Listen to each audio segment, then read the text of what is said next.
there. Gunpowder could be smelled near the back of the room. Among those salute, guys. Security, Trump has been. They have tried to assassinate Trump once again, guys. Make sure you double tapping that screen. They're trying to get Trump up out of here. Wi-Fi is very shoddy in there, and so that's why we're hearing you. President Trump has had an attempt made on his life. Ed, go ahead. What's the latest right now? Carissa, can you hear Ed? Yeah, I can hear you. Okay, good. Sorry, folks. Apologies again. This is a notoriously poorly connected room. This is one of the largest ballrooms in all of Washington. And for reference and context, this is the same hotel where President Reagan was shot back in March 1981, just outside this hotel. And it was in this ballroom that he had been speaking moments before he had been shot. So this is a place, again, that the Secret Service knows well, knows how to get people in and out of. And talk about who was in the room. Talk about President Trump shot it, guys. Go ahead. Yes. Hey, y'all, make sure y'all double tapping that screen. Double tap the screen. That's how you hit the like button. Shut it live, guys. Double tap that screen on your mobile device to hit the like. Attorney General, House Majority Leader Steve Scalise, Health and Human.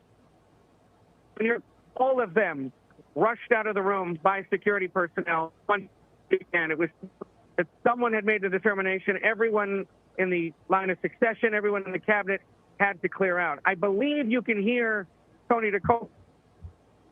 That's the line. Tony, go ahead. Yeah, just picking up on what Ed said. There is right back. Kristen. This is crazy, y'all. High net worth individuals, David Rubin. This just happened. This is breaking news, guys. Yeah, they still trying to get him making moves. A lot of people here who have their own private security, which was another complicating factor here. The remarkable thing at first is that the room, which is thousands of people, did not know what was happening. There was a ruckus, almost as though there was a fight, and there was confusion. People kept there goes some live footage of their head. And then the situation escalated rapidly when they saw how many guns were drawn and the serious SWAT presence up on the stage. And that indicated to everybody that they... Breaking news, President Trump. But it is they have tried to assassinate President Trump again, guys. And was under the table. And then the process that it was describing kicked into gear. They rehearsed for this sort of thing. The exits, and they began to sweep the room and methodically pick out every administration official in order of succession and get them out the door. And Tony, from our colleague Pat Milton, a law enforcement source saying that at least 6 shots were actually fired before the gunman was neutralized. The gunman was apparently in the hallway by the metal detectors just outside of the ballroom where all of you, Tony, the diners were being served. Y'all get those lights up. It's more than 17 of y'all in here. Double tap the screen on your mobile device or click the 3 dots, hit that thumbs up, guys. An assassination attempt has been done on President Trump, guys. So if you're looking at the stage, it's all the way on the opposite side. We were right next to the kitchens. That doors right behind us are what leads up to the lobby where we think the shooting happened. I heard about 4 or 5 shots. They didn't even sound like gunshots. It sounded like something had cracked in the kitchen. It was a really long, echoing sound each time that we heard it. So it wasn't originally like a typical gunshot sound that you would hear. So there was a lot of confusion at first, and then we very quickly realized that they were gunshots. So everybody dove under their tables immediately. We saw Secret Service agents immediately run into action. The first thing I heard was the agent next to me yelling at us or yelling at his fellow officers. But we could hear a racket out in the lobby. So the doors that we were in front of lead up to the lobby so we could hear something going on up there. And then we were just under this for several minutes. And now we're still here in this ballroom. Hey, well, Flip Mode, and thank you, Flip Mode. Now, from Camilo Montoya, Galvez, and Pat Milton, the gunman was shot and killed. What do you know about that? They said they unalived the gunman. That rumor down here, it's very hard to tell because we don't have a lot of service. So there's a lot of rumors going around that we haven't verified yet. But we have heard that he was shot and killed in the lobby. I will say we were talking to Will Switzer from CNN, who said that he saw a person with a weapon in the lobby, and an agent told Wolf to get down. So there was clearly somebody. Hold on, guys. Let's go over here. I think we got an even better one. Hold up. They got a better view for us to be able to see. Hold up. Give me a second to get to it. There we go. Let's go here. And this is live, guys. On layers of security, which is why this did not take place very close to the President of the United States. There are Secret Service and law enforcement personnel all across the building. And what appears to have happened here is that the suspect is saying they got the suspect, was engaged quickly by police, and they were able to neutralize him. We're still waiting information on who the suspect is, what the person's condition is, and whether any other people were injured. Were there metal detectors that folks who are attending this event had to go through? Anytime the President of the United States is anywhere, there will be metal detectors on the outer perimeter before you can get into the vicinity of where the president is going to be. That was the case tonight. Again, layers upon layers of security. What we understand happened is this was on one of the outer perimeter layers where the suspect was engaged. We trying to see if Trump okay. This is breaking news, guys. Y'all hearing it right along with me. In his social media posting said that he would. They said 5 to 6 shots was fired. But before they got to the gun. Advice of law enforcement. You know, this is obviously the first time that President Trump is attending the event as commander-in-chief, and is the only president in more than 100 years. You guys make sure you double tap on that screen, get the lights up. I mean, what are your thoughts as you cover, you cover the White House, on a daily basis? I mean, what are your feelings about so far, what's happened here? Well, again, this is another example of there's no safe space. That you have to now understand that security is an issue from malls to churches to anywhere. Now, the White House Correspondents' Dinner, which is, an annual major event in the city. Again, this particular president had not attended, but it is one of the big events in Washington every year. And the notion that someone would show up with a weapon tells you the times that we're in. Now, you said that the event, it seems like it will go on. We do not know that. Okay. The president is asking that it potentially go on, but he said, quote, he will follow the advice of law enforcement. We will wait and see what exactly takes place. Okay. Anything else that I'm missing here that you want to add? No, I think, again, it's just a very scary situation for anyone who was in that ballroom. We were all told to get under the table. Attempted assassination on President Trump, guys. Moving very quickly. Pandemonium, but they said he was hiding up under the desk. You know what I'm saying? We made our way out of the building to try to get to a place where we could report comfortably and safely. But there's still a lot of activity. And one of the things I will not forget is hearing a Secret Service personnel say the hotel is now a crime scene. What did that feel like? It was different, to say the least. All right, Pierre Thomas, senior justice correspondent with ABC. Thanks so much for all that great detail about what happened. And we're going to stay on this and come back to you with any other information. You've been watching ABC News Live. We'll be back.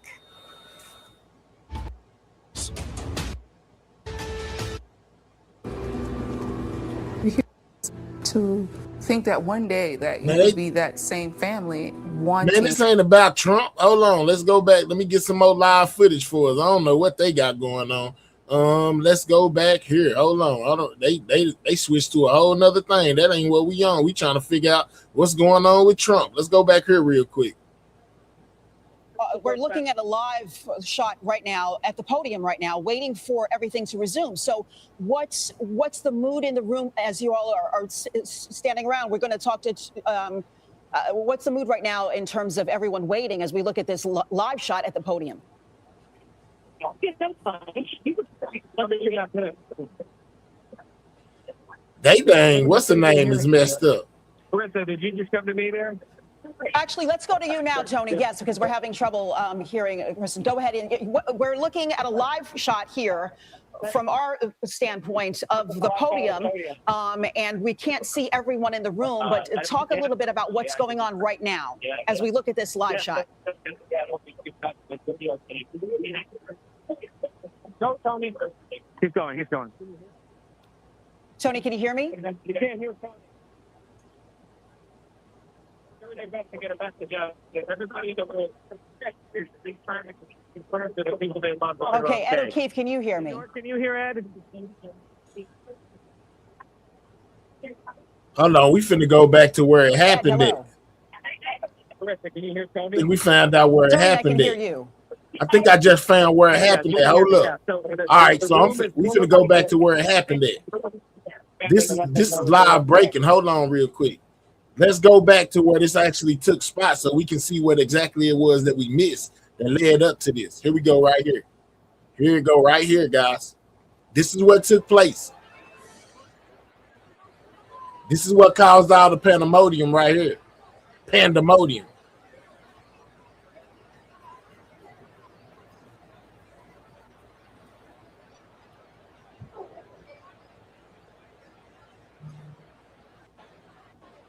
You guys, we're gonna see Trump come in. There was a lot going on. Hold on. This is the actual footage from they haven't took it down, so we finna see.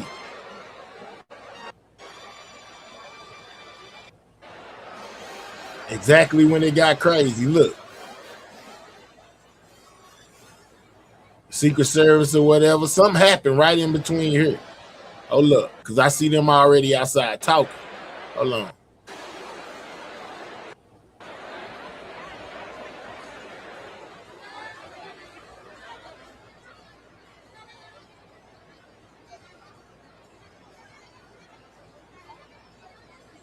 You think Trump?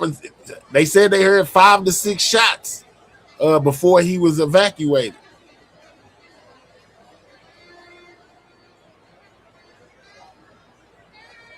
All right, that band was playing. Now the band is packing up, leaving. So is it possible they were firing while the band was playing?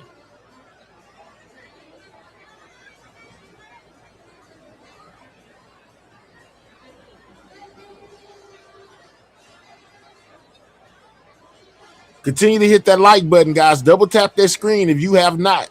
Double tap the screen. That's how you hit the like button on your mobile device, or click the 3 dots, hit that thumbs up, guys. Subscribe to the channel if you're new. This is everything we seeing on the assassination attempt that just took place on President Trump, guys.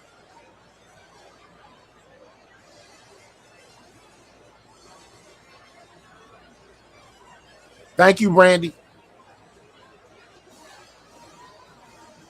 They have tried to get Trump, man. That's what's going on right now. We're looking at the footage.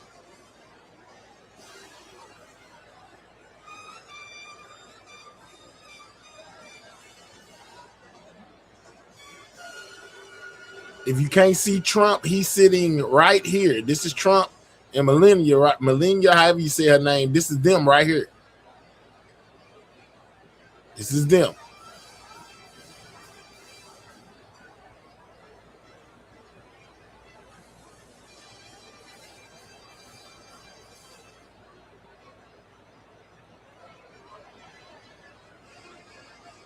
And something is finna take place that makes the Secret Service come out. Now they saying that they apprehended the person who did it, but they said they let off 5 to 6 shots before they were up, before they got to him or whatever. So we see a lot of movement. They still sitting there. It's finna happen any second because the Secret Service is gonna come out.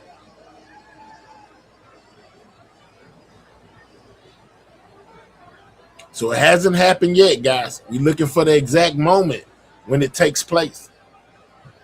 Thank you for the 100, Brandy.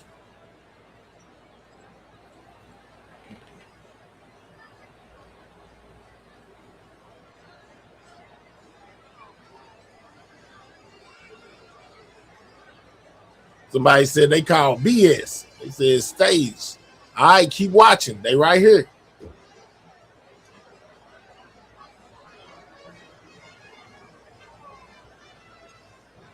I don't want to fast forward it because I don't want to miss it.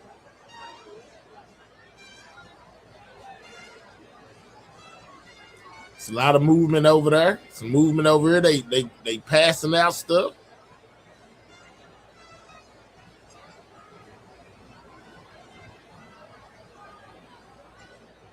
Hey, Miss BB. I can, but it's gonna make the screen smaller. All right, let me try to zoom in some for y'all. Let's take it out of full screen. Let me manually zoom in.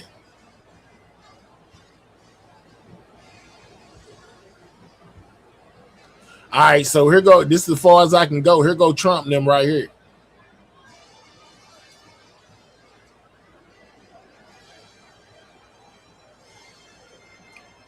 It started out just like a regular convention, guys, and then all of a sudden, shots rang out. But this is Trump and them right here.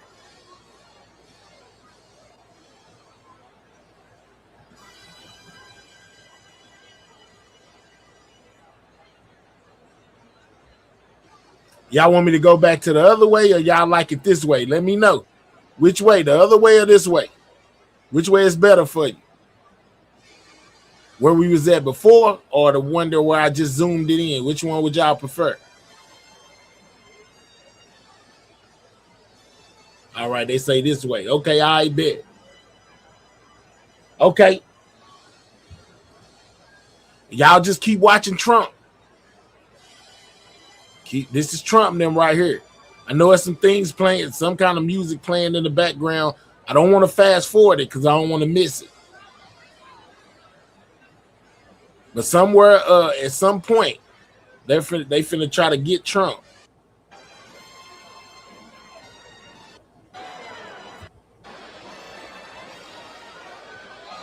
Let me see if I can move it up son. See, because I see the people. It's finna happen any second. Hold on, all right, we just gonna stay where we at. Hold on, let me put it back where y'all can see the president and them sitting up there. All right, there go the Secret Service.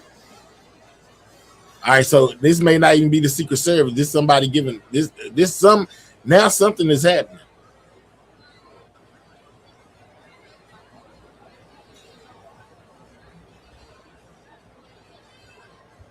Hold on. I'm trying to get it to the spot. Hold up. See, it's people moving down all around on the floor. And I think they said that Trump, when it happened, he ducked down under that table. Shout out to So Blessed for being a member for the last 19 months. Y'all make sure y'all double tapping that screen. Get the likes up, guys. Double tap the screen on your mobile device or click the 3 dots, hit the thumbs up. All right, so it just happened. Y'all see him running around? It just happened. Hold on. Let's go back. Here we go. Look, how he don't even know? Trump just having a casual conversation right there. How he don't know? Watch him. They gonna run up there. He's still gonna be talking to whoever over here. They hear the shots. Everybody ducking. And Trump don't even know what's going on. Y'all see that? That's crazy. How you don't know what's happening?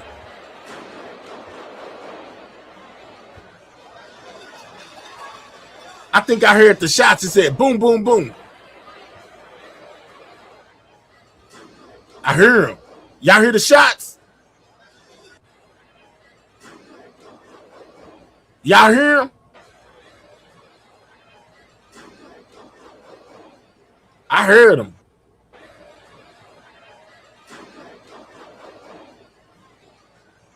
About 5 to 6 shots, and now they gonna run in front of Trump. Trump don't even know what happened. I hear, look at everybody getting up under the tables, y'all.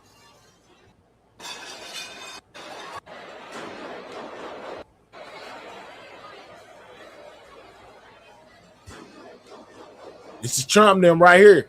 They don't even hear it. Everybody ducking up under the tables. Come the Secret Service. Trump didn't even notice that it was going on, y'all. He didn't even know it was going on.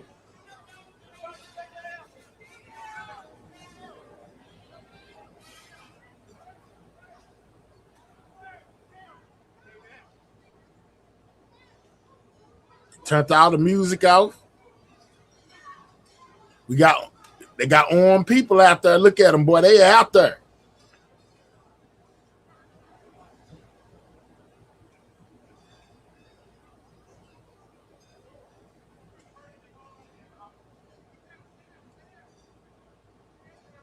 Attempted assassination on President Trump, guys.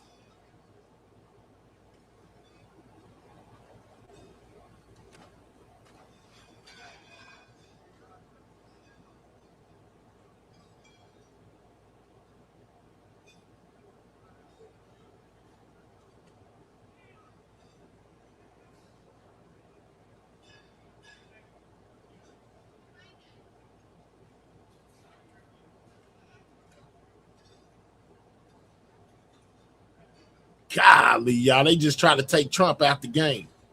A lot of people not believing it. Everybody's calling BS.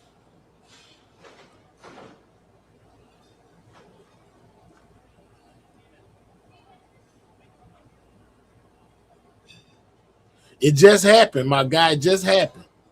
It just happened. But I did hear some shots in there, y'all. I did hear the shots. Hold up. For anybody that missed it, this is what happened, guys. And with those gunshots, people heard them. They start ducking up under tables, hiding, running. Trump don't even know what's going on. Secret Service come. Get in front of him.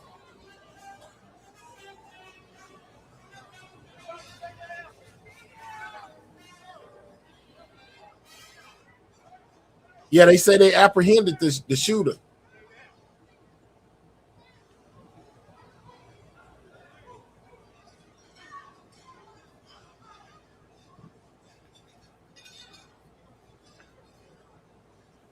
Make sure you guys are subscribing to the channel if you're new. And then the people with the big guns come out.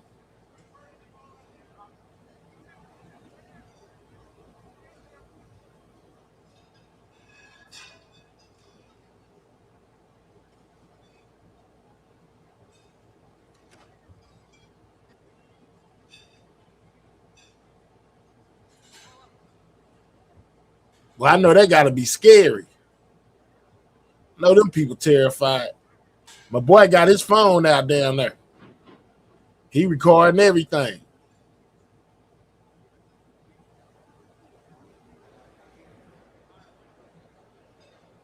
They cleared Trump out, and now they just watching, guys. So, yeah, everybody's leaving. So that's pretty much, you know what I'm saying? That's pretty much some of it. All right, now let's go to the news coverage of what they talking about, what exactly happened in this situation, guys. You know what I'm saying? Where we was at first. Now let's go there. Now that we've seen exactly what it was.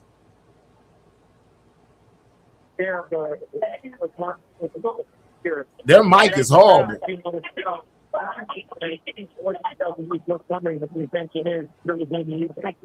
Reminds us of Butler, Pennsylvania, when the president was shot at, remember, in August 2024.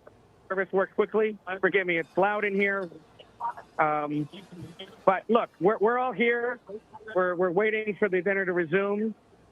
This is a massive hotel complex, so undoubtedly the Secret Service and other public safety units are trying to determine how to proceed in a safe way and also ensure that the thousands still here are safe and that there is no other threat.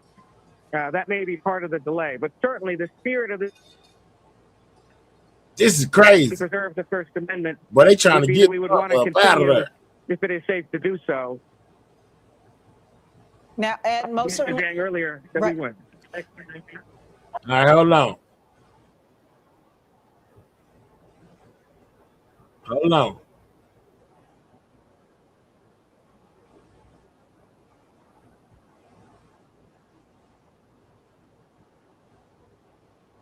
As Rachel said, it sounds like the program is not going. We saw the president being rushed off the stage, as well as the first lady, as well as the vice president, who was also sitting on the stage, enjoying their meal, waiting for this program to begin. After that, then we saw Secret Service rush in, and I saw the president leave directly off the stage, and then the priority then turned to cabinet members who were in the room as well. You know, traditionally for these events, You have guests of the administration, cabinet members, the vice president, you have members of Congress. I mean, this is a highly attended event with leaders across the spectrum here in Washington, D.C. I personally saw the Secretary of State, Marco Rubio, being escorted and rushed out of the room as this was all unfolding, and as members and attendees were just ducking for cover, waiting for some clarity about what exactly happened and what was going on. Of course, we did not get that clarity right away. There were still some moments of confusion about what exactly occurred. We were waiting to hear that everyone was okay, that no cabinet members, the president, the vice president, the first lady, no one was injured. But there was confusion as to what exactly occurred, and they were not allowing anyone to leave or exit that room for quite a while. We were initially told that the program was going to resume, but ultimately it has been canceled because due to the heightened security, of course, in the incident and the terrifying moments that unfolded there tonight. And Rachel, I do want to go back and read the president's post from 9:20 p.m. Now, this is a little bit dated now, so I do want to say that, as Rachel said, it sounds like the program is not going on. But right after this happened, what the president wrote was, "Quite an evening in D.C. Secret Service and law enforcement did a fantastic job. They acted quickly and bravely. The shooter has been apprehended, and I have recommended that we let the show go on, but will entirely be guided by law enforcement. They will make a decision shortly. Regardless of that decision, the evening will be much different than planned, and we will just plain have to do it again." And now the president is saying that they're going to have a press conference. We're expecting that in the next 15 having a press to 20 conference, minutes or guys. so we should be hearing more. Now the president says that they were asked to leave the premises, obviously in concerns of security. They're going to have a press conference about this in a second with Trump. The first lady, the vice president, all the cabinet members, that everybody's fine. And so we will wait to hear more from the White House on the details of what's going on. But I want to go over to ABC's Steve Portnoy for a little bit more information on the latest on the investigation. Steve? Well, the Secret Service released a statement a short while ago saying that a person is in custody. We don't have any information from Secret Service as to the condition of the person who was encountered by Secret Service. But as Pierre Thomas has described it, as has Rachel Scott, and you and I, Diane, were inside the ballroom of the Washington Hilton about an hour and a half ago when this all happened. I heard it must have been about a half dozen pops.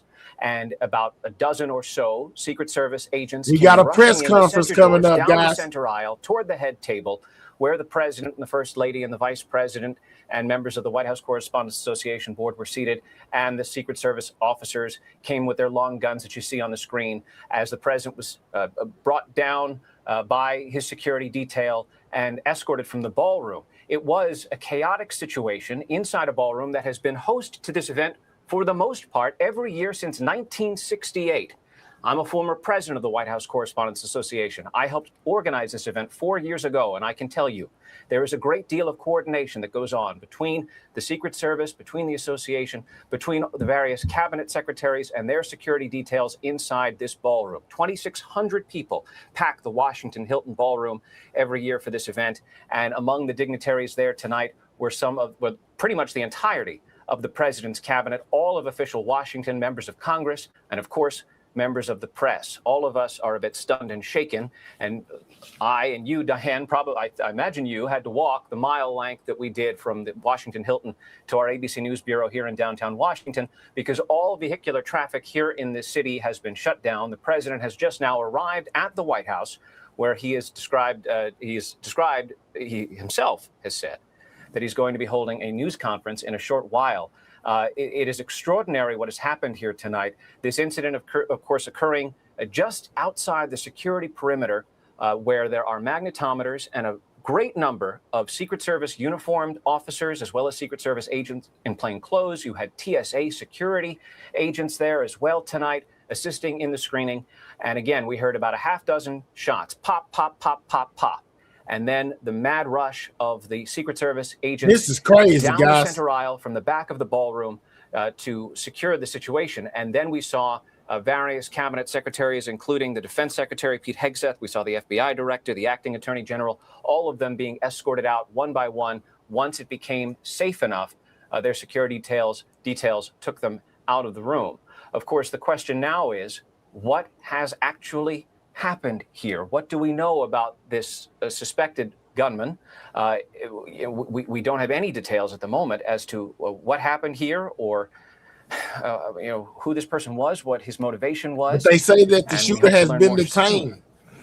And I Steve, see you him talked over about there, how Lieber. you've We finna go over been there in a part of second. this organization, and There's a you've press been part of conference this event for a that's while. finna take This place is the as first well. time, though, that President Trump is attending the White House Correspondents' Dinner as president. What do you make of this happening on his first night there in this role? I mean, this is obviously a horrifying situation to have happen, as all of us who were in that ballroom, again, just hit the deck, and we were just stunned and shaken. But ultimately, it is an example of the Secret Service launching right into its protocols that they practice.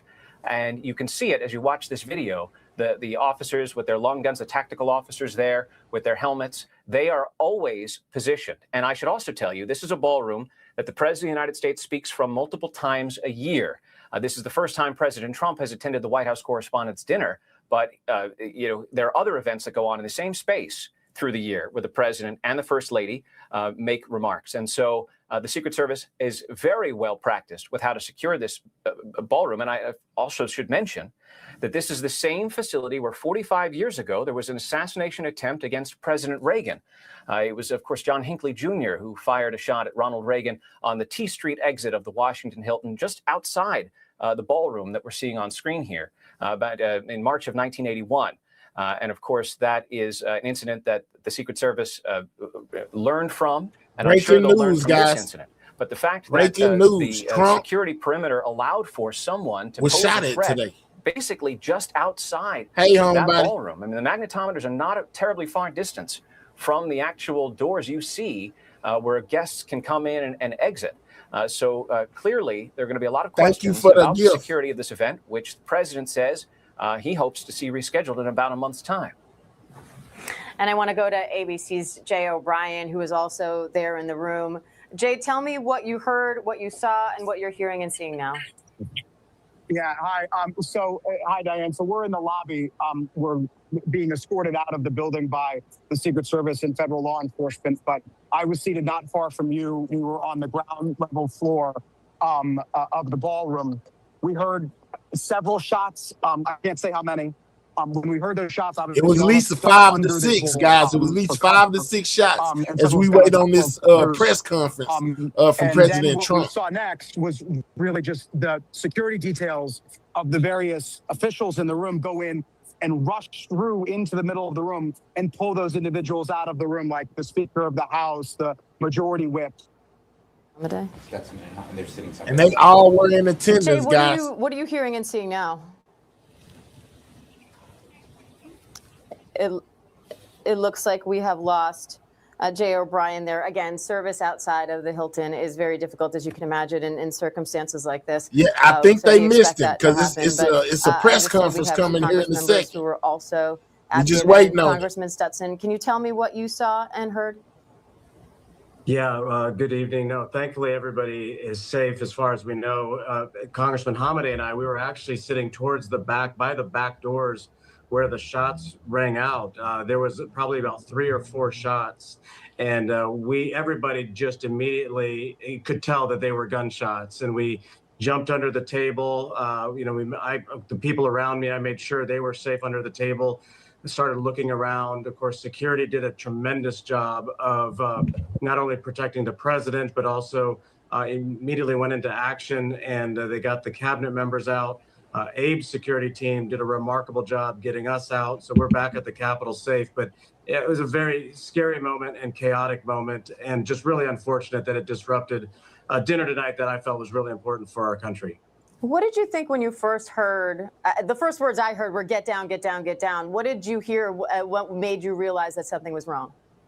Well, the gunshots were like so close to us that we knew immediately they were gunshots. So right now we're just waiting on Trump to come give us a statement, guys. We're going to find out exactly what it is here in a second, man. Continue to get those likes up. Double tap that screen if you have not. Most definitely subscribe to the channel, man. Most definitely take time to subscribe, guys. We're on the road to 63K. We need all the subscribers we can get, so subscribe. There's a lot of people in the room, and so it was very chaotic. But everybody, when we left, everybody was safe and starting to stand back up, looking around. But the tables were a mess. I mean, the room was a mess. Drinks had fallen over. It was very chaotic and very scary in the moment. Congressman Hamadeh, what were you thinking in that moment? Yeah, the shots rang out. This is right after the national anthem played, probably only a few minutes. We had probably just finished our salad. And Stutzman was right next to my table. And when it happened, everybody went down to the ground. There wasn't enough room underneath the tables. And my security officer called Wasn't me. enough room under the table, so everybody was taking cover, and guys. We started to get evacuated. We were evacuated. Janine Pirro was right in front of us. And as we were exiting the room to the side, that's when other cabinet officials like Kash Patel was directly in front of us. I think they were put in a safe room there. I know RFK Jr. as well and Sean Duffy, but we kept going and we exited the entire building. And then the vice president's motorcade was staged, ready to go. And but it was, when you heard the gunshots at that moment, it was so close to us because we were right next to the entrance of where it was happening.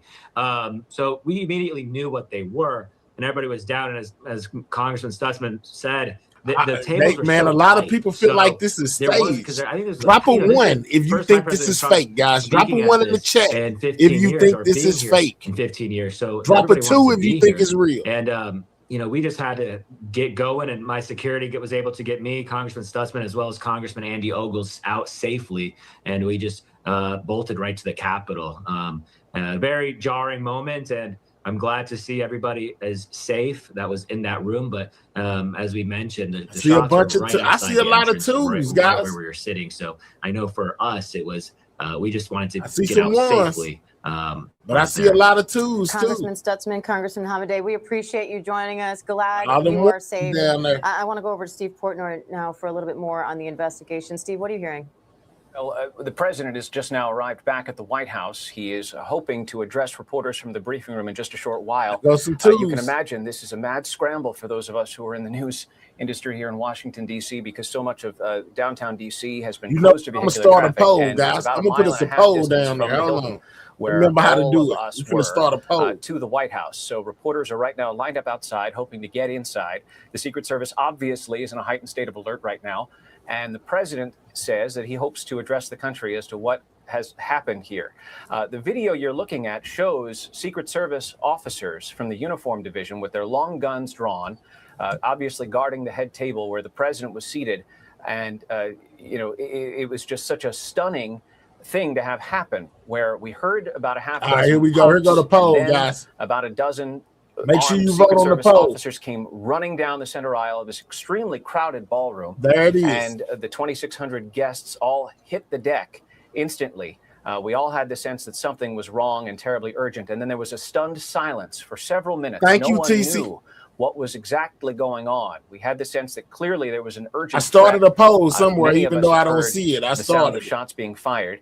And at a certain point, we saw members of the president's cabinet surrounded by their security details begin to leave. I saw the Defense Secretary, Pete Hegseth. I saw the FBI Director, Kash Patel. We saw the Acting Attorney General, Todd Blanche. Obviously, each of them would want to get engaged in all this and find out exactly what's going on. The president, for a time this evening, had hoped that this White House Correspondents' Dinner might somehow be able to be reconstituted and go on as planned. But the Secret Service shout out to Germany in the building. Make sure you subscribe to the channel, man. On social media a short while ago, the motorcade headed from the Washington Hilton about 1.5 miles down Connecticut Avenue in Washington, D.C. to the White House, where the president is now. The White House is a safe place, obviously, for the president to be, the most secure location in Washington. But we should also say that that ballroom itself was incredibly secure, given the enormity of the law enforcement presence inside the secure perimeter. Lovely. I mean, we waiting on official, confirmation as far as Trump finna give this. And you're inside the protected Trump is bubble, finna give a the press perimeter. conference about It's this. extremely secure, and so those of us who were crowded and crouched down under our tables, I think we had the We sense are that 30 likes safe. away from 200, guys. Double tap that screen if you have not, or click the 3 dots, hit the thumbs up. Remember to subscribe to the channel, man. This is everything we're getting on the assassination attempt of President Trump. He is closely monitoring the situation, that he's grateful for the quick response of law enforcement, praying for that everyone remains safe. The House Speaker said that he and his wife were at the event. He says, "We're thankful no innocent people were harmed and everyone is now safe. We're grateful, as always, for law enforcement and first responders who acted so quickly to bring the situation under control. Praying for our country tonight." Stephen, any more on how this happened? We're hearing that it was outside the magnetometers, but even so, the level of security at the hotel, even as someone going to the hotel earlier, they were warning everybody hours before this event started that it was going to be tight security just to get into the hotel. The Washington Hilton is sort of in an elevated position on Connecticut Avenue in downtown Washington. Trump to give a And press what the conference police any are able to second, do is guys. essentially choke it off to vehicular traffic. And so those of us who attended the event got out of our cars and had to walk in the rain about, must have been a couple of blocks up to the hotel. So to that extent, there's already something of a hardened perimeter. There were protesters outside of the Washington Hilton as I entered the building at about 6 o'clock Eastern time this evening. But, you know, the lobby itself, frankly, even though there are security people both working for the hotel and, of course, D.C. police and a wide variety of law enforcement agencies at the federal level on standby and on post, it is something of a soft target, because all you have to do is walk in with some sort of indication, an invitation to a pre-party or a ticket to the event, and then you're waved on through.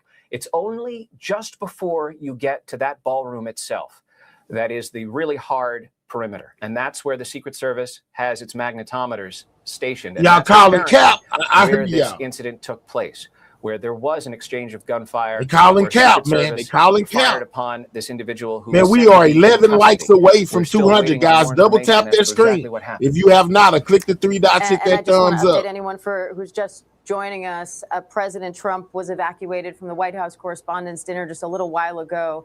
The first White House Correspondents' Dinner that he has attended as president, after shots fired outside the event, just outside the ballroom, but inside the hotel where the event was being held. We're being told that that shooting happened just outside the magnetometers that we all go through to get into the event. And I say we because I was there, as were many of our colleagues. And what we saw was so Secret Service come in, yell, "Everybody get down." Everybody was under the tables, ducking for cover as security rushed, got the president off the stage. And now we're hearing that the shots were fired just outside of that security perimeter. And ABC's Jay O'Brien is now outside the Washington Hilton where this all happened. Jay, I know you were inside when it happened. Now you're outside after the event was evacuated. Talk me through what you saw and what you're seeing now.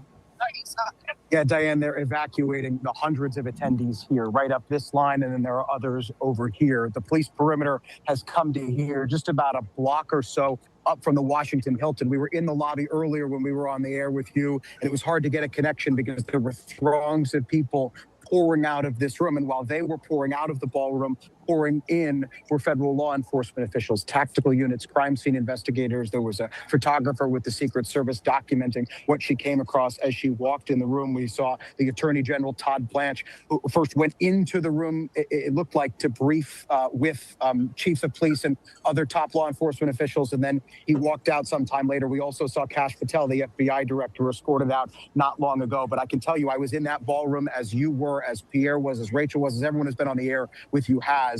And what I heard were several pops. They did indeed sound like gunfire. If you haven't hit that like button, double tap that screen, guys. Hit the like button. This is live coverage. That the gunfire was on the other side of the door, or at least what sounded like those pops was. Then the doors burst open. And we heard, as you mentioned, those folks yell, "Get down, get down." We all got underneath our table. We pulled some of our friends and colleagues underneath the table with us.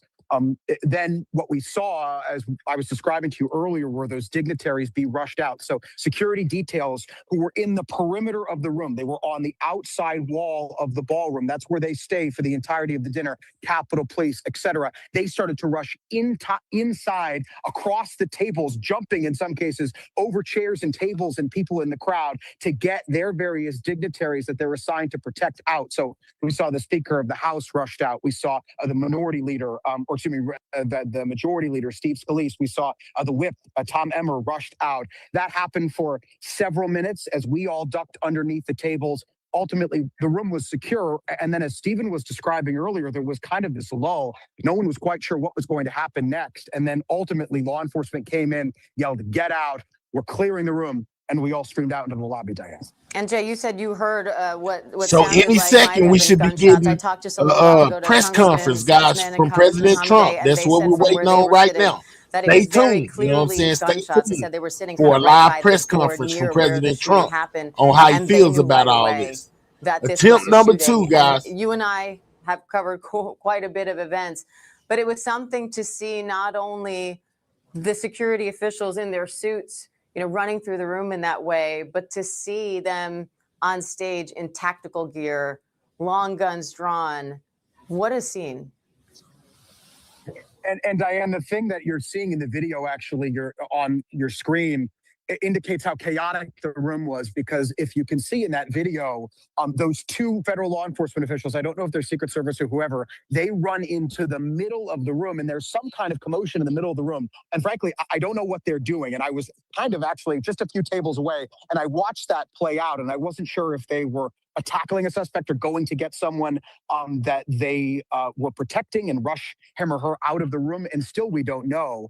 But it underscores how chaotic it was, because just a few tables away, we were preparing for the very real possibility that there was someone, a suspect of some kind, next to us. Again, we don't know any of the details of what occurred in the room.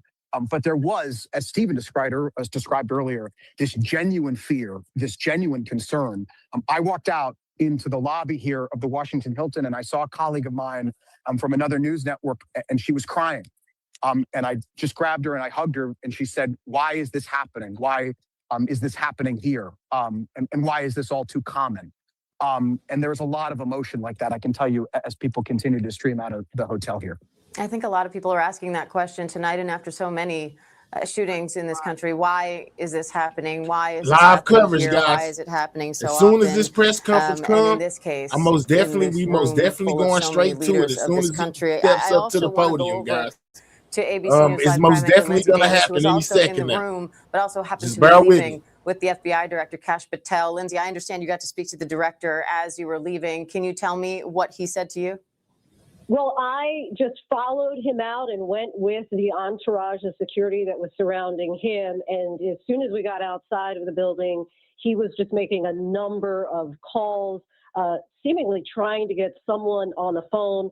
I asked one of the security people around him, just, do you have a sense of what has transpired in there? I videotaped it, and he responded just saying, no, we don't. Now, at the same time, I don't know that he would feel that he was at liberty to tell me whether they knew or not.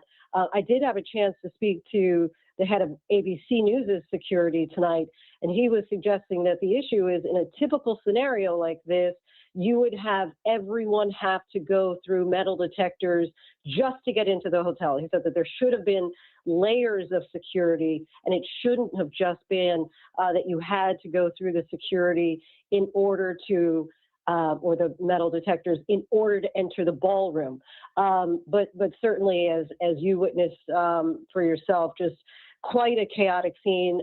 As I recorded with the FBI Director Kash Patel, just to my right was Senator Fetterman from Pennsylvania, who, again, he and his security team just seemed really unsure. I think that a lot of people were just whisked out of there, certainly the dignitaries and officials, without any clarity at the time as far as what happened. But to reiterate what Jay was saying, a lot of tears, a lot of people crying, a lot of people just so uncertain and just dismayed at where we are in our country today. And Lindsay, what do you make of this happening, the very first White House Correspondents' Dinner that President Trump is attending as president? I think that there was an expectation that there would be such tight security. I think that there were fears that, of course, we've already seen 2 attempts on his life prior to tonight. And so I think that wherever he is, there's always a sense that danger is possible. But I think that you still never anticipate something like this. And Lindsay, we're hearing from some of our country's leaders who are there. House Majority Whip Steve Scalise says he's incredibly grateful for the brave members of law enforcement who acted quickly to protect all of us attending tonight's White House Correspondents' Dinner. This is an event meant to bring people together. Violence has no place in our country. This from a man who himself was shot, Lindsay. Right. And obviously you know, not tonight. I just want to make that clear. Right, not shot yes, of tonight, course. but who has had Right. a history of Correct. political violence firsthand.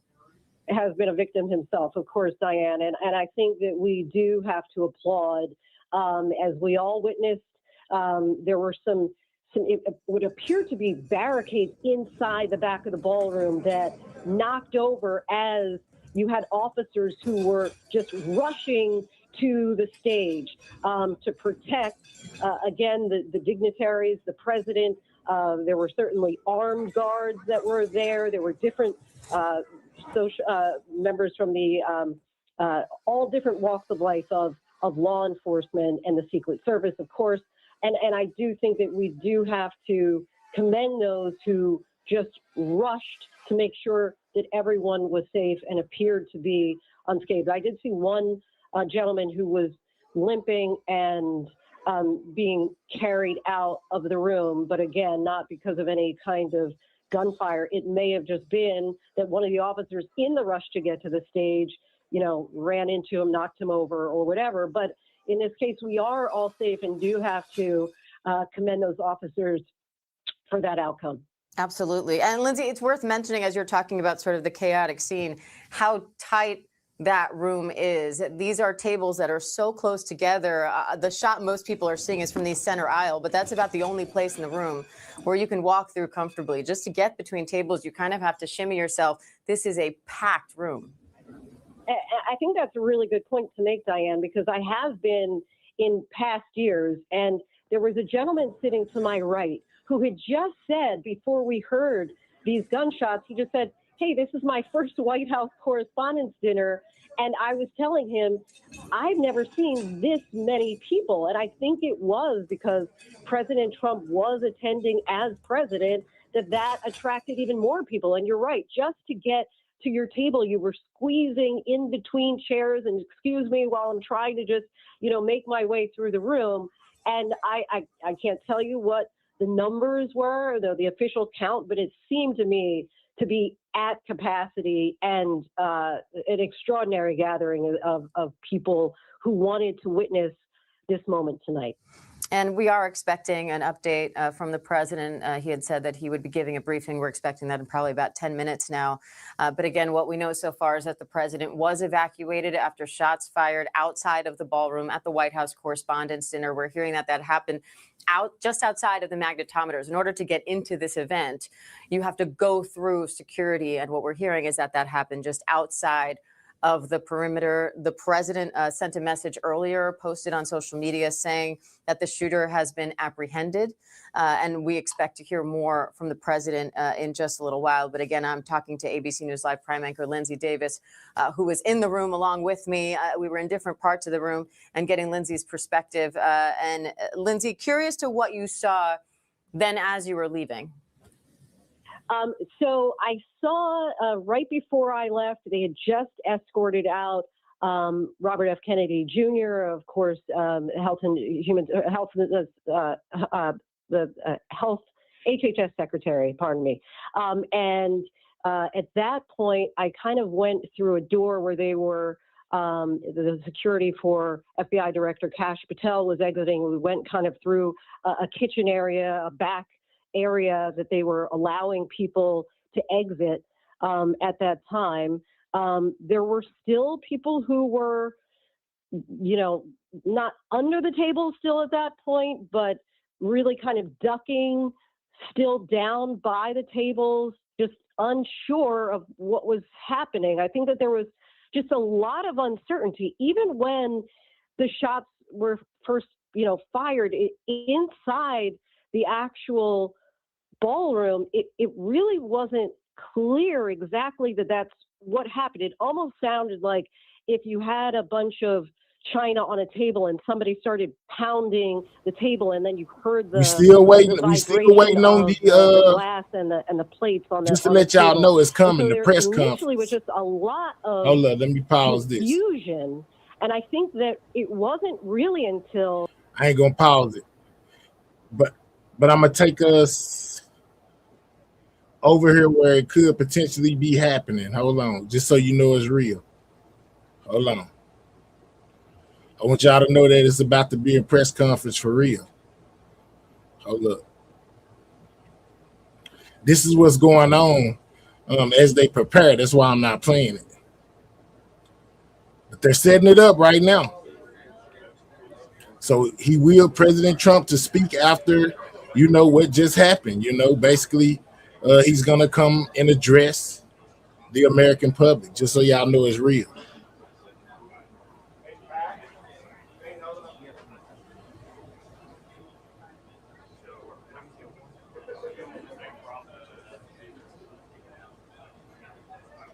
Just so y'all know it's real. So I'm keeping an eye on it, while they give us updates, as of, what's going on.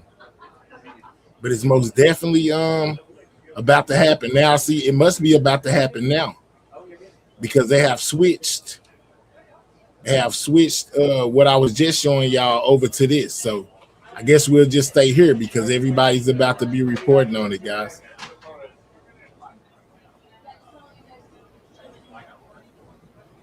Hold on, we're gonna leave from over here. We're gonna come to the other one. Hold on.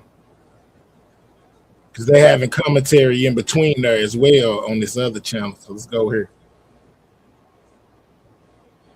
So you see, it's the same shot I just showed y'all. That room, they just giving commentary. Even when I was outside, standing right next to Kash Patel, the number of people who I saw crying outside, at that point, there was not a sense that we were in the midst of a threat in that moment. And who can say exactly what those okay, see, but it just seemed to me to be beyond the scope of, are we going to be safe inside this ballroom? Because now we're the outside ballroom will be sidewalk. done for national security, which only came out through a lawsuit. They are really building a bunker underneath. Okay. If this event with so many leaders, so much security can be put at this level of risk, that sort of adds to another level of fear.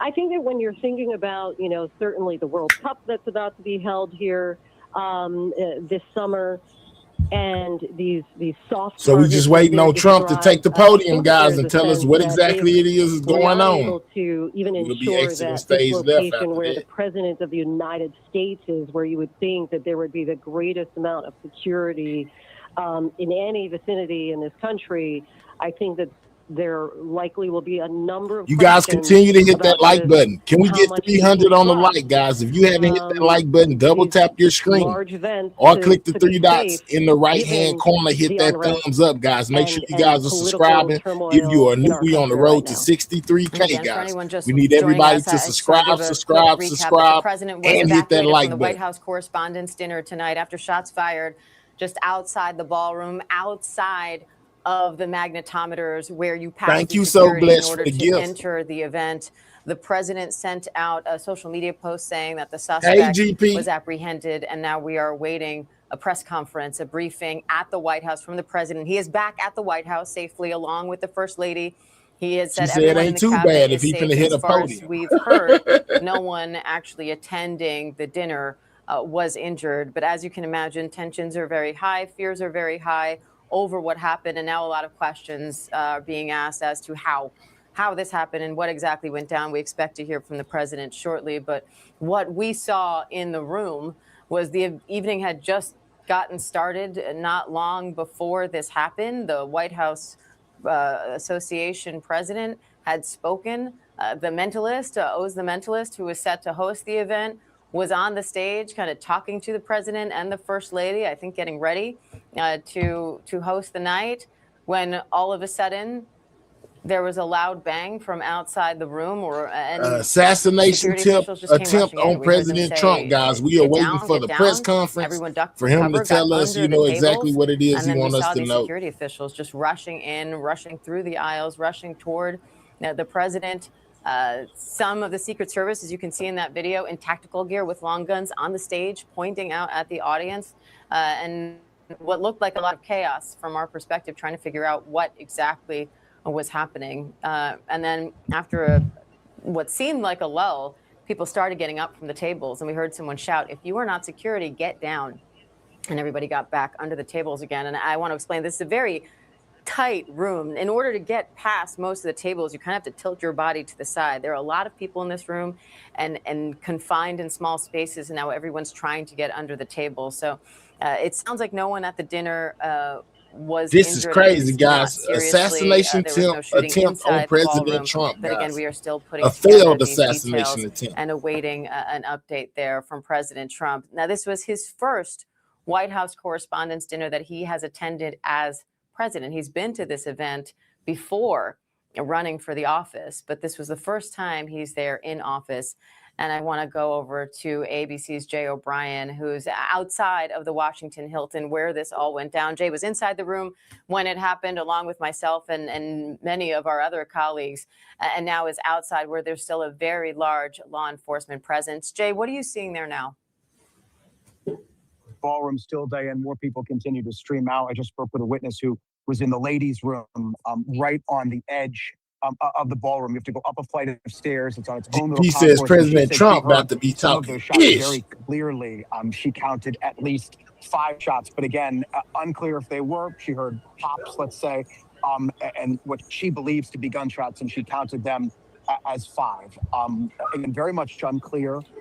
But as you can see, they're still. They say staged like the first one. They're Y'all think this was closer to staged? the venue, Diane, but they are starting to evacuate people. They did apprehend the gunman, guys.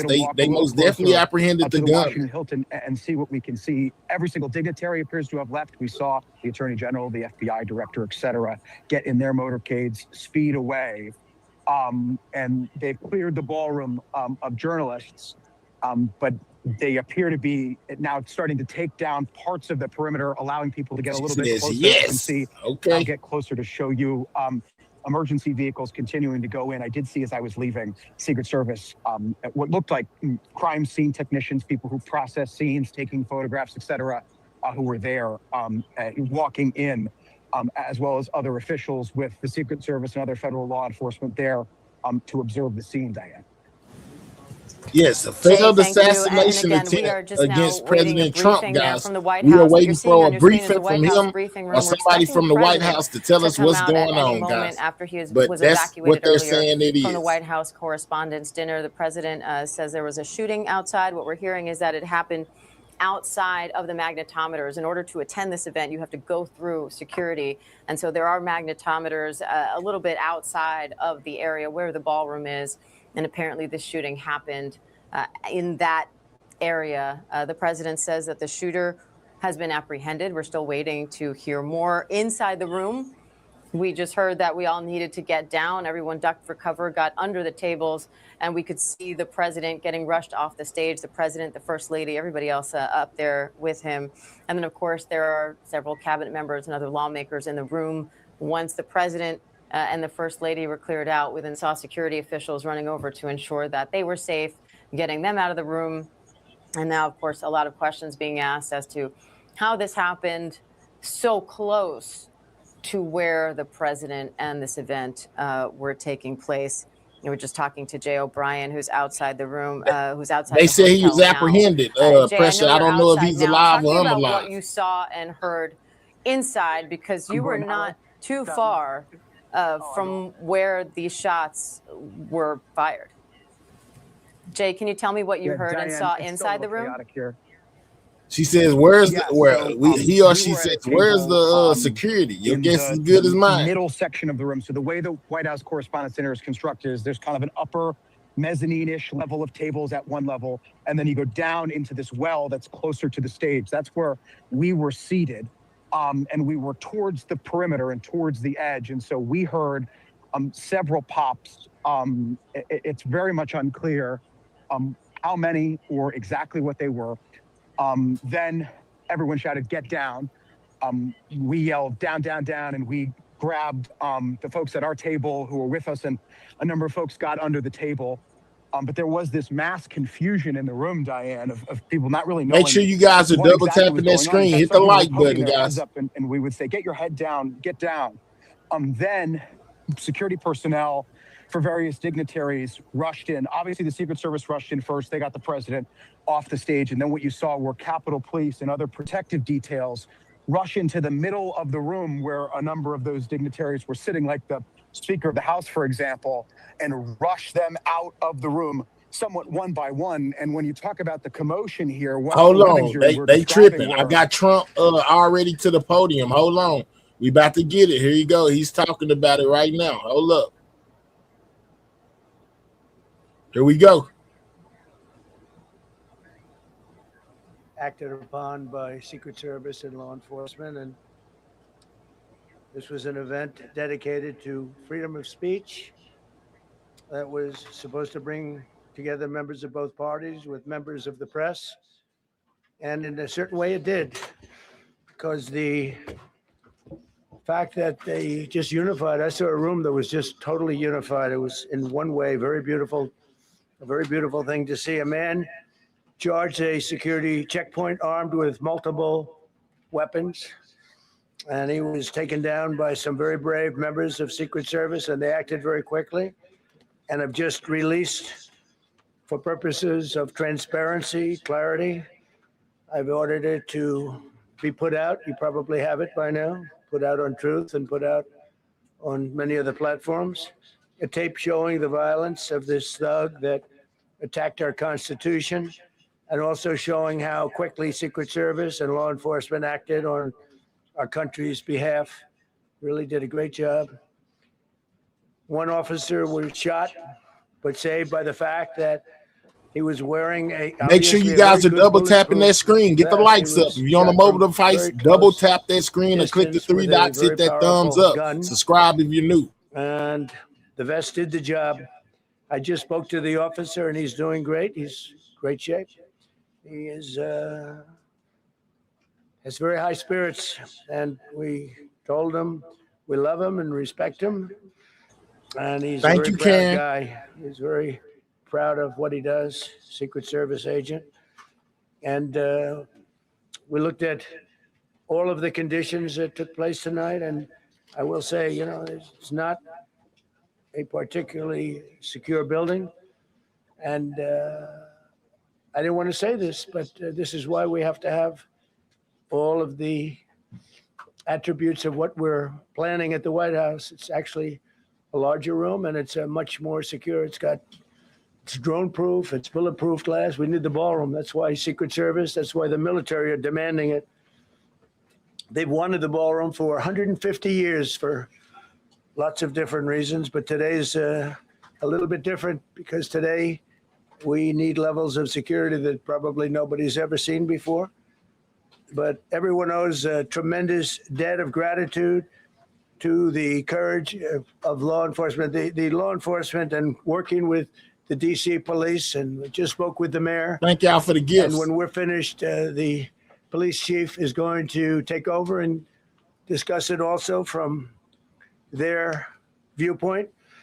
But they also performed exactly as they were supposed to. And you see the attacker in different positions, but you also see the attacker totally subdued and under control. So as you know, this is not the first time in the past couple of years that our republic has been attacked by a would-be assassin who sought to kill. In Butler, Pennsylvania, less than 2 years ago, you all know that story. And in Palm Beach, Florida, a few months after that, we came close. We really had, again, we had some great work done by law enforcement.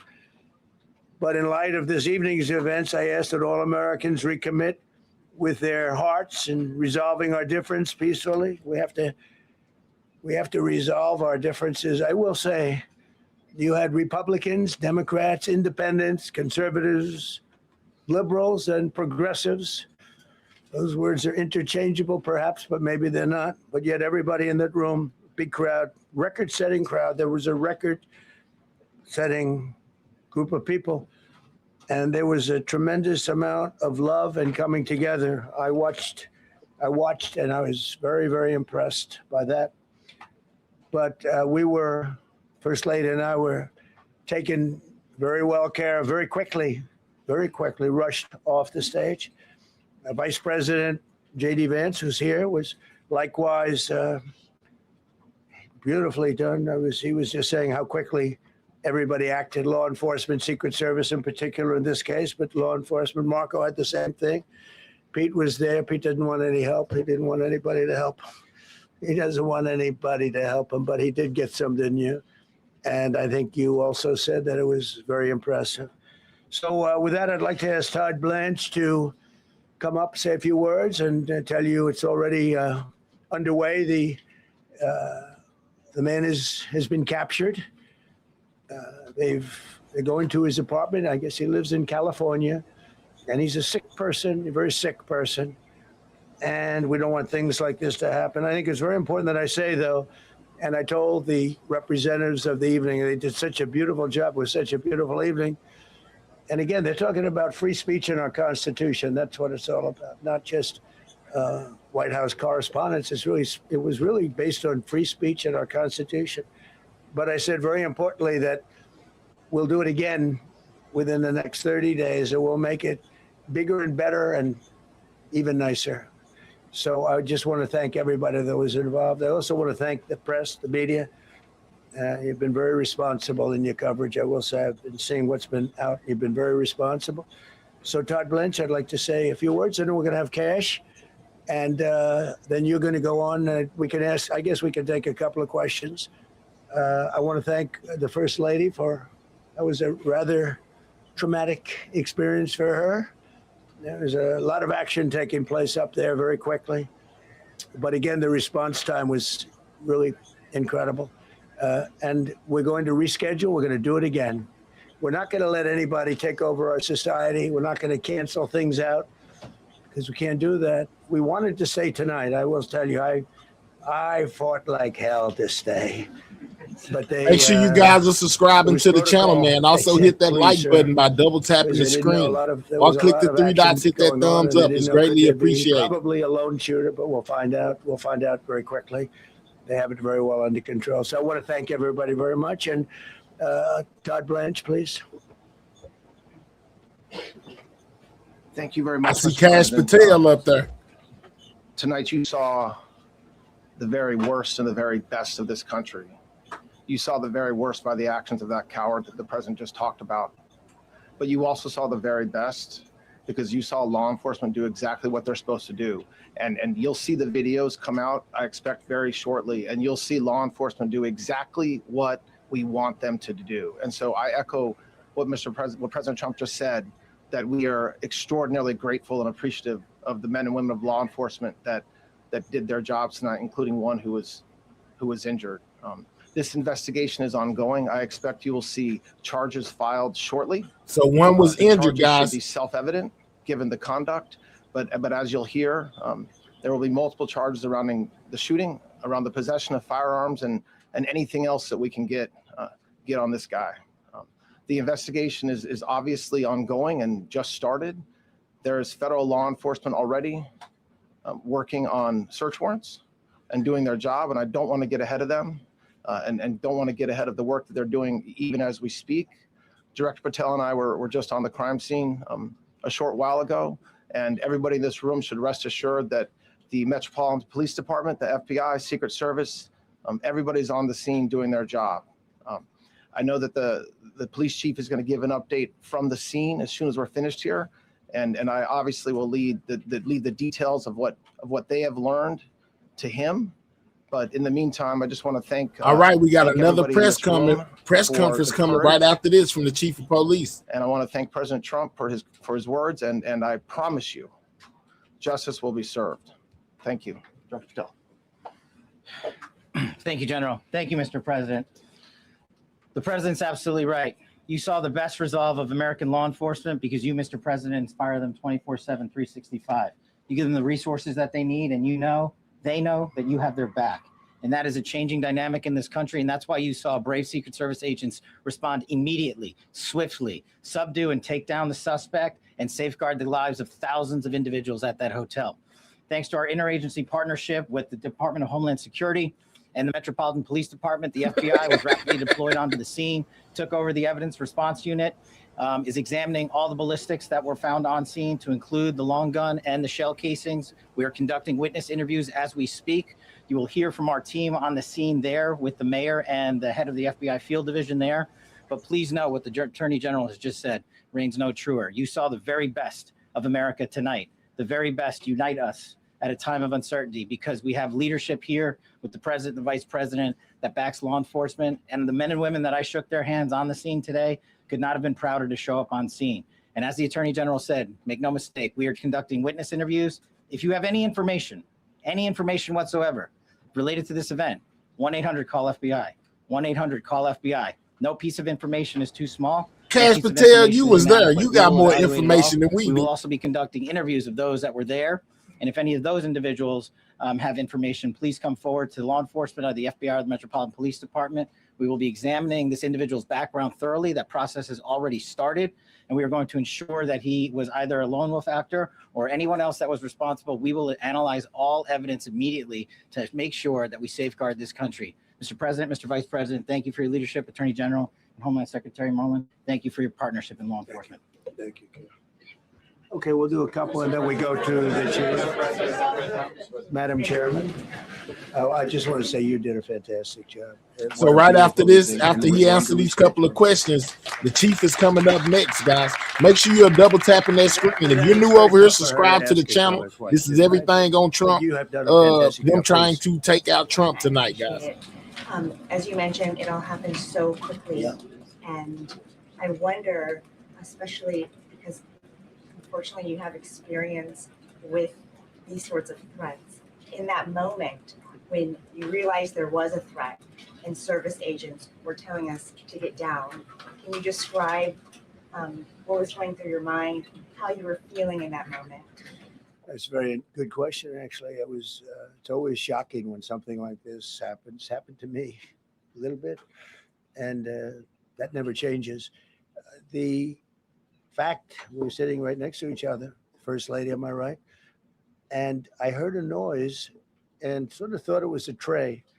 I thought it was a tray going down. I've heard that many times, and it was a pretty loud noise. And it was from quite far away. He hadn't breached the area at all. They really got him. But so it was quite far away, but it was a gun. And some people really understood that pretty quickly. Other people didn't. I was watching to see what was happening. Probably should have gone down even faster. Melania was very cognizant, I think, of what happened. I think she knew immediately what happened. She was saying, that's a bad noise. And we were whisked away along with other people, but we were really whisked away.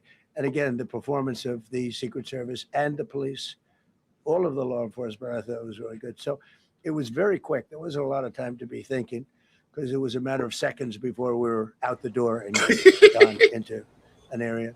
We very much, and you wanted to too, we very much wanted to continue it, because I don't like to let these sick people, these thugs, these horrible, horrible people change the fabric of our life, change the course of what we do.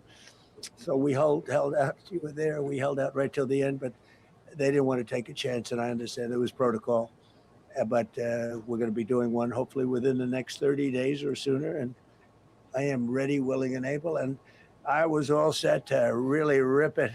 And I said to my people, this would be the most inappropriate speech ever made if I said what. So I'll have to save it. I don't know if I could ever be as rough as I was going to be tonight. I think I'm going to be probably very nice. I'll be very boring the next time, but we're going to have a great event. And you did a fantastic job. Thank you very much. Peter, go ahead. Thank you, President Trump. There's a report in the New York Post that this assailant assembled his weapon somewhere on site at the hotel. What do you think about that? And I ask respectfully, why do you think this keeps happening to you? Well, you know, I've studied assassinations, and I must tell you, the most impactful people, the people that do the most, you take a look at the people, Abraham Lincoln, I mean, you go through the people that have gone through this where they got them, but the people that do the most, the people that make the biggest impact, they're the ones that they go after. They don't go after the ones that don't do much because they like it that way. And when you look at the people that have either, whether it was an attempt or a successful attempt, they're very impactful people Just take a look at the names here, the big names. And I hate to say I'm honored by that, but I've done a lot. We've done a lot. We've taken this country, and we were a laughing stock for years, and now we're the hottest country. 20 more anywhere in the likes to world. We've 400, changed this guys. country. Double tap that screen if you And have not. If there are you're a on a lot of people mobile that are not device, happy or click about the that. 3 dots, So I hit that think that's the thumbs answer, up. Peter. And after Butler, your team for a while rethought outdoor events. Yeah. Do you think that you now need to rethink No. indoor? Well, but then you just don't do events. No, I can't do that. I have to. It is what it is. We have to do it. The room was very, very secure. He charged from 50 yards away, so he was very far away from the room. And what did you think when you saw the video of how fast he was running? He was moving. He was really moving, and the reaction time was great. Boy, those guys, they had their guns drawn, literally. by Thank you time for the he was there, gift. They were shooting. They were. I thought they were very impressive. And if I didn't, I'd let you know. I'm not going to be. I would not stand for that. No, I thought they were very impressive. Thank you, President Trump, and thank you for updating us on the Thank you. suspect earlier. Were you aware of any threats? Was your team aware of any threats beforehand? And do you believe you were the target of this tonight? I guess. I mean, these people they're crazy. They're crazy. And, you never know. He was very far away from me. He had to go through a lot. We had resources all over. We had resources sitting at tables, literally in disguise, sitting maybe at your table, who knows? But we had people all over the room, so he had a long way to go. That was really a first line of defense, and they got him. And they really, they acted incredibly.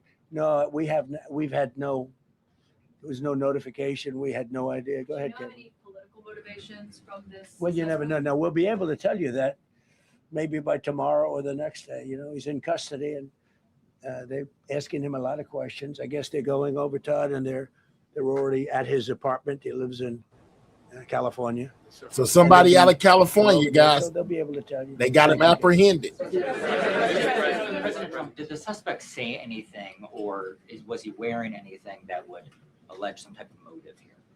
Nothing. No, I mean, he was a guy who looked pretty evil when he was down. They had him down. He was fighting hard. He was, in my opinion, a sick person. Who would do that but a sick person?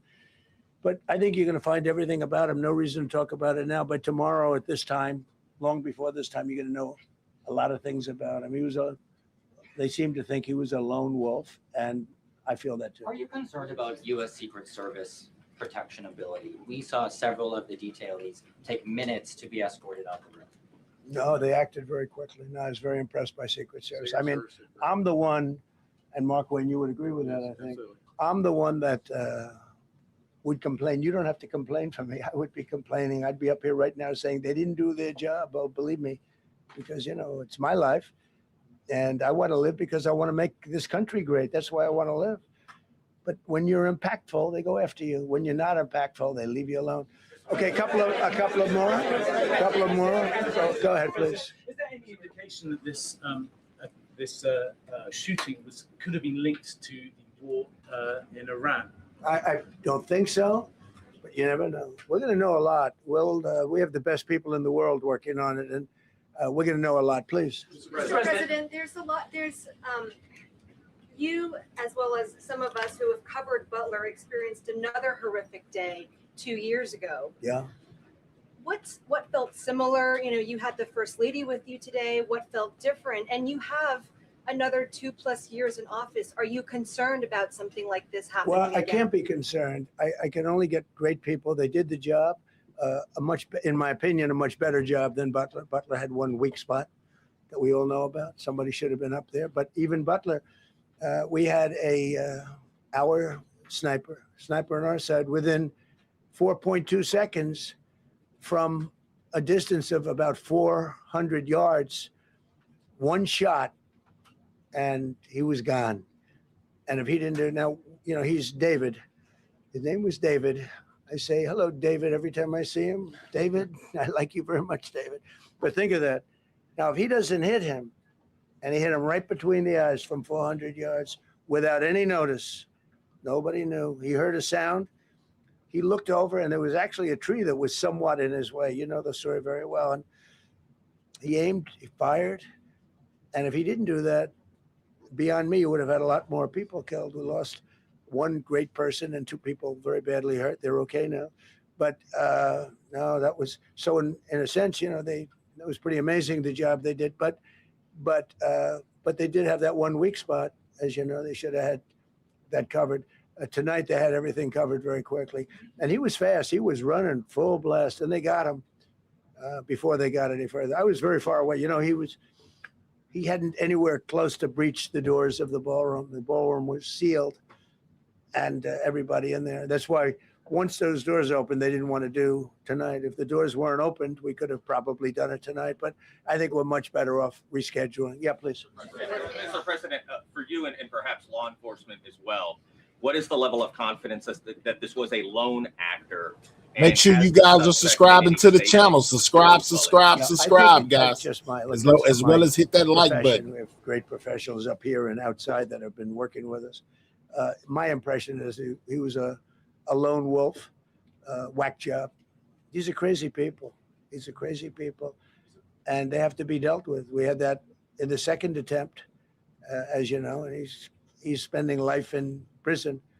Because if you let him out, they'll probably, if he serves 10 years or 15 years, you let him out, he'll probably try it again with somebody else. They're sick people. We have a lot of sick people. But you're going to know, I think very shortly, you're going to know, Todd, a lot about him. You're going to know a lot about him. Yeah, a couple of more. Yeah, don't forget, after this, they have the police, basically the chief giving a briefing as well, guys. We will most definitely be there. But I can't be so concerned that you can't function. No, I'm here. It's a dangerous profession. I tell the story, race car drivers, I think it's very dangerous. So if you take 1% and then take about 10% of 1%, just to break it down very easily, they die. So much less than 1%, 10% of 1%. I think bull riding is very dangerous. If you take about the same 10% of 1%, much less than 1%. But if you take presidents, it's 5.8%. And about 8% are shot at. So nobody told me this was such a dangerous profession. If Marco would have told me, maybe I wouldn't have run. Maybe I would have said, I'll take a pass. No, it's a dangerous profession, but I don't view it that way. Look, I'm here to do a job. As part of the job, it is a dangerous.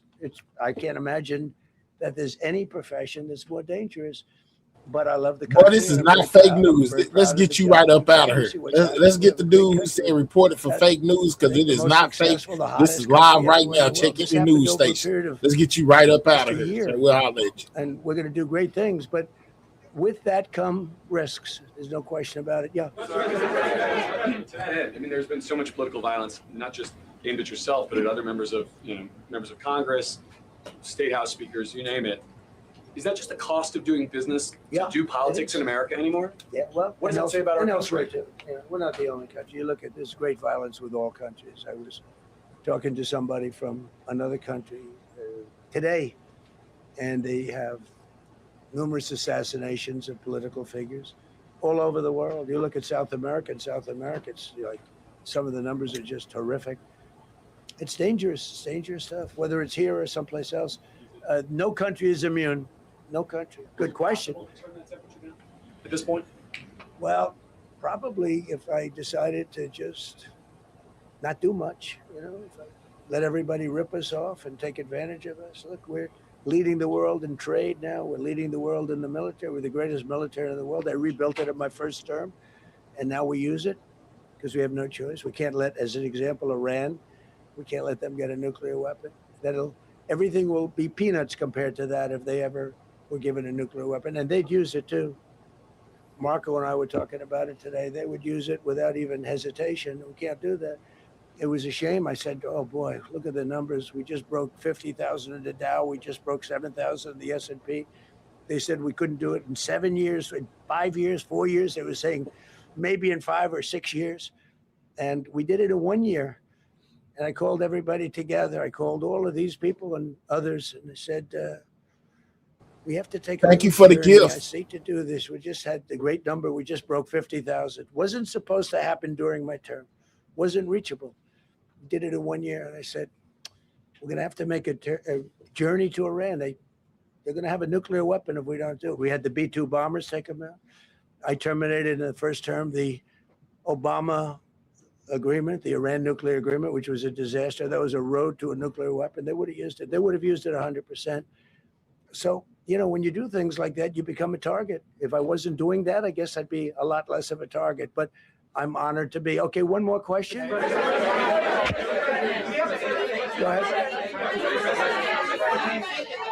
Yeah, go ahead. Thank you, President Trump.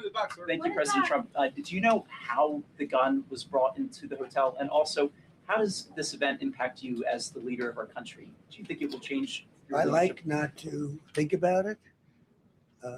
I lead a pretty normal life, considering it's a dangerous life. I think I handle it as well as it can be handled. I think a lot of other people, you read stories where they become basket cases. To be honest with you, I'm not a basket case. I really take it as it is. I do it for the country. I'm not doing it for any other reason. I have a first lady who's doing. Thank you for that cash job. app. Thank you for contributing to the channel. Thank you very much. Better than anybody. She's told me numerous times. She said, "You are in a dangerous job," but that goes along with her too. I mean, it's dangerous for her too. We sat there tonight. We heard that noise, and it was either a tray or a bullet. I was hoping it was a tray, but it wasn't. And again, we had some very brave people doing a great job, so we're very proud of them and happy with them. I just want to thank everybody. They will be able to give you all that information as to the names and everything else. I think we released the names already. Most of you would have it, but his name. We appreciate it. Thank you, Rika, for the 5. Dresses. It was a little different evening than we thought, but we're going to do it again, and we have a great chairman who we're so proud of, and we have to make it better. We'll make it safer, I guess, right? But we're going to make it even better. Okay, thank you very much. Thank you. About how impactful this was. Can we hear from her about? Well, honey, would you want to say something? Okay.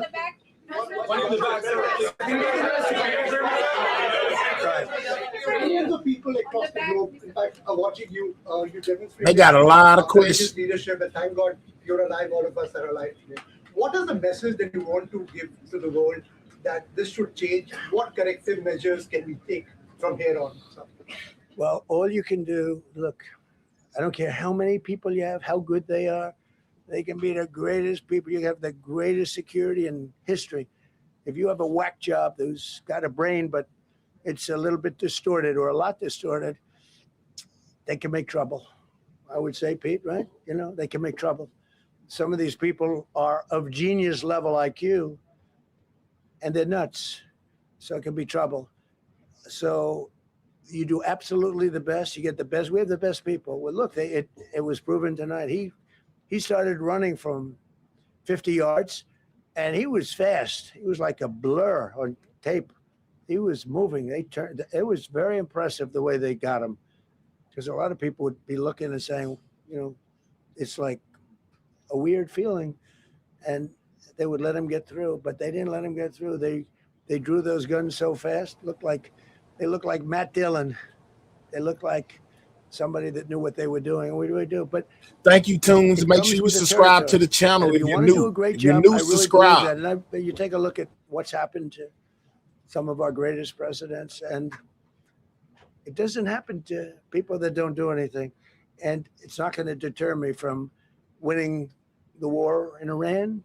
I don't know if that had anything to do with it. I really don't think so, based on what we know. But we're going to continue to do a great job. That's all I can do. Thank you very much.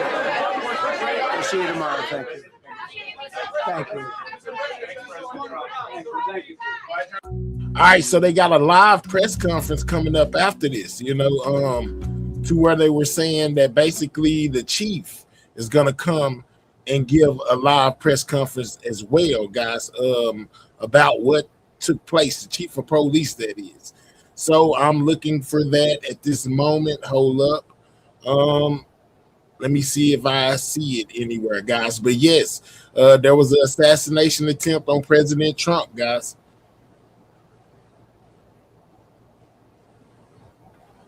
They sent me to somebody live stream that I wasn't even looking for. Let's get you off of here. Yeah, but it's crazy, guys. Yeah, I'm trying to see if I can see where, because they said right following this, they were going to give us a full one from the police chief, breakdown from the police chief. So I'm trying to see if I see it.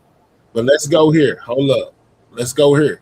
We got video of the moment when all of this took place.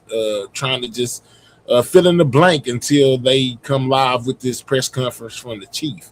So check this out. This is different angles than the angles we have seen. I think it's one from the inside and one from the outside, guys, as all this took place. The president was rushed off the stage. Let us watch that now.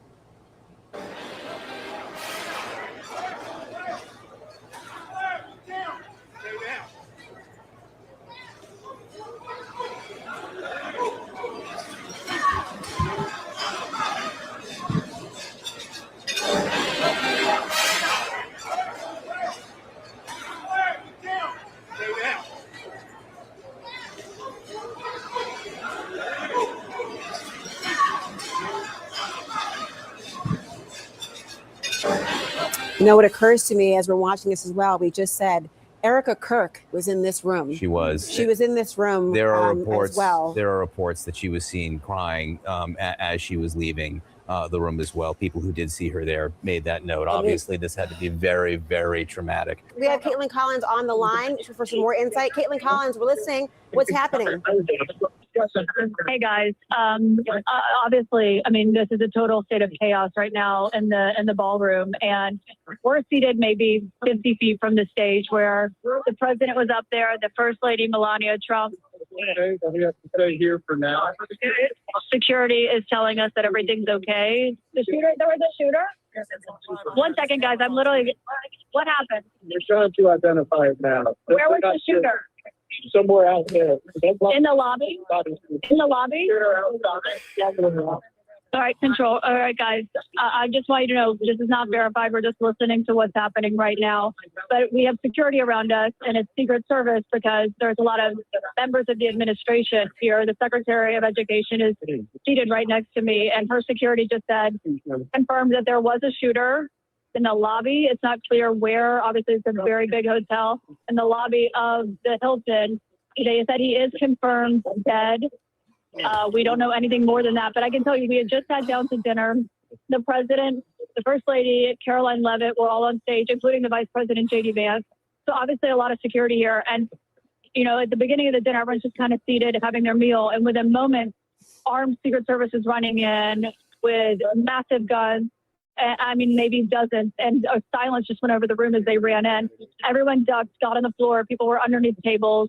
No one knew what was going on. And for a second, the president actually was not evacuated off stage. I looked, he was sitting still right there. A Secret Service was coming in and down the hallway. And so we didn't know at first, but then we heard from our own security that they heard shots fired.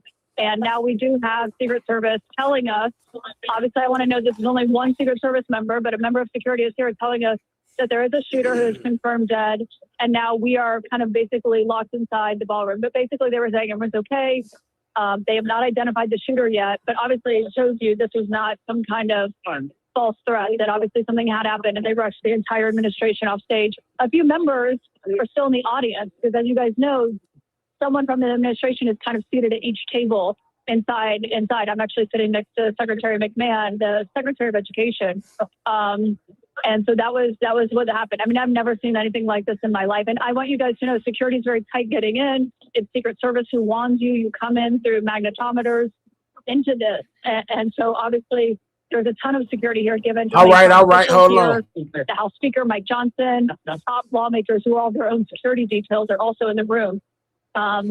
That just speaks to this. But as we were sitting here, and then moments later, obviously the president was rushed off stage, the vice president was rushed off stage. I saw Secretary Kennedy being rushed off as well, Stephen Miller and his wife, as they were moving quickly. But it's difficult for them. So yeah, guys, I got the live coverage of the from the police department, the one they finna do. We most definitely there.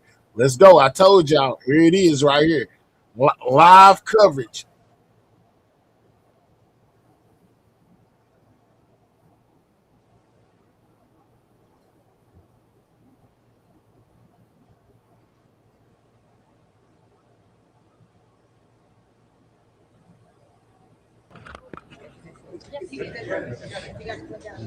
All right. Are we ready, guys? Start. Let's check.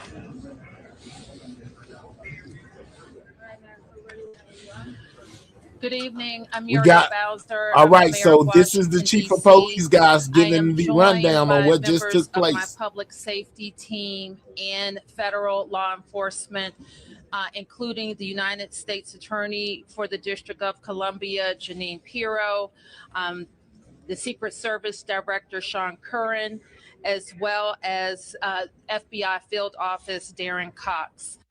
We're here to provide you an update on the incident that took place tonight at 8:36 p.m. at the Washington Hilton at the site of the White House Correspondents' Dinner. At about that time, a sole gunman rushed a Secret Service checkpoint in a lobby at the hotel.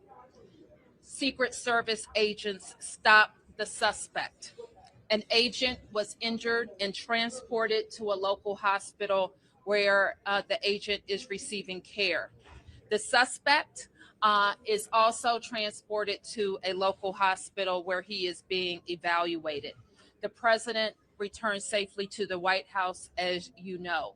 We are so very thankful to members of law enforcement who did their jobs tonight and made sure that all guests were safe. We have no reason to believe at this time that anyone else was involved.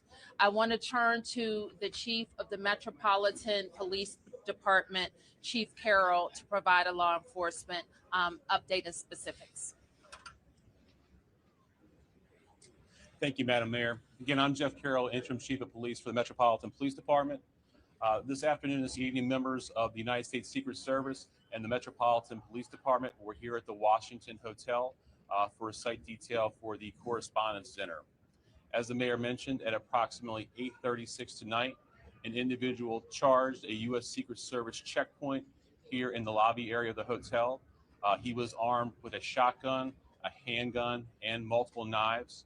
As he ran through that checkpoint, members of law enforcement from the United States Secret Service intercepted that individual.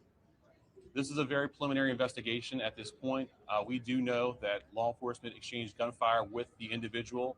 We do know that a U.S. Secret Service uniformed division officer was struck in his vest. He was transported to a local hospital for treatment. He seems to be in good spirits at this time.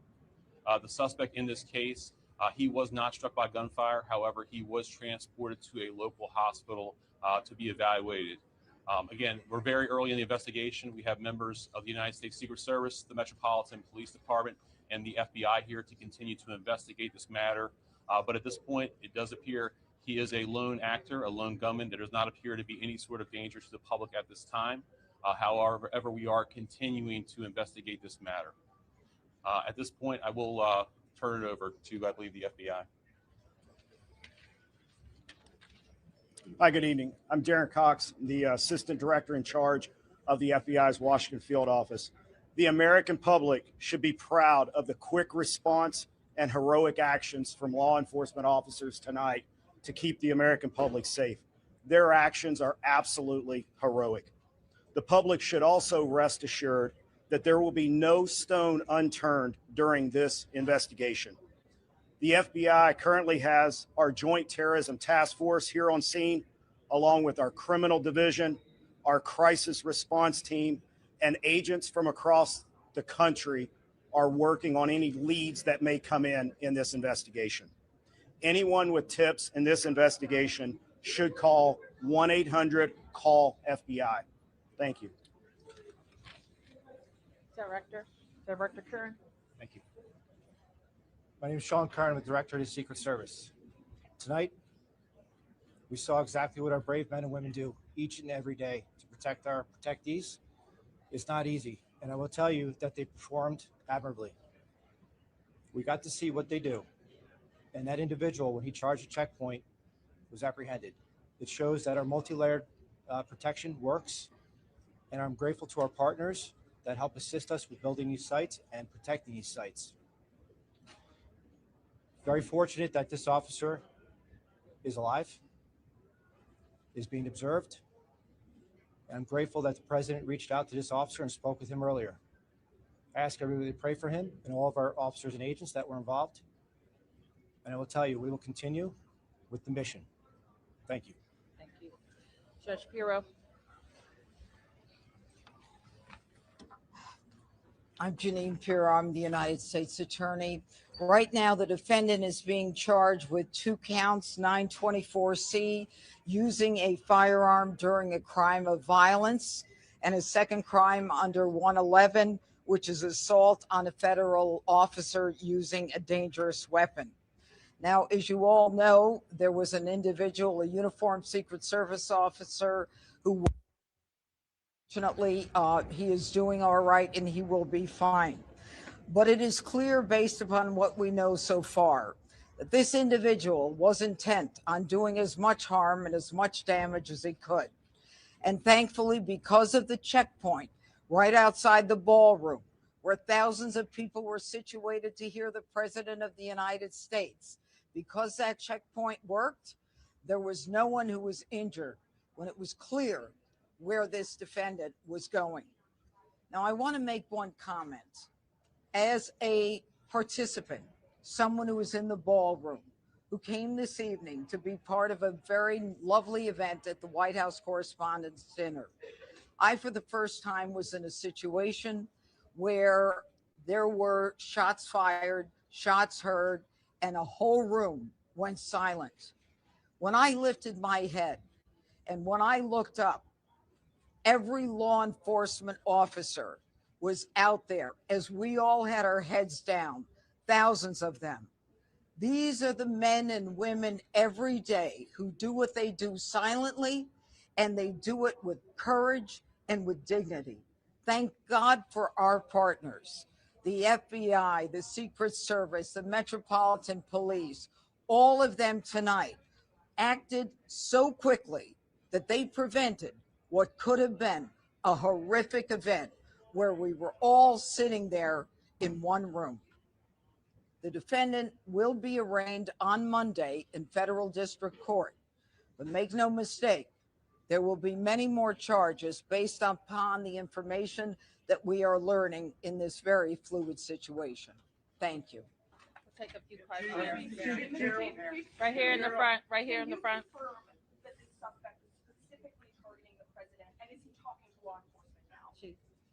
Sure. So at this point, what we know is we know the individual charged the checkpoint with a firearm in his hand. We know he was running in the direction of the ballroom that the president was in, as well as other cabinet members. So what his specific motivation was, we can't say at this point. However, as we continue to investigate that, we'll continue to work towards that. Chief, when you say especially here, there seems to have been a lack of authorization to come to this event. Was this a failure on the Secret Service? I mean, what we have here is a multi-layered approach. The director spoke about it. We have officers on the outside from the Metropolitan Police Department, along with the escort. The inside portion of any presidential site is handled by the Secret Service and law enforcement partners. This is a multi-layered approach. The point of this checkpoint is to intercept individuals that were there. And what we see in this case is when he reached that checkpoint, Secret Service. Sir, this is not a liberal channel. This is a neutral channel. Don't don't come in here, spread no narratives, or you'll be out of here as quick as you can. Yeah, we most definitely in the middle. We independent. We ain't on no side. You know, we take all the facts in as they come from each side of the board, sir. So let's not be talking about this liberal channel, and that's a lie. Very early in the investigation. So, things we're looking into is his background, vehicles. Those are all things that the FBI, the Metropolitan Police Department, and the Secret Service are working together jointly to determine, is there anything else that's available? So I would imagine as we continue to go through this investigation, there will be additional search warrants and things of that nature as the investigation progresses. At this point, he was not known to the Metropolitan Police Department. I can tell you that. Right here. There are multiple other parties and events happening associated with this weekend tonight. Is there any reason to believe that there will be security concerns at those events? Are there preparations being made locally to protect those attendees? Yeah, absolutely not. So we have no indication. This is an isolated incident with one individual is the information that we do have. However, we do have additional officers across the city that are giving special attention. We do know there were some after parties and events that are planned that we will be providing coverage for those events. Yep, right here. The president said that this is not a particularly secure building. Do you agree with that assessment? I'm not exactly 100% familiar with this building. I do know in this incident tonight, I know there was a security plan that was developed by the Secret Service that the Metropolitan Police Department assisted with, and I know that security plan did work this evening. This is crazy, guys. So official updates from the police department regarding what took place with President Trump just hours ago.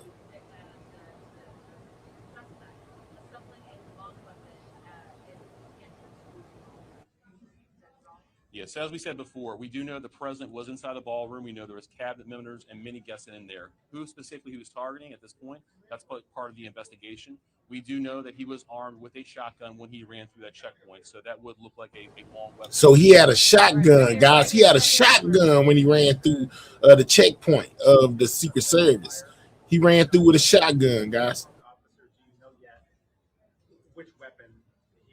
Yeah, obviously, we're only a couple hours into this instance, so we don't have that level of information.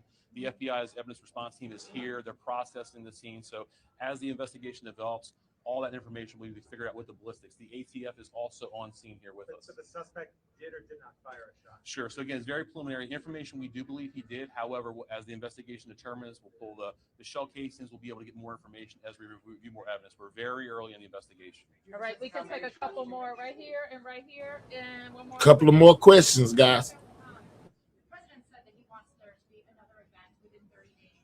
Given what happened tonight, do you have any sense of what additional security measures might be put in place to ensure that something similar does not happen again? Sure. I'll toss it to the Secret Service. Yep, this is what we plan for every day.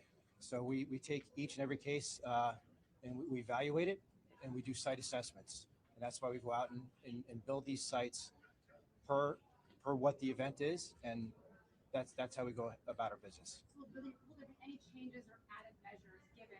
I found one with a bit more better quality sound, guys. Hold on, let's go over here what a better sound is so we can hear it all the way properly, guys. Hold up, let's go here. Better sound, guys. As the investigation develops, all that information will be figured out with the ballistics. The ATF is also on scene here with us. So the suspect did or did not fire a shot? Sure. So again, it's very preliminary information. We do believe he did. However, as the investigation determines, we'll pull the shell casings. We'll be able to get more information as we review more evidence. We're very early in the investigation. All right, we can take a couple more right here, and one more over here. Thank you so much. So the president said that he wants there to be another event within 30 days. Given what happened tonight, do you have any sense of what additional security measures might be put in place to ensure that something similar does not happen again? Sure. I'll toss it to the Secret Service. Yep, this is what we plan for every day. So we take each and every case and we evaluate it, and we do site assessments. And that's why we go out and build these sites per what the event is, and that's how we go about our business. So will there be any changes or added measures given that this did happen? We're going to have to evaluate this evening. Thank you. I understand. Breaking news, guys. I got a picture of the suspected trigger man, guys, of the suspected shooter, So guys. preliminary information. I have we a do believe he picture was a guest of here the at hotel. suspected We have shooter. secured a room Just here in the came through. hotel. Hold on. And again, we'll go through the appropriate procedures to determine what was inside there. But that is secure. At this point, like I said, we believe he is the only suspect in this case. Okay, to jump on that question, I understand the multi-approach to security, but you walk in with a weapon of that Hold on. I'm about to post the picture for y'all, guys. level seems to be quite an extraordinary feat. How does that happen? Sure. So again, I mean, we're very early in the investigation, so we'll have to determine. We'll go through video across the hotel to figure out how the gun got in, how it got down here. Those things will come through the investigation. At this point, we don't have that level of detail. Okay, last one. Yes, video appears to show the president falling down when he's being escorted out. Was he injured at all during his evacuation? No, we don't have any information that he was injured. Could you clarify how he was detained? If he was not shot, could you clarify how he was detained? Sure. So law enforcement in right here in this very area, they actually tackled him to the ground. Hold on. I got to bring it back, guys. Hold You were up. in the hospital. For some reason, they didn't pull it up. We will release his name, Mark, once we have all the information. Again, we're still running a lot of things down. How many people in the hospital? In the hospital, so we have the Uniform Division Secret Service officer who's being evaluated at the hospital, who took a round to the vest, and the suspect is being evaluated. He was Let not me struck by reload it. gunfire. U.S. Attorney Bureau, are you looking at any terrorism charges? Well, as the chief just indicated, we're very early in this investigation, but make no mistake, if there is anything like that, we will find it and we will file it. Thank you, guys. Appreciate it. Thank you. All right, so that was official word from the police department. Hold on while I wait on this thing to send through so I can show it to y'all. But yeah, man, breaking news, President Trump, most definitely fired up on today. They apprehended the gunman. As soon as this thingy lets me put it up here, I got y'all. Hold on. We will officially see the guy responsible for this. Holy smokes. Yeah, okay, hold on. Let me Situation hold where up. We'll let there it play were real quick. shots fired, I need shots to bring up heard, this picture. and a whole room went silent. When I lifted my head and when I looked up, every law enforcement officer was out there as we all had our heads down, thousands of them. These are the men and women every day who do what they do silently, and they do it with courage and with dignity. Thank God for our partners, the FBI, the Secret Service, the Metropolitan Police. All of them tonight acted so quickly that they prevented what could have been a horrific event where we were all sitting there in one room.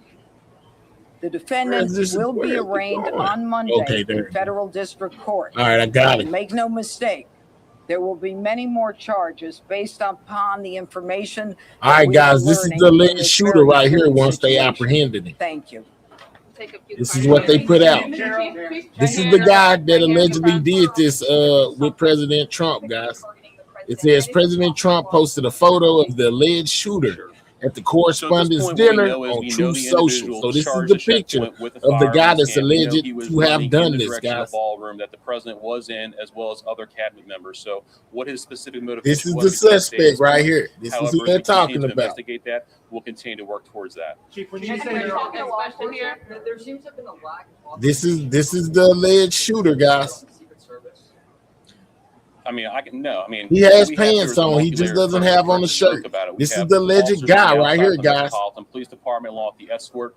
The inside portion of any presidential site is handled by the Secret Service and law enforcement partners. This is what Trump posted. The point of this checkpoint is to as the intercept person individuals over there. who What we see in did this case is when he reached that checkpoint, Secret Service agents and law enforcement engaged him immediately. They were able to bring him into custody and prevent anyone from being harmed. Chief Carroll, right here. Chief Carroll, can you tell us if you found a vehicle associated with the suspect? This is crazy, guys. Conducting any search warrants either on a vehicle or locations here or elsewhere around the country? Sure, Mark. So as you can imagine, this is very early in the investigation. So, All right, things so we're let's looking into is his background, this is the vehicles. alleged Those are shooter all right things here that on the the screen, FBI, guys. the Metropolitan. We already heard that right there. Let's go to where I think they show us where they apprehended him. Let's go here, guys. Shout out to everybody in the building. Continue to double tap their screen as I bring y'all all the information that I'm finding regarding this assassination. Libby, I understand you were tackled or taken to the ground. Tell me more about this.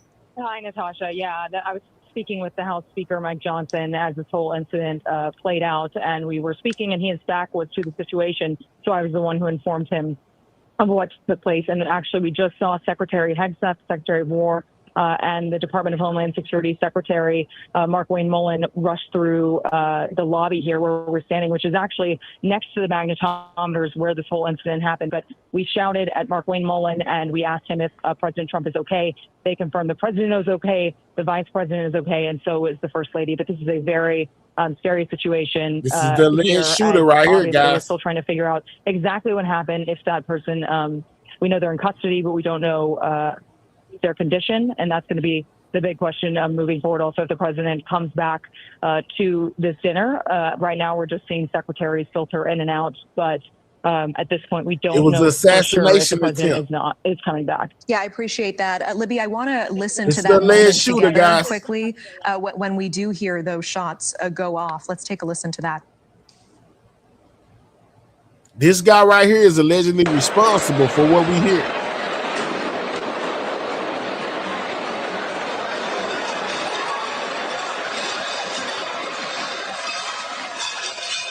Make sure if you have not, you take time to double tap that screen, guys. Hit the like button. Double tapping the screen is how you hit the like button, or you can click the 3 dots, hit that thumbs up, guys. And we hear those yells of "stay down." Libby, it is remarkable. It seems like the He ripple appears of to be a fear and black guy activity as well, in that guys. room starts That's in the back responsible for this. and moves forward. There are several seconds that go by when we hear He those ran bangs. past At Secret least 5 Service with a of them. shotgun. And then the president is rushed off the stage. We are hearing that he is safe tonight, as are all of the protectees, including the VP and the First Lady tonight. We're looking at this from a different angle. But you were there. Tell me a little bit more about exactly where you were in that room. You say you were speaking with Mike Johnson at the time. I most definitely don't know When him. was the moment you realized something was wrong, and what did you say to Mike? The moment that I saw the snipers and them running down with because I was facing the actual room and my back was to the entrance. We were actually standing. There's so many tables in the room, like over 200 tables, and there's this huge graph that you look and you figure out where your table is. That's what I was doing. So you were not in the room itself. You were actually more in the lobby area. No, we were in the room. Okay. This is right when you walk into the room. So I basically had the view of the whole entire situation. So Snipers came on from every single none of angle the from other news United stations States do I Secret Service see from behind me, the picture and then of the also, suspect. So we may the have other just entrances, broke 'cause there's this several as far as other the ones that internet security is able first, to get guys. through, while we None just of have these our other one channels are entrance showing that we him. go through. And that entrance is near the magnetometers where it seems like this situation happened. As for what I said, I warned the speaker, and then we were tackled to the ground, and then he was escorted out. Following that, we saw several, unfortunately, senators, members of Congress limping out of the room, being carried by either their staffers or law enforcement who likely suffered injuries when they were tackled. And that is also something that was happening as all of this was developing. And I will say this is a very this is something that this White House is very familiar with, unfortunately, that President Trump has faced. And I actually just was speaking with Andrew Colvett, who was Charlie Kirk's best friend and right-hand man. And this is just a very shaken that was them rushing out Mike. moment for Guns everyone, drawn, but guys. especially people like him, given the heightened threat environment. And then what we This saw guy here happen was the tonight. guy that they went and Did you apprehended. hear those shots go off? Yes, I did hear a loud bang, and then that's when I yelled at the speaker. What did you yell at him? Natasha, a curse word. I appreciate the candor there, and I think the moment calls for it. We're looking at some of these stills. We're just getting into our newsroom. Cheryl Hines and RFK Jr. there. We're hearing reports RFK Jr. was limping. Tell me about. You said we have been seeing RFK could have people possibly limping been hit. They said he out was of this room, limping, and we're guys. seeing a still Or of Mike Johnson being somebody just escorted been out wrong as with his well. leg. You're saying that's sheerly from being tackled, and you experienced that firsthand. That was Secret Service, armed Secret Service, that tackled you to the ground. What can you walk me through that moment and what that was like? I twisted my ankle, but we still got the heels on. So it is Thank you for reported. Let asking, me say Natasha. I this: appreciate it is reported that the picture that I have of the suspect is most definitely him, because I seen on Fox they have it posted as well, guys. They have him posted right next to a picture of President Trump. So this is most definitely the guy that's responsible for all this chaos at the White House, guys. Yeah, he is the guy. This is the guy right here. You know what I'm saying? They most definitely have it posted on Fox. that. It's just a very scary moment, but I got up and I this is our job. So I got up and I immediately started filming. Of course you did. And Libby, I know you will remember this night for the rest of your life, and there will be some processing and unpacking to be done. And I can imagine how high the adrenaline is in this moment as well. Tell me a little bit about the confirmed details we are getting. It seemed like they were opening the doors, and it almost looked like an evacuation at one point. And then we're seeing this statement from the president on Truth Social. He says, part of all of it, Natasha, Tell we me. have no service. So everyone in here is trying to get information out. And I'm so glad that we were able to get me on the phone with you, because really getting any kind of information out right now is the big problem. Yeah. Thank you for watching. Subscribe below and download our News Nation app right now. Ain't that crazy, guys? So they most definitely have apprehended the person that they feel like is responsible for all of this. Some people saying it's staged, some people saying it's real, but most definitely something is most definitely going on. This is crazy. This is like the second or third attempt on Trump, you know, which I think leads people to believe that basically, you know, this may not be what it is, but I'm not so sure, man. I just, like I say, it's crazy, y'all. This is crazy, man. Prayers for the United States. I think we got somebody over here that also had got on the thumbnail. Hold on, let's go over here. We have another one. They had the same guy that I just showed y'all down on the ground, basically as the suspect. So yeah, I'm pretty sure it's him. He is the guy that's responsible. Let's go here. President Donald Trump rushed off the stage of the White House Correspondents' Dinner along with the vice president, top Trump officials, as a seemingly lone gunman tries to rush into the building armed. He has been arrested. A 31-year-old man from California was taken into custody. Right before he's a 31-year-old man from California, guys, and he just reported that they have taken him in. The break. So they got it from the president as well as the acting U.S. Attorney General. The president said that man did not make it close to the ballroom where the Correspondents' Dinner was happening. He was arrested alive. One officer was shot, but they were hit in their bullet-resistant vest. And President Trump said he talked to that man tonight, and he is expected to be okay. He hopes in the coming days investigators can find the motivation of the shooting. But he said after talking to investigators and also in his personal experience with assassination attempts, he believes it was a lone gunman. He was actually asked by a reporter why he thinks this keeps happening to him. And President Trump said the people that do the most, the people that make the biggest impact, that's the ones they go after, saying that it was essentially because of his moves, but he didn't actually have a motivation at the moment. He knows that investigators right now are interviewing the man. We haven't identified him quite yet, but there is video of him sprinting past the security barricade. We're going to get that in a bit. We have it right now. I'm hearing in my they finna show y'all him sprinting past security, guys. Make sure if you're new to the channel that you subscribe. This is Everything News. We bringing y'all everything we find, including a picture of the suspect and now a video of him trying to get past security, guys. Let's go. Make sure you guys are double tapping that screen as well. That's how you hit the like button, or click the three dots, hit that thumbs up. The likes are very necessary. If you like this brand of entertainment, because due to the subject matter of what took place today, that's why I'm on right now. But usually I go live Monday, Wednesdays, and Fridays, you know what I'm saying, 9 a.m. to 11 a.m. So if you like catching the latest and breaking and updates and things of that nature when it comes to the news, make sure you subscribe and tap in with me on each one of those days. I will most definitely be broadcasting live and bringing y'all everything I'm finding out about the latest and breaking news, guys. So make sure y'all tap in with me. But let's get back to the video, guys. Let's go. Here, let's take that video. Or actually, we're gonna, yes, here's the security video at the moment. This is outside the ballroom. This is the White security House Correspondents' video, Dinner is guys. happening. First Those are time seeing security personnel. This video shared by the president on Truth Social. That's the gunman right there trying to get by the Secret Service, guys. This is him running by them. Let's go back a little bit. You know what I'm saying? Let's go back. Or this actually, is the video from what happened the security today. Video at the moment. This is outside the ballroom where the White House Correspondents' Dinner is happening. Those are security personnel. This video shared by the president on Truth Social.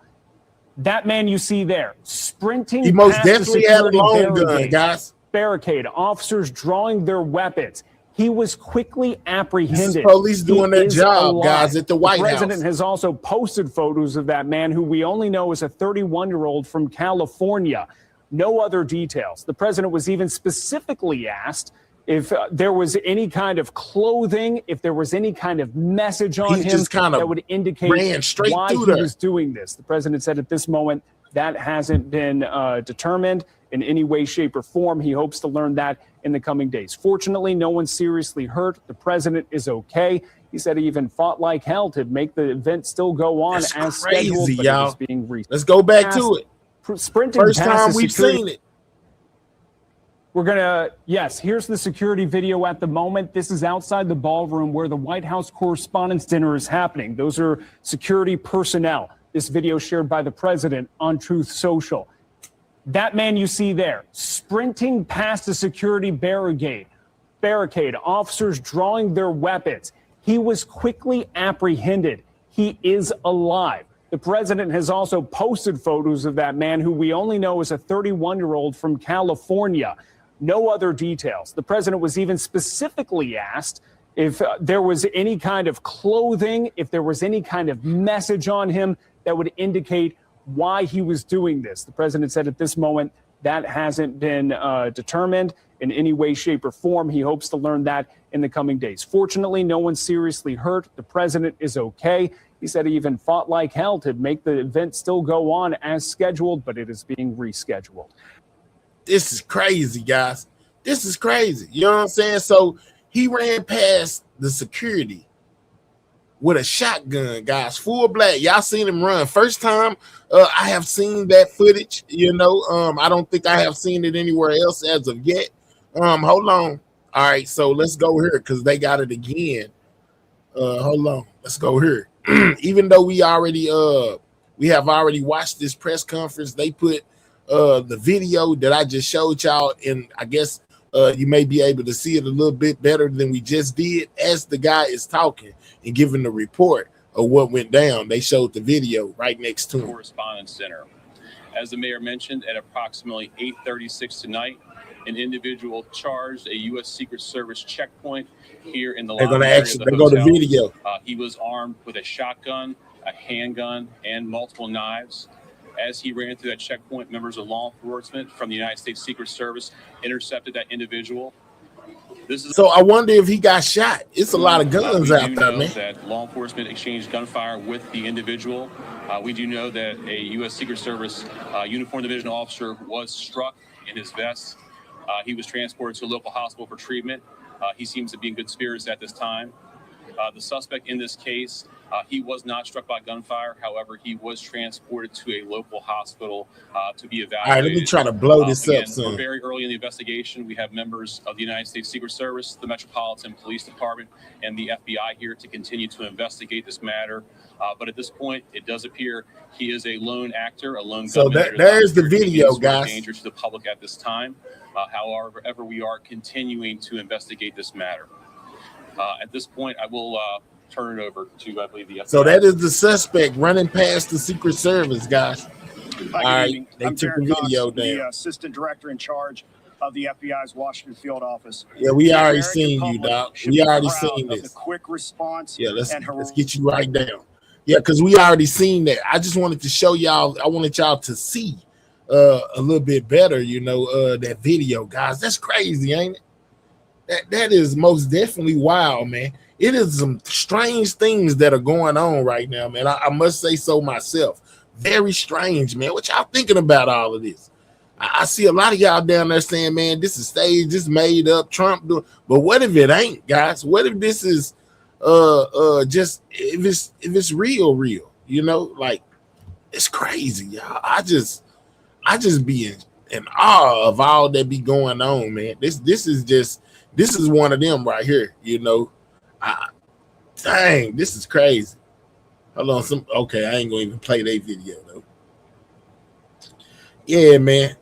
But yeah, they most definitely giving updates when it comes to everything that's going on regarding Trump, man. They is really trying to get rid of him. They to me, it's seeming like they want Trump gone, guys. They want Trump up out of there. I see we still have action going on over there too as well. Let's go here. We got some active action going on. Monday to determine which date, but just a very raw situation out here. Hey, what happened to the sound? As soon as I click in, the sound go out.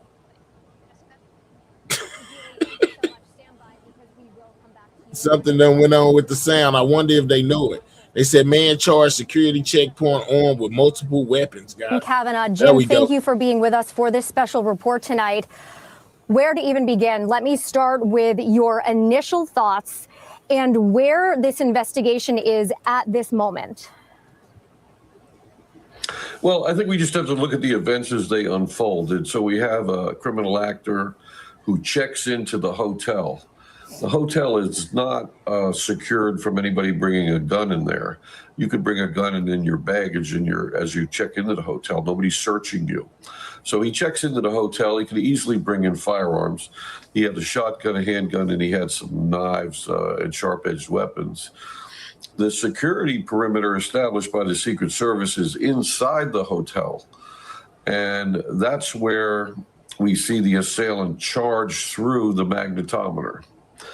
And magnetometers, we've had a lot of experience dealing with assailants at magnetometers over the years, but I've had cases where people come up to the magnetometer, like in a courthouse, and just kill the two deputies that are manning the magnetometer, and then they just walk through the thing and it buzzes, but so what? There's nobody there. They're dead.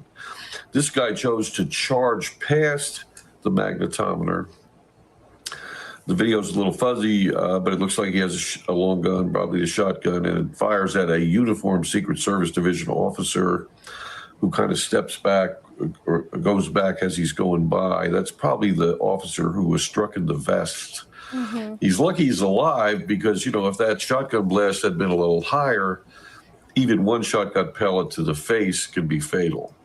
So that officer's very lucky. The vest saved him. And then other officers tackled the assailant, and the assailant was not shot, according to the commanders who were on the scene there.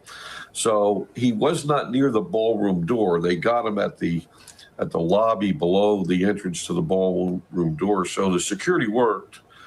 But the Washington Hilton, of course, it's famous or it's infamous for the place where Ronald Reagan was shot by John Hinckley. There go that picture I was showing y'all guys, the same exact picture. I was on a Secret Service detail in 1981 when John Hinckley tried to penetrate it here in Nashville and tried to kill Jimmy Carter. He had 3 guns on him, and he couldn't get through our security that day. And he got arrested at the Nashville airport with the 3 pistols, and he shot Ronald Reagan 6 months later. So these assailants get very determined. This guy, clearly, he had the 3 guns. He checked in. He waited till the dinner started. We don't know clearly his motive. Was his target only the president? Was it, officials of the government? Was it just mass murder to make a scene, with a terror motive? Terrorism at its base is theater. And you're not going to get any more theater in the world than the Washington's White House Correspondents' Dinner. That's going to be widely seen through the world. So it's a place for terrorist theater. So that could be a motivation here. We don't know if he's a lone wolf. There's a lot of people saying that, or I like to call him a lone mad dog. We really don't know that yet. Was he sent by others? Did he have handlers? Was he financed by someone? Is he a member of a terrorist group? We don't really know. I think it's too preliminary right now to find that out. Agents are in California doing the search of his apartment. There should be some answers there. Maybe he's posted some on his digital media, and we can learn his innermost thoughts, leading up to this attack. But clearly, if he came from California in the last few days, I don't know, guys. We'll be able to find that out pretty easy. But by checking into that, I see y'all saying, how was he able to get a gun in there? Well, from the video footage, he just kind of tried to run through there as fast as he could with it. The security immediately pulled out their guns, and I don't know if the guy was shot or not, guys. I don't know if he was wounded. Officials, the president, the nation's top correspondents and press teams. Jim, we know that authorities are searching this man's residence in California right now, but we have learned he has no record and he was not on the radar of any local law enforcement. Correct me if I'm wrong. It seems not typical that somebody who attempts to he looks be in black this kind to of me, situation, or mixed, create such chaos and potentially mass murder in a situation like this is not even on the radar of anybody. How typical is that, and how could he have gone unchecked? Well, you're exactly right, but we are in a place in the world right now where the world is on fire. I mean, we have major events going on in the world. We have a war in Europe and Ukraine. Disney say they missed. We have a war in Lebanon. All them guns and they still and missed. Israel. We have the Iran war.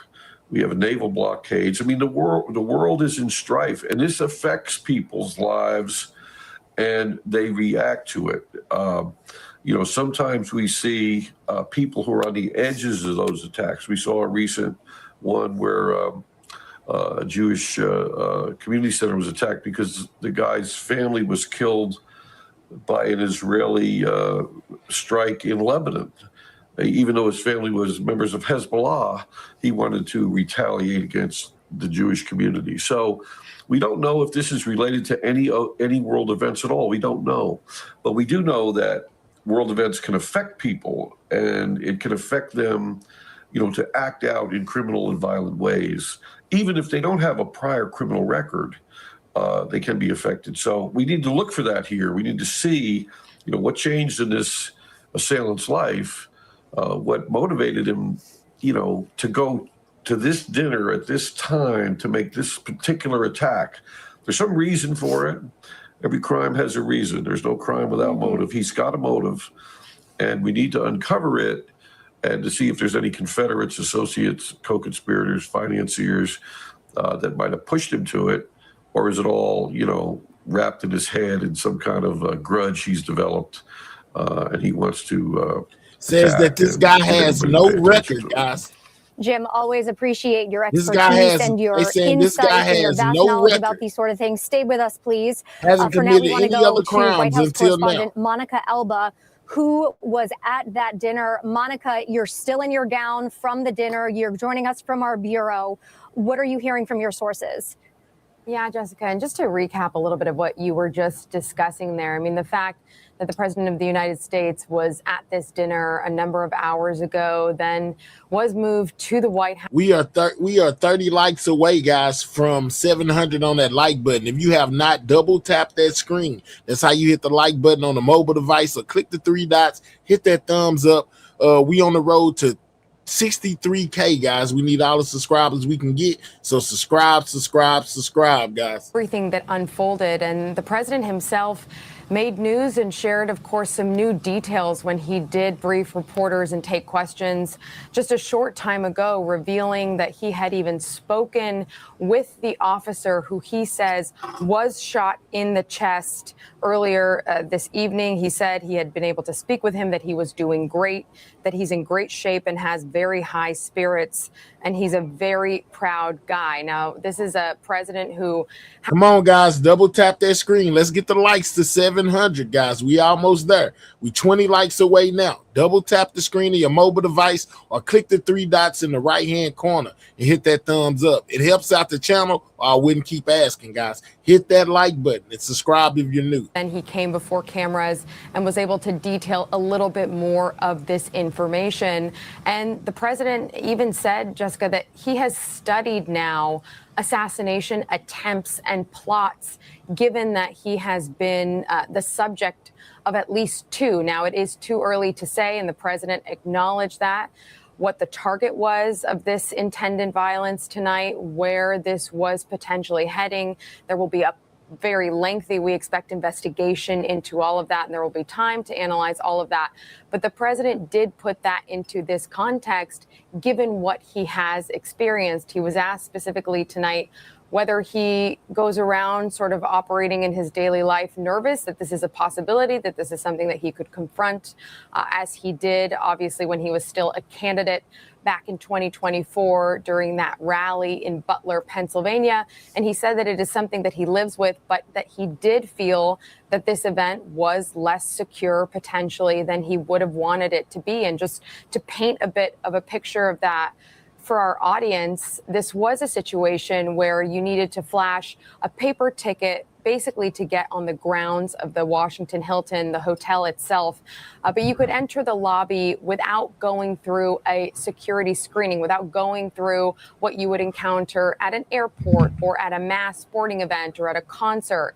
That part of the security was further down into the depths of the Hilton, and you had to only access the ballroom through a couple of levels. And it was at that last level where you did have to go through magnetometers and have your bags reviewed and be searched in the way you would always be if you were going to be attending an event with the president or with a very high profile U.S. government official or otherwise. And so the president did seem to raise questions about that. He did imply that he wanted there to be a very long investigation looking at what could have been some security flaws here. But I have to tell you, Jessica, that when you are in a room like this with the president of the United States, that is typically when you feel you could be in a very safe environment, given the level of security, given the presence of agents, given all of the thought that would go into an event like this. And in the moment when it was unclear what the shots that had rung out, what they were, in that instance where we heard the pop, pop, pop,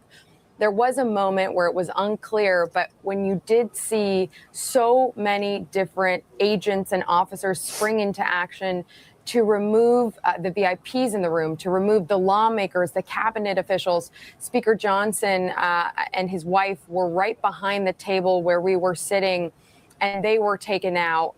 You saw Whip Emmer also removed from the room fairly quickly, and others in different directions. Certainly when you're in a venue like this, there are a lot of different exit points and entrance points because of just what a massive quantity of people are in this ballroom. So in terms of what was happening in the moment, there were a lot of questions, obviously, and it took a long time before we could figure out exactly what had occurred. But they did react very quickly in getting everyone out. But President Trump making that point tonight, Jessica, that he does think that there are problems with the way that obviously this was handled, though he was pleased with how quickly those officers were able to respond to the suspect and were able to apprehend him. And now, of course, again, there will be a very lengthy inquiry into exactly what may have led up to this. But the fact that it does appear this individual was a guest of the hotel. There were guests of the hotel that were milling about the lobby, that were able to be around this dinner and with quite close proximity to those security checkpoints. But in terms of sort of where this goes from here, it was interesting that the president was asked whether this is something that sort of factors into the way that he's going to approach other events or change his habits.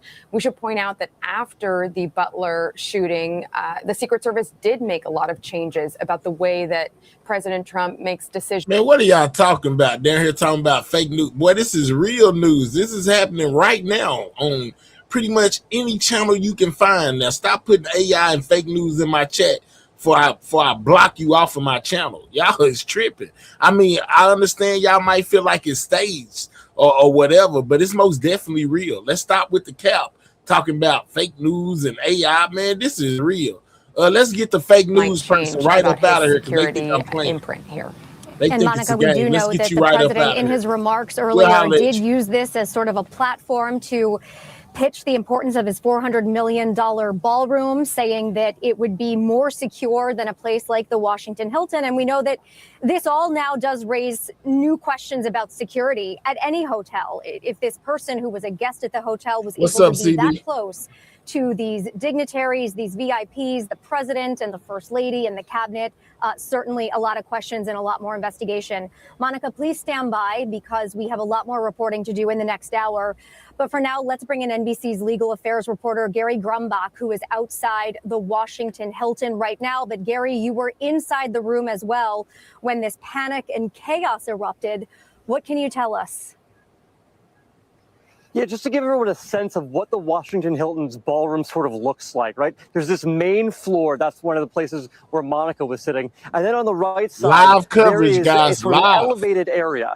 And I was sitting sort of on the elevated area on the right side. So I had a bit of a bird's eye view as to what was happening across the entire ballroom. And after the shots allegedly rang out, we saw dozens of members of Secret Service, dozens of members of federal law enforcement rushing in from the back of the room towards the dais where the president, the vice president, and members of the White House Correspondents Association were seated. And they were also going towards the secretaries and the members of the cabinet that were seated across the ballroom. And then, I'm sorry, what was that?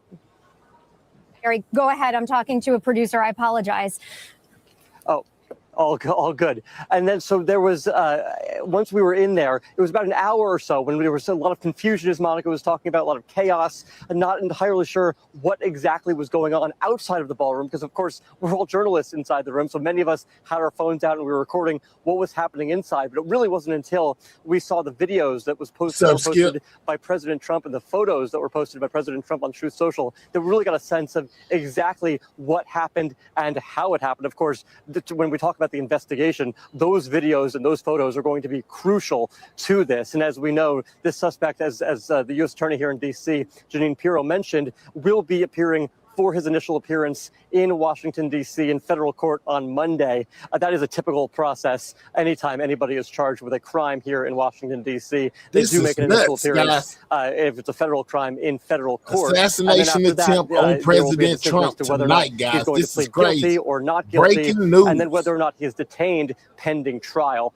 Certainly with an incident like this, when there was a firearm involved, very often the prosecutor's office will ask for the individual to be detained, and very often the federal judge will agree with that assessment because of the serious nature that could have happened here in this instance. Of course, it is of great credit to the law enforcement here to ensure that more damage was not done in this incident. Yeah, Gary, I keep coming back to the video of really that swift movement of the Secret Service and really powerful and extraordinary images of getting the president, of course, the First Lady, all the dignitaries and all the VIPs on stage at that head table. It really just remarkable how, yes, it looked chaotic and it looked panicked, but also it looked incredibly controlled. And I imagine that you will all at least felt quite safe in that moment that things were being handled. We have about 20 seconds before we head into a new report. Yeah. Real quick, this is something they train for, right? This is exactly the kind of incident that they train for, and so certainly they were prepared for something like this to happen. Live coverage outside of Gary, the White House. thank you so much. Great reporting. Please stand by as we prepare for a new special report at the top of the hour. This is crazy, man. This is boy, I tell you, man. Hi, I'm Jessica Layton in New York. It is the top of the hour, and we've been following breaking news of a shooting incident outside the White House Correspondents' Dinner in Washington, D.C. The president was forced to evacuate, and he was not injured, along with the First Lady and members of his cabinet who were also attending. The president saying he heard a loud noise and thought it was the sound of a tray dropping and was quickly rushed off that stage. Bless you. Appreciate it. Thank you. Here is what we know right now. Officials say a lone gunman armed with multiple weapons breached a security checkpoint in the lobby and was apprehended. The suspect fired a shot using a long gun, and a Secret Service agent was injured.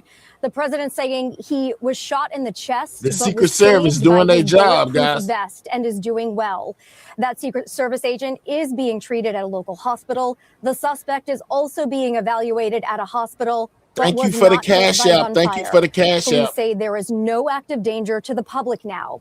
We are learning some new information right now about the suspect. Officials say he is a man in his early 30s who lives in California. He was a guest at the Washington Hilton where that event was being held, but we're told he has no record and was not on the radar of any local law enforcement. Officials say the suspect will face several federal charges and will be arraigned in court on Monday. The president spoke at the White House after he was evacuated. Here is some of what he had to say about the event.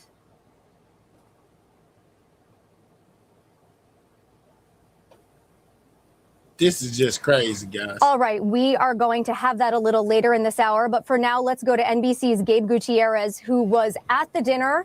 He is still joining us in his tuxedo tonight. Gabe, we know it's been a long night for you. Glad you and all of our colleagues are okay. What are you hearing from your sources at this hour?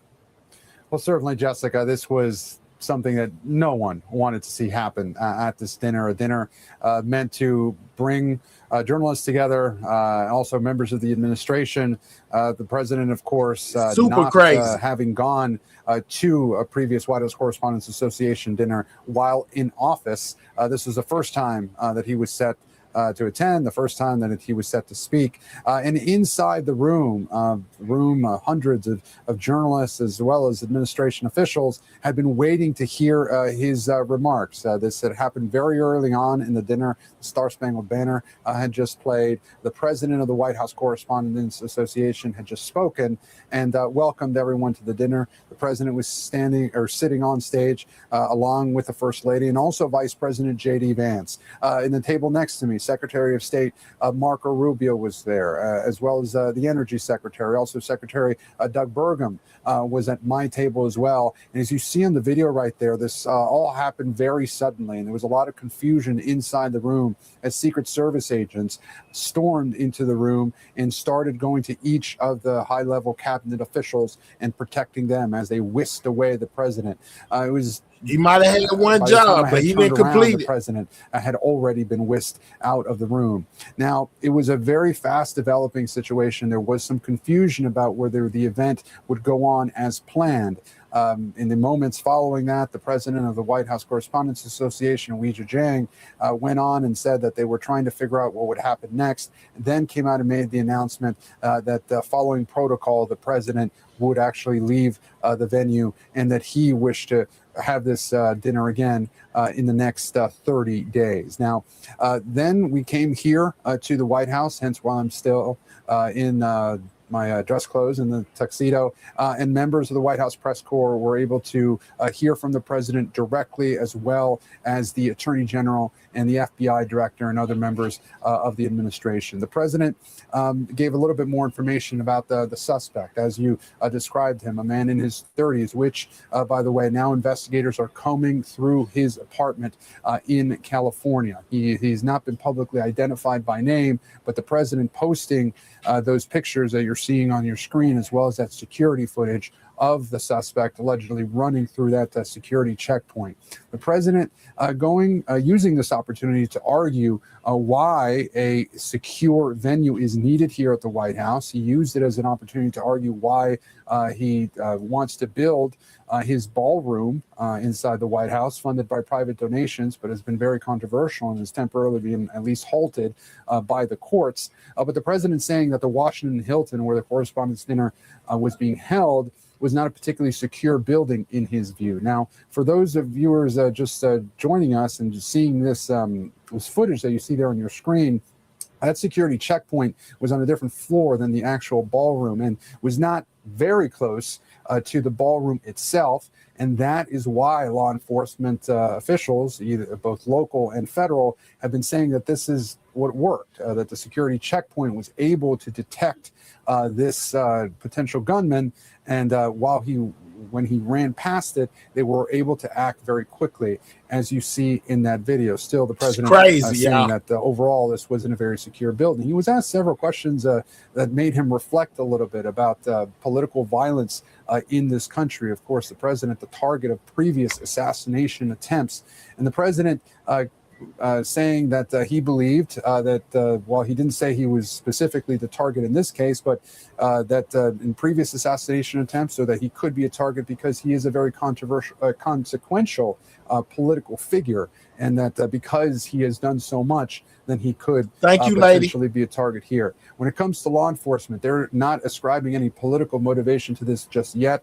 The president saying that he believes this to be a lone wolf, and indeed we heard that confirmed by the D.C. police. They think he's alone. What's up? That there doesn't appear to be any general threat to the public here, and that he was acting alone. But certainly there will be a lot of questions in the coming hours and days about how he brought his weapon into the Washington Hilton. We did hear from local officials that he was staying at that hotel. Thank you for that gift. Thank you. I see. Thank you, lady. In his room, brought it in previously. When did he decide to go downstairs and go into that security checkpoint? And indeed, whether he was targeting the president, whether he was targeting cabinet officials, whether he may have been wanted to cause damage and hurt journalists in that room, that is all unclear at this point. It is remarkable, though, no lives were lost here. That is something that the journalists in that room, including myself, are very grateful for. and on a night. Thank you, Sam. Where it Thank was you a for very subscribing. energetic Thank you night, for hitting that eager like to button. hear the president speak. If you haven't hit that like Unfortunately, button, double ended, tap the in screen, guys. gunfire, but Subscribe if you're thankfully, new. no lives were lost, Jessica. Yeah, Gabe, as a reporter covering the president, you do often feel that wherever the president is the safest place to be on any given day, given the security and the protocols that are in place. Can you give us a sense, and I know we spoke about this earlier, but we're in a new hour of coverage, give us a sense of the type of security, the layers that you had to go through to get from outside the hotel inside the ballroom? Well, the Washington Correspondents Association dinner is a very extremely high-profile event in Washington, even more so when the president does attend. As I mentioned, the president had not attended last year. He did attend this year. But whenever a president of the United States attends any event, it is high security, the utmost security type of event. Tonight in particular, the Washington Hilton, it's an old facility. It has a lot of different entrances. There is a large perimeter around the Washington Hilton because there were also a significant number of protesters, not just because of the war in Iran. In previous years, there have been the Israel-Hamas war. There were protesters, I remember last year. And so it can be difficult to get in. Usually when you go, if you arrive by transportation, you're dropped off several blocks away and you have to walk in. They check your tickets before you enter the actual building. Once you're there, it can be very crowded. There is, a metal detector. Thank you for that cash before app. you get Thank into you. the actual ballroom. Anybody else that would like to donate donate to the channel, man, the cash app is there's pinned. multiple metal detectors. There's no for different amount too entrances, small or too but large. everyone goes through Shout out them to and everybody they that ask to already see sent your tickets. If you look at that video that the president posted, it appears that this suspect barged through already. Thank you. That metal detector, and he was quickly stopped by Secret Service agents. Make sure you when guys did are this sharing actually the live happen? stream During the dinner. The reason you don't see many other people going through that checkpoint is because the dinner had already started. There may have been people nearby, perhaps using the restroom on a different floor, but the actual dinner was underway. It was during the salad course. Again, everyone had been welcomed. Everyone had heard the Star Spangled Banner being played, and so we were awaiting the president to give remarks in not a very long time. But this all just happened very suddenly, but very, very tight security. The U.S. Attorney, Janine Pirro, as well as other man, you talking about very good security, but they didn't hit him. It seemed like they missed. We don't even know with all those guns they had and all those shots we seen fired if he even got hit at all. He's recovering and expected to be okay. Yeah, the video of Secret Service swiftly evacuating everyone at that head table is truly remarkable. Gabe Gutierrez, thanks so much. The president spoke at the White House after being evacuated. Here's some of what he had to say about what happened tonight. One officer was shot, but saved by the fact that he was wearing obviously a very good bulletproof vest. He was shot from very close distance with a very powerful gun. And the vest did the job. I just spoke to the officer, and he's doing great. He's in great shape. He is has very high spirits, and we told him we love him and respect him. And he's a very proud guy. He's very proud of what he does, Secret Service agent. And we looked at all of the conditions that took place tonight, and I will say, it's not a particularly secure building. And I didn't want to say this, but this is why we have to have all of the President Trump gave his take on what happened tonight. It's actually a larger room, and it's a much more secure. It's drone proof, it's bulletproof glass. We need the ballroom. That's why Secret Service, that's why the military are demanding it. They've wanted the ballroom for 150 years for lots of different reasons, but today's a little bit different because today we need levels of security that probably nobody's ever seen before. But everyone owes a tremendous debt of gratitude to the courage of law enforcement, the law enforcement, and working with the DC police. And we just spoke with the mayor. And when we're finished, the police chief is going to take over and discuss it also from their viewpoint, but they also performed exactly as they were supposed Hello, to. And you Joseph. see the attacker in different positions, but you also see the attacker totally subdued Hey, and under control. So as you know, this is not Monica. the first time in the past couple of years that our republic has been attacked by a would-be assassin who sought to kill. In Butler, Pennsylvania, less than 2 years ago, all know that story. And in Palm Beach, Florida, a few months after that, we came close. We really had, again, we had some great work done by law enforcement. But in light of this evening's events, I ask that all Americans recommit with their hearts and resolving our difference peacefully. We have to resolve our differences. I will say, you had Republicans, Democrats, independents, conservatives, liberals, and progressives. Those words are interchangeable, perhaps, but maybe they're not. But yet everybody in that room, big crowd, record-setting crowd. There was a record-setting group of people. And there was a tremendous amount of love and coming together. I watched, and I was very, very impressed by that.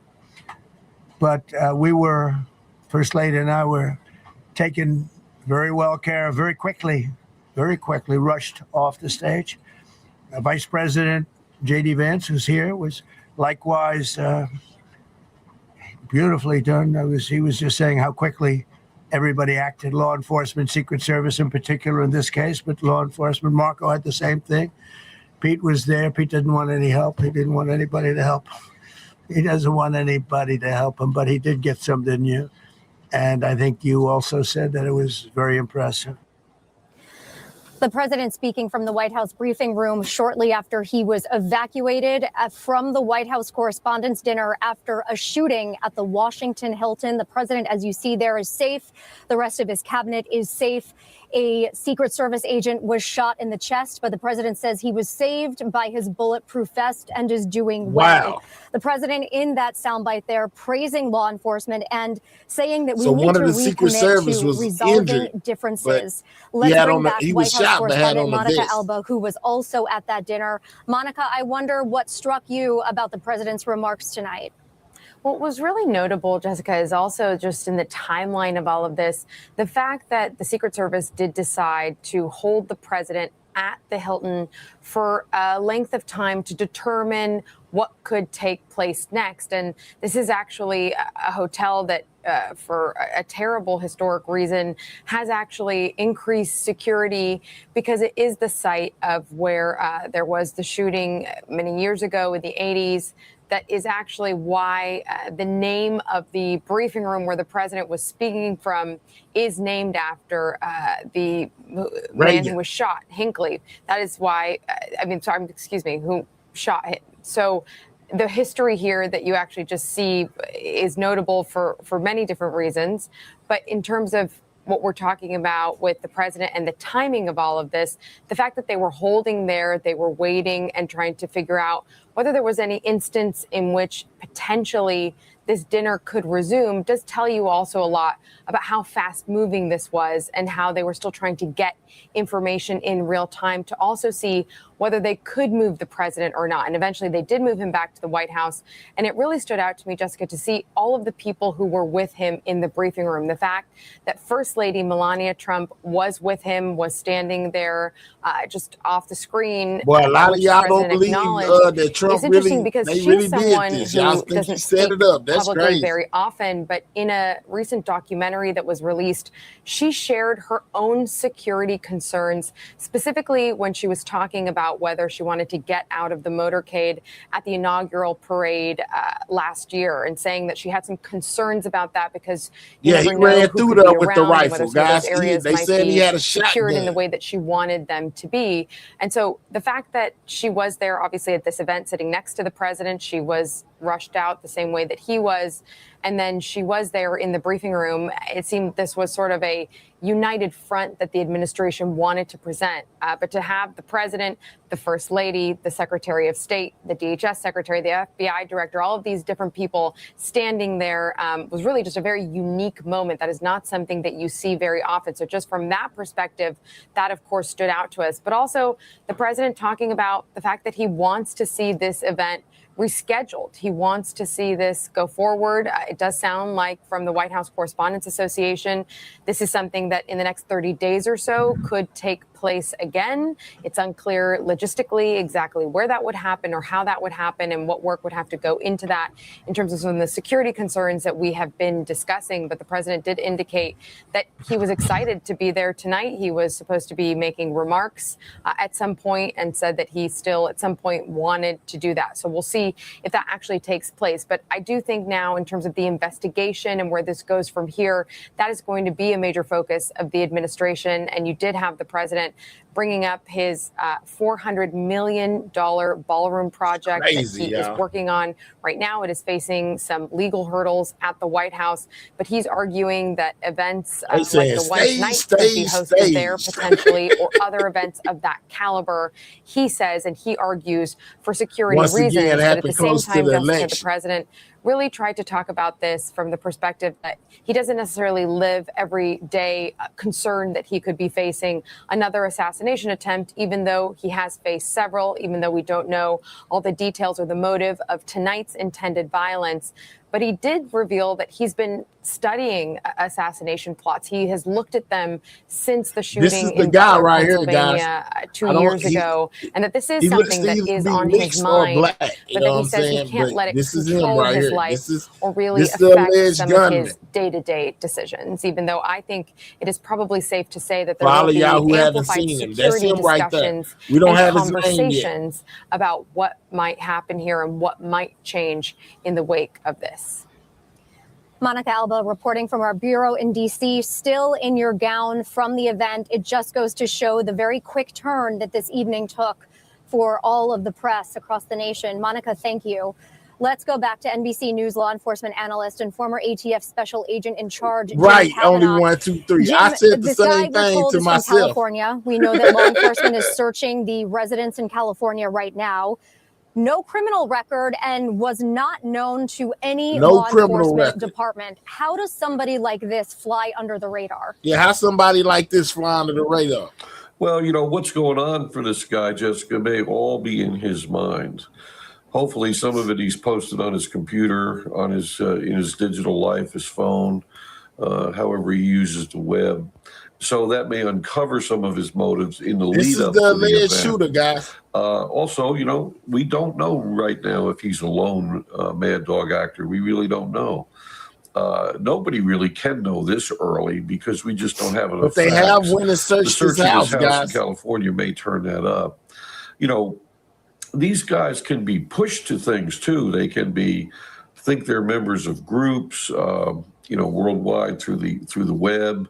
They're members of terrorist groups, or they're members sympathetic to foreign governments who may be at war with the United States or at odds with the United States. And they can grasp onto those communities and try to be a part of it. Or they could be suffering just a serious mental breakdown. Or they could just want, you know, they have a grudge against the United States or the government or the president, or who knows. Or they just want to create a mass murder event at the White House Correspondents' Dinner, which the world can be focused on, was focused on tonight.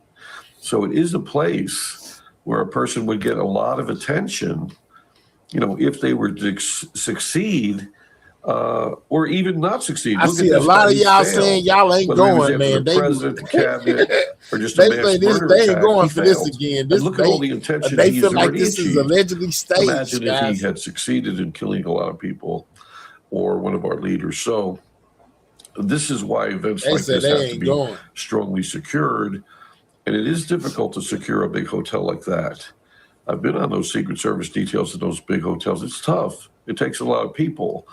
And it's not like the White House and the grounds of the White House, which are permanently secured by the service. Jim, I'm sorry to Permanently interrupt. secured. Jim, I apologize to interrupt. We have some brand new video, and it kind of speaks to your Okay, point we about got Secret brand new Service. video. This is J.D. Vance, Vice President, being rushed out from that head table on stage, followed by the president as well. You can see really the chaos and the swift movement, though, that the Secret Service takes to get these high-ranking officials, these dignitaries, the president and the vice president, out of harm's way, Man, that looked crazy. behind the curtain. You talked about being on these security details before. First, your reaction to the methodical way in which this was all orchestrated tonight and the way that they were able to get them out to safety so quickly. Well, they did a good job doing that, moving the president, the vice president out, and other cabinet members have protection details as well, and they were moved out. But you know what you worry about on these details, what the service worries about, is multiple attackers. You know, we're looking at the security movement They from said they one need to failed stop. Y'all attacker. He is- didn't even breach. Oh my goodness! The first They line said of they need to security. stop. And you know, you always have in your mind, well, what if there's multiple attackers? And they're coming at you from all different angles. What if They saying there's it's a bomb planned. attack, They- explosive attack? Y'all I mean, really there's a ain't, lot my, to plan man. My for chat and ain't keep going track of. today. They said, no, You know, man, many years they ago, not believing the none of this. IRA put a bomb in a They said hotel they in ain't Brighton, believing England, none of this. a year prior to Margaret Thatcher going to speak there. They knew she was going to speak there in a year because it was scheduled. And so they went into the hotel, and in the wall, they planted a bomb on a time delay for a year. Now, luckily, it was found and disarmed, and she wasn't injured. But think about the planning and the diabolical attempt on the life of a political leader by a terrorist group who wanted to kill her. They say So can't trust when you're the service here, you're acting on this this is guy, most definitely not you know, fake when you're one of the as far commanders there, as the special the agent in news charge of coverage. the White Most House definitely detail real. there. They reporting on it on every You're worried news about channel you that. can You're worried about find. Go multiple look. attackers, not just the one guy you know about, but are they coming at you each which way? And so it's very tough to secure that building when none of the guests in the building have been screened. You could come into the hotel. There was an without assassination being attempt screened, and on this Trump. is To all of clearly how those the who's assailant asking what's happening. got in there with the guns because he wasn't screened. He was a guest in the hotel. Right, and with we're a not shotgun, a sure. handgun, and multiple knives. We're not sure how long he had been at that hotel. That is certainly something that we hope to learn from this investigation. But yes, inside the hotel with guns. Jim Kavanaugh, always appreciate your expertise and your perspective in these situations. Thank you so much. We want to go back to NBC's legal affairs reporter, Gary Grumbach, who is outside the Washington Hilton. Gary, you were inside the room as well as this was some happening. on the scene What are your coverage, sources guys. telling you just a few hours now As law removed enforcement is from still the outside. evacuation? Yeah, I want to talk to kind of pick up where Jim left off there and talk about what the next steps are for this suspect.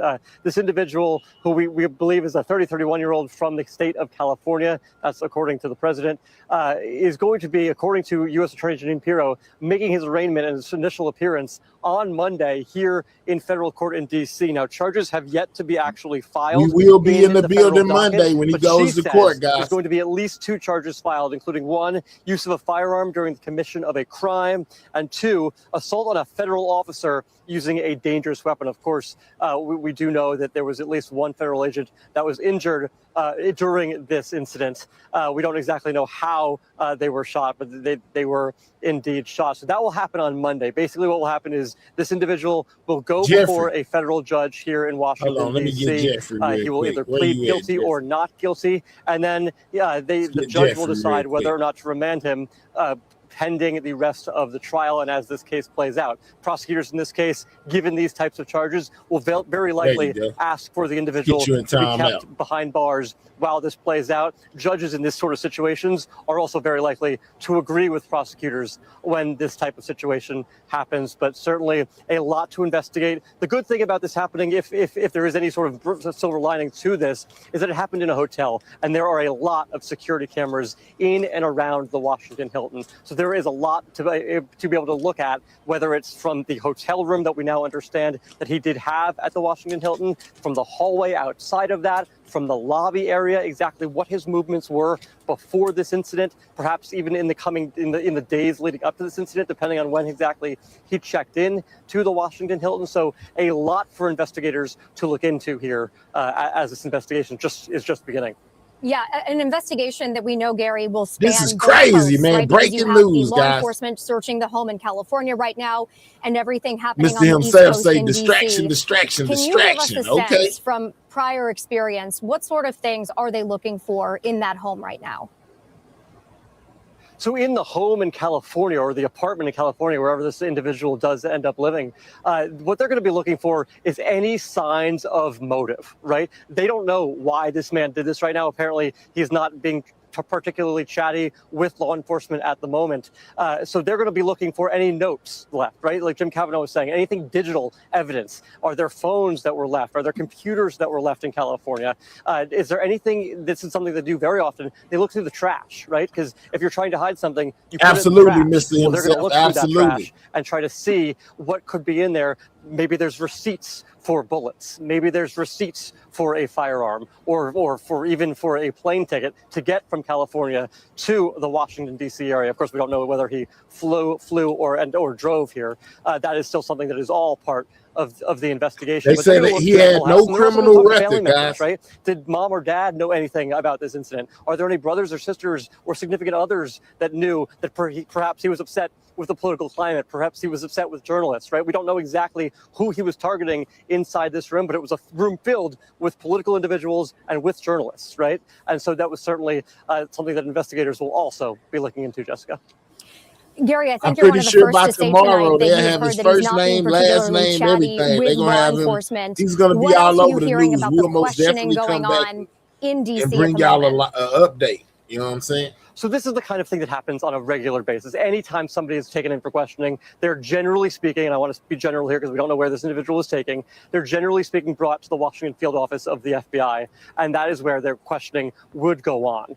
This is going to be with investigators, right? Because this is a federal crime, and certainly because this involved the president, because this involved such high-profile individuals, every bit of law enforcement from the federal level is being used to make sure this individual is properly given the rights he is afforded, but also questioned in the proper ways as well. So that's the kind of thing that would happen at Washington field office in the first several hours after this individual was taken into custody.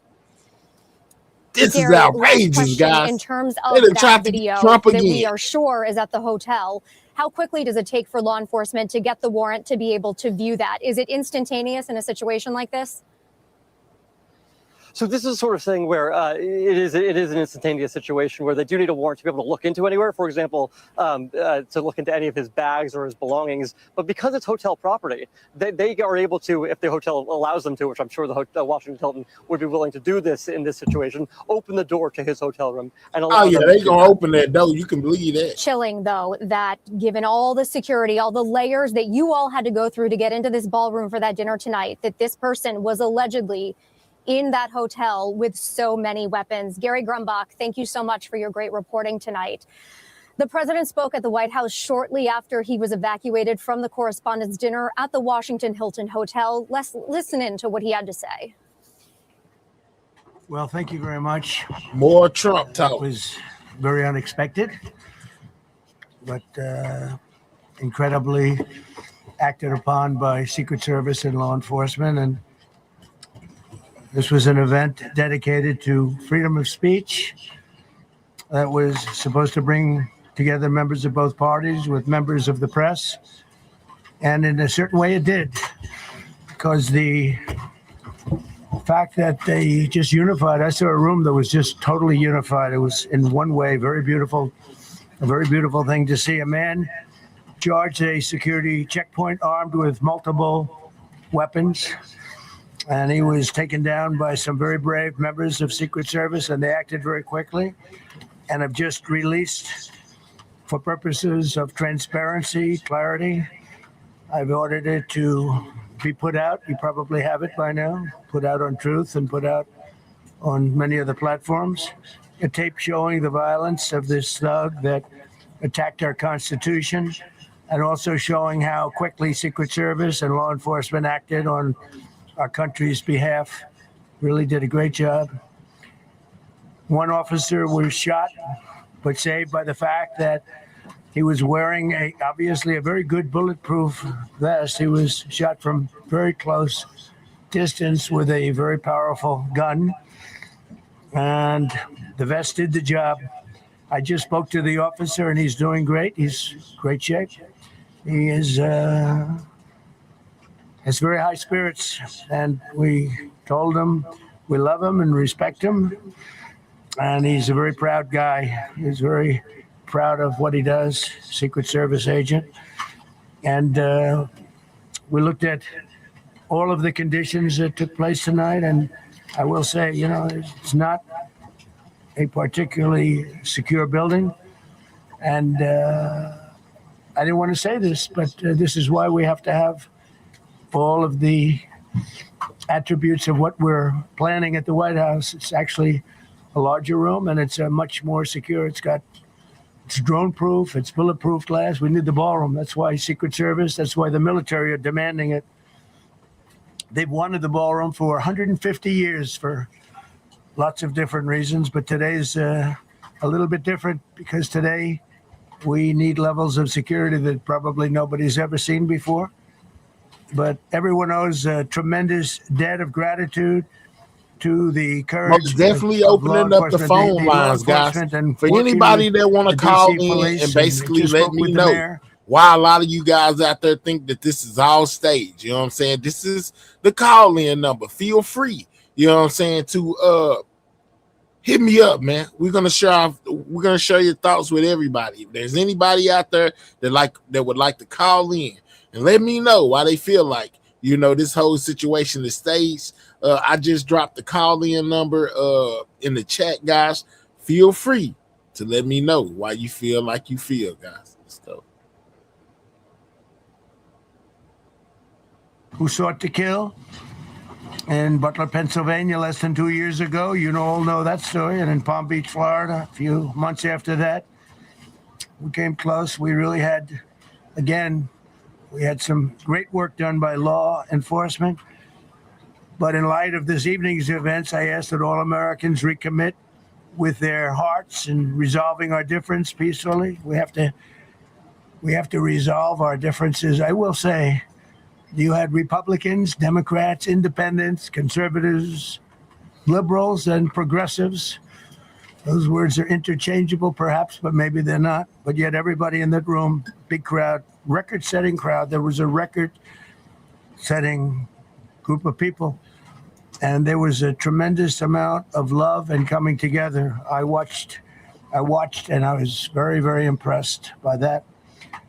But we were, First Lady and I were taken very well care of, very quickly rushed off the stage. Vice President J.D. Vance, who's here, was likewise beautifully done. He was just saying how quickly everybody acted, law enforcement, Secret Service in particular in this case, but law enforcement. Marco had the same thing. Pete was there. Pete didn't want any help. He didn't want anybody to help. He doesn't want anybody to help him, but he did get some, didn't you? And I think you also said that it was very impressive. So with that, I'd like to ask Todd Blanche to come up, say a few words, and tell you it's already underway. The man has been captured. The phone lines are open, guys. Anybody that wants to give their opinion. And he's a sick person, a very sick person. And we don't want things like this to happen. I think it's very important that I say, though, and I told the representatives of the evening, they did such a beautiful job. It was such a beautiful evening. And again, they're talking about free speech in our Constitution. That's what it's all about, not just White House correspondence. It was really based on free speech in our Constitution. But I said very importantly that we'll do it again within the next 30 days, and we'll make it bigger and better and even nicer. So I just want to thank everybody that was involved. I also want to thank the press, the media. You've been very responsible. Yes, they did, Matthew. Somebody tried to take him out again. Very responsible. So Todd Blanche, I'd like to say a few words, and then we're going to have Cash And then you're going to go on. We can ask, I guess we can take a couple of questions. I want to thank the First Lady that was a rather traumatic experience for her. There was a lot of action taking place up there very quickly. But again, the response time was really incredible. And we're going to reschedule. We're going to do it again. We're not going to let anybody take over our society. We're not going to cancel things out because we can't do that. We wanted to stay tonight. I will tell you, I fought like hell this day. But they... Trump said he didn't want to leave. They said, please, sir, because they didn't know there was a lot of action going on, and they didn't know could there be probably a lone shooter, but we'll find out. We'll find out very quickly. They have it very well under control. So I want to thank everybody very much. And Todd Blanche, please. This was what Thank you Trump very much, said Mr. President. right after what happened, guys. Tonight you saw the very worst and the very best of this country. You saw the very worst by the actions of that coward that the president just talked about. But you also saw the very best because you saw law enforcement do exactly what they're supposed to do. And you'll see the videos come out, I expect, very shortly, and you'll see law enforcement do exactly what we want them to do. And so I echo what President Trump just said, that we are extraordinarily grateful and appreciative of the men and women of law enforcement that did their jobs tonight, including one who was injured. This investigation is ongoing. I expect you will see charges filed shortly. The charges should be self-evident given the conduct, but as you'll hear, there will be multiple charges surrounding the shooting, around the possession of firearms, and anything else that we can get on this guy. The investigation is obviously ongoing and just started. There is federal law enforcement already working on search warrants and doing their job, and I don't want to get ahead of them and don't want to get ahead of the work that they're doing even as we speak. Director Patel and I were just on the crime scene a short while ago, and everybody in this room should rest assured that the Metropolitan Police Department, the FBI, Secret Service, everybody's on the scene doing their job. I know that the police chief is going to give an update from the scene as soon as we're finished here, and I obviously will lead the details of what they have learned to him. But in the meantime, I just want to thank everybody in this room for the courage. And I want to thank President Trump for his words, and I promise you, justice will be served. Thank you, Dr. Patel. Thank you, General. Thank you, Mr. President. The president's absolutely right. You saw the best resolve of American law enforcement because you, Mr. President, inspire them 24/7, 365. You give them the resources that they need, and they know that you have their back. And that is a changing dynamic in this country. And that's why you saw brave Secret Service agents respond immediately, swiftly, subdue and take down the suspect and safeguard the lives of thousands of individuals at that hotel. Thanks to our interagency partnership with the Department of Homeland Security and the Metropolitan Police Department, the FBI was rapidly deployed onto the scene, took over the evidence response unit, is examining all the ballistics that were found on scene to include the long gun and the shell casings. We are conducting witness interviews as we speak. You will hear from our team on the scene there with the mayor and the head of the FBI field division there. But please note what the Attorney General has just said reigns no truer. You saw the very best of America tonight. The very best unite us at a time of uncertainty because we have leadership here with the president and vice president that backs law enforcement, and the men and women that I shook their hands on the scene today could not have been prouder to show up on scene. And as the Attorney General said, make no mistake, we are conducting witness interviews. If you have any information whatsoever related to this event, 1-800-CALL-FBI, 1-800-CALL-FBI. No piece of information is too small. No piece of information is inadequate. We will evaluate it all. We will also be conducting interviews of those that were there. And if any of those individuals have information, please come forward to law enforcement or the FBI or the Metropolitan Police Department. We will be examining this individual's background thoroughly. That process has already started, and we are going to ensure that he was either a lone wolf actor or anyone else that was responsible. We will analyze all evidence immediately to make sure that we safeguard this country. Mr. President, Mr. Vice President, thank you for your leadership. Attorney General and Homeland Secretary Marlin, thank you for your partnership in law enforcement. Thank you. This okay, we'll is do a couple crazy. and then we go to the chief. This is really Madam wild, Chair. guys. I just want to say you did a fantastic job. What a I think I beautiful posted evening, the and we're wrong going to number, reschedule. guys. Put the right one down here. I want to hear from y'all. I want to hear what y'all Very feeling tough for her about to this. ask a killer question, right? But you have done a fantastic job. Hold Please. on. Mr. President, I appreciate it. As you mentioned, it all happened so quickly. Yeah. And I wonder, especially because unfortunately you have experience with these sorts of threats, in that moment when you realized there was a threat and service agents were telling us I want to know how y'all feel about this, man. The call-in number is posted. That is it right there, man. Feel free to call in and let me know what you think, guys. It's always shocking when something like this happens. Happened to me a little bit, and that never changes. The fact we're sitting right next to each other, First Lady on my right, and I heard a noise and sort of thought it was a tray. I thought it was a tray going down. I've heard that many times, and it was a pretty loud noise. And it was from quite far away. He hadn't breached the area at all. They really got him. But so it was quite far away, but it was a gun. And some people really understood that pretty quickly. Other people didn't. I was watching to see what was happening. Probably should have gone down even faster. Melania was very cognizant, I think, of what happened. I think she knew immediately what happened. She was saying, that's a bad noise. And we were whisked away along with other people, but we were really whisked away. And again, the performance of the Secret Service and the police, all of the law enforcement, I thought was really good. So it was very quick. There wasn't a lot of time to be thinking because it was a matter of seconds before we were out the door and gone into an area.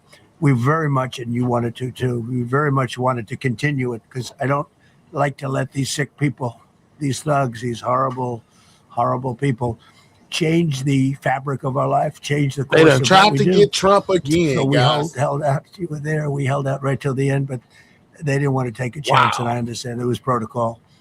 But we're going to be doing one hopefully within the next 30 days or sooner, and I am ready, willing, and able. And I was all set to really. Hold on, we rip got it. so let's get up off of there. And I said to my people, I this would think be the most we inappropriate got the speech ever information made if I said what so I have to say of this I don't know guy, if I could guys. ever be I as think rough. somewhere they just hold on. They said that they have identified him, guys.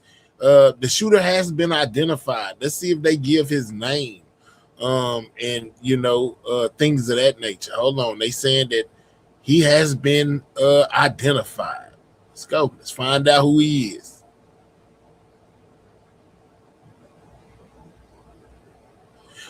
Feel free to hit that call-in number if you want your voice to be heard. If you want to tell me why you think this is staged or this is fake, click type in that number that's pinned, and call in and have a conversation, guys. I'm most definitely interested to hear what y'all have to say. But it's saying that the suspect has been identified, guys. Chief Justice Correspondent Pierre Thomas for a little bit more about what we're learning. Pierre? We're learning that the suspect is from Torrance, California, according to our He's sources. from Torrance, California. Sources, I'm going to try to be very specific here, is identified as Cole Allen. Again, from Torrance, California. As we have been told, we got who he is, guys. This is who he is. The sources, I'm going to try to be very specific here, is identified as Cole Allen. Cole Allen, guys. As we have been told by various sources and by the Attorney General of the United States, search warrants are being executed at residents associated with this man. They're also at his hotel room, obviously, checking and going through any items they can find there. Cole Allen, guys. Somebody down there saying he is a teacher. A federal officer. Wow. And using a weapon in the commission of a crime. Law enforcement officials are expected to do a deep dive. Right now, the DC police are saying he acted alone. But again, this is early in the investigation. They are going to look at every bit of social Cole Allen is his name, guys. Cole Allen is the suspected gunman's name, guys. Cole Allen from California. This investigation is now full tilt. The highest priority in the federal government in terms of law enforcement right at this moment. Yeah, a lot to comb through, including the hotel room where he was staying. Pierre, thank you. He's expected to be arraigned on Monday now. I want to bring in FBI agent and ABC contributor Brad Garrett for a little bit more on what's happening in that investigation now and where it goes from here. Brad, one of the questions we keep hearing coming up is just how this happened, right? On the one hand, you have the president. If you're new to the channel, make sure you're subscribing, guys. This is everything going on with the assassination attempt on President Trump, guys. The suspect name is Cole Allen. He's from California. He's like 30 years old. And from people in the chat, they saying that he was allegedly a teacher, guys. But his name is Cole Allen from California. And law enforcement touting the quick response here, which I don't think anyone's refuting, that this guy ran through the checkpoint and was taken down within seconds, maybe even less than that. But there's the other question of how someone carrying a shotgun, a handgun, multiple knives makes it that close. Should there have been more security? Well, I guess you'd have to look, Diane, at the configuration of where that magnetometer was. What is the level of security, if any, as far as checking people? His name is Cole Allen, guys. Now, obviously, they have identified the shooter. Charging through a crowd and running towards the magnetometer. It's 31-year-old Cole Allen. But the question you're asking me, obviously, is should he have been stopped prior? Because clearly he's not very far from everyone based on just the audible sounds from the president and obviously everyone that's in the room. So, yes, it's going to be a question of how was he even able to get that far? But, you know, you're also limited sometimes as to the configuration of a room and where security has to be. He's from Terrence, California, guys. Cole Allen is his name. Dignitaries are there. So, yeah, this is going to be another huge call for the Secret Service of how did he get that far and what should we have done potentially to, if it's conceivable, to have stopped him before he even got to where he was ultimately stopped. And the president, however, today is just thanking the Secret Service, thanking law enforcement in general for how quickly they acted. He said he's very grateful for how he and the First Lady, his cabinet, and everyone else involved was treated. Of course, we know that Secret Service officer who was shot was saved by his bulletproof vest. All y'all keep, hey, let me say this real quick. He's doing okay. All y'all keep on talking about staged, but ain't nobody brave enough to type in that phone number and come let us hear your voice. Let us know why you feel like it's staged or why you feel like it's fake news. You know what I'm saying? Yeah, I pinned that number to the chat. You know, that's the call-in number. Yeah, if you want to be heard, you know, type in those numbers on your phone. Call in and tell us why you feel like this is real, or call in and let me know why you feel like this is fake. And the suspect is in the hospital being evaluated. They haven't said exactly why he's in the hospital, Brad. They say however you say it, my guy. Terrence, you know what I'm saying? Whatever. Torrance. I think I said that about 40 times. But anyway, you know, Torrance, California. I thought that's what I said. Injuries, but they just said he's in the hospital being evaluated. But now you have this investigation on multiple fronts, right? One at the hotel, obviously, another at his apartment in California. Where else do you see this investigation going? Cole Allen is the one who tried to take out the president. These type of attacks tend to be lone actors, as you and I have talked about in previous cases. But we don't know that for sure. Is there any sort of connection between him, a group, another individuals, etc.? How did he get the weapons from Torrance, California, which apparently is where he lived, to D.C.? Probably drove, I would guess, but they'll be able to figure that out. But is he somebody? I see, Miss Poohbear. They reserved to the chat the Secret Service or law enforcement. They scared to in some speak. form or fashion. Now, maybe yes, maybe no. Even if he was there any indicator, obviously, that he was going to come and attempt to do what he ultimately did tonight? My guess is obviously people didn't know that, or they would have been watching them. But all of those questions are going to have to be answered. And typically people who commit these type of acts will have sort of laid out a trail for law enforcement, social media, writing things, preparation to come and do this, whatever it might be, to further build the case against him. And to your earlier comment about why he's in the hospital, I mean, they probably tackled him and threw him to the ground. That's what we would do typically. So, he may have gotten hurt in that regard. It didn't look like they was just tackling him and throwing him to the ground. I ain't gonna lie to you. It looked like they gave him a full-on blitz with bullets and everything. You know what I'm saying? But they saying they tackled him to the ground and arrested him, guys. Let's go here. He was apprehended by being tackled. I seen a bunch of guns come out, and I don't know why they took it so light on him. I guess on the investigation, which is not only ongoing at this hour, it seems to be advancing. He ran in with a shotgun. Kevin and Alicia, it is. I spoke to 2 law enforcement sources briefed on this evolving investigation. The suspect's name is Cole Allen, 31 years old. Allen, from guys. Torrance, California, Southern California. We know that the FBI going through his apartment right now. We're told that he may have been a guest at the hotel. That's been reported as well. Working to get a little bit more details. Whoa, there. guys. That is a picture. Whoa, hold on. Let that me you see on the pause screen there. next to me. Yeah, man, if we got anybody in the building that hasn't double tapped that screen, that's how you hit the like button, guys. We are currently 75 likes away from 1K on the like button, guys. If you haven't hit that like button, double tap the screen of your mobile device or click those 3 dots, hit the thumbs up. It helps out the channel, guys.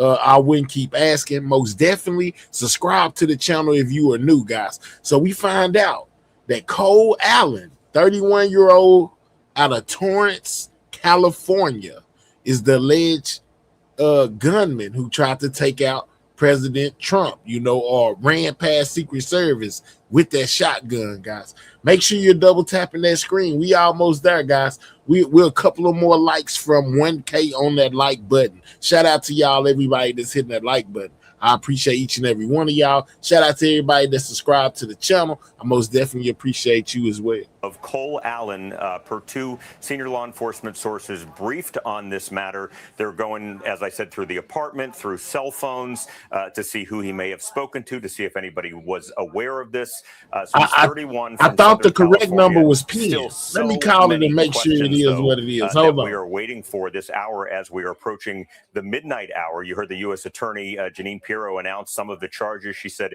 more charges will be filed in federal court. Also, Todd Blanche, the acting attorney general, was at the White House behind me as President Trump and members of his cabinet briefed the press. And he said that there would be more as this happens. So I suspect that we will learn more about this suspect as the days correct come out. number is pinned. You should see it pinned. It's take 936-231-0253, guys. 936-231-0253 is the correct number. You know what I'm saying? Let me know what you're feeling. That this is extraordinarily a short period of time to not only find out the name of I the suspect, just but called see, it. It most definitely picture, works. see surveillance video. I mean, this was all done within an hour or so. One of the moderators type this down so they can get the correct number. One of my moderators, Miss Belinda, take this number down and put it in the chat. 936-251-0253. That is the correct number. 936-251-0253. You know what I'm saying? And if you somewhere across the river or something, you got to press that 1. But it's 1-936-251-0253.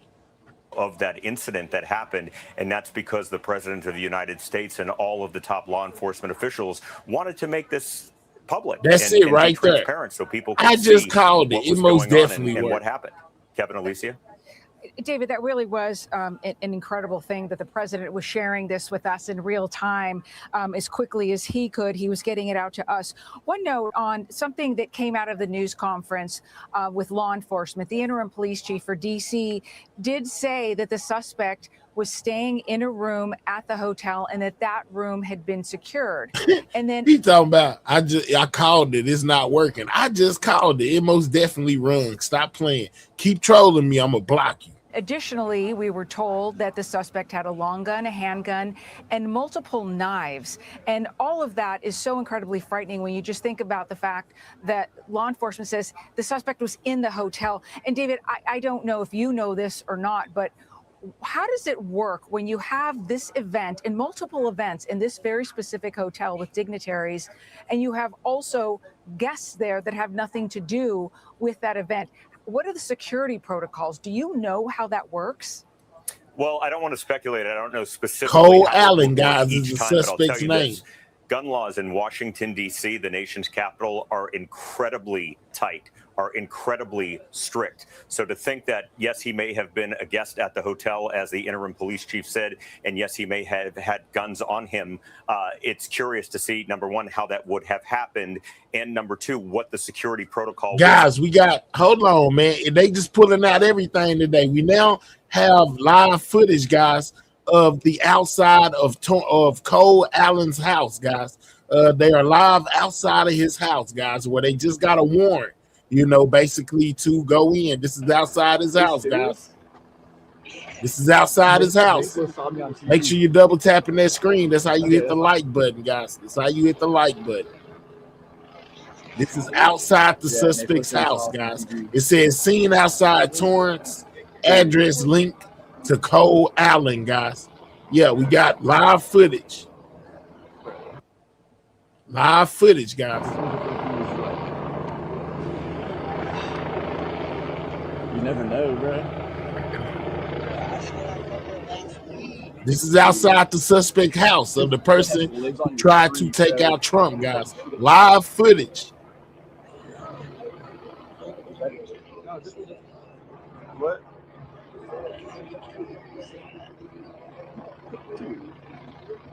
Check out the facts. This is outside the home of this guy here. Guys, they are posted up outside of the home of the guy, Cole Allen, guys, in Torrance, California. They had his address ready to raid his house. It's probably like 4 houses, like 6 houses down from the stop sign. It's like middle of the street. All right, Nate Love, you be safe, dude. See ya.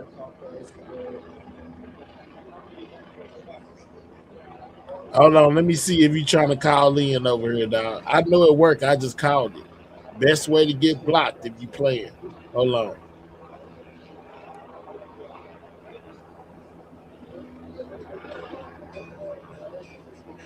You know what Naples sauce on this stuff?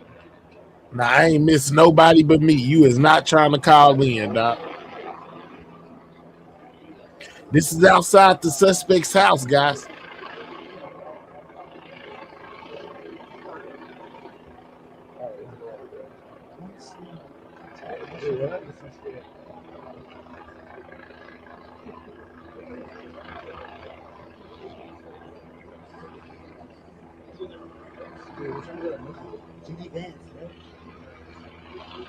This is crazy, guys. They already set up outside this guy's house. This is outside the suspect's house, guys. I hear helicopters.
Cops there.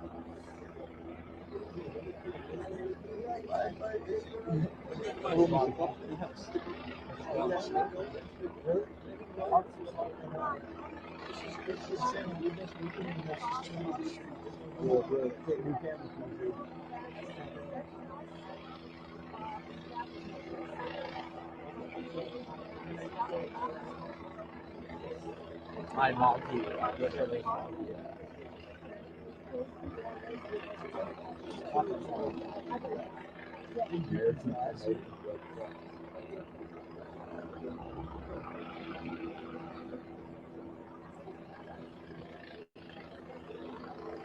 I'm trying to get my down up there.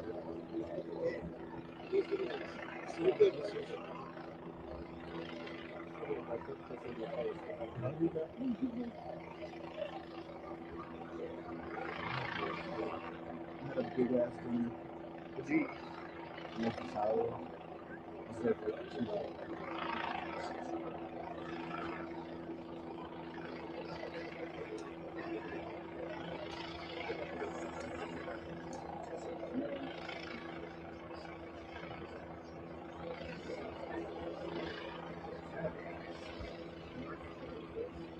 $33 points per game.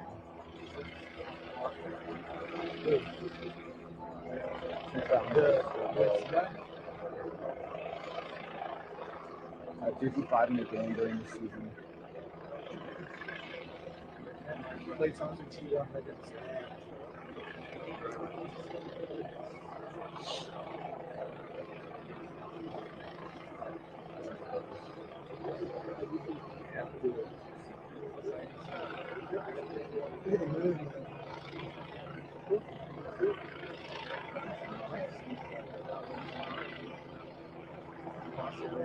right, bro.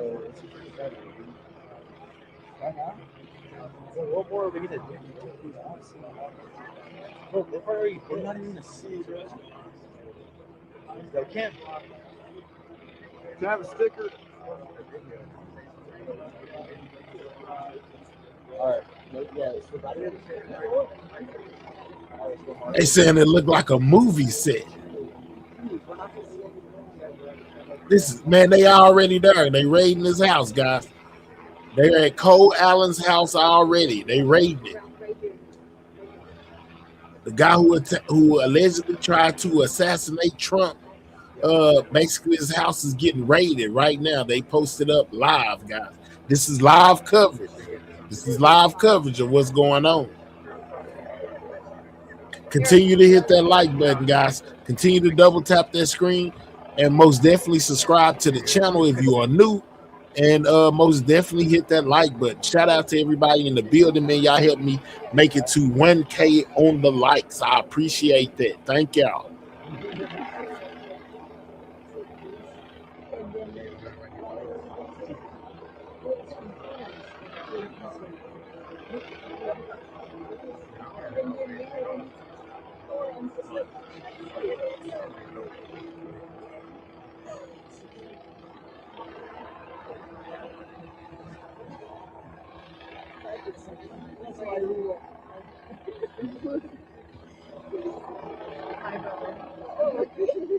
How far are you leaving?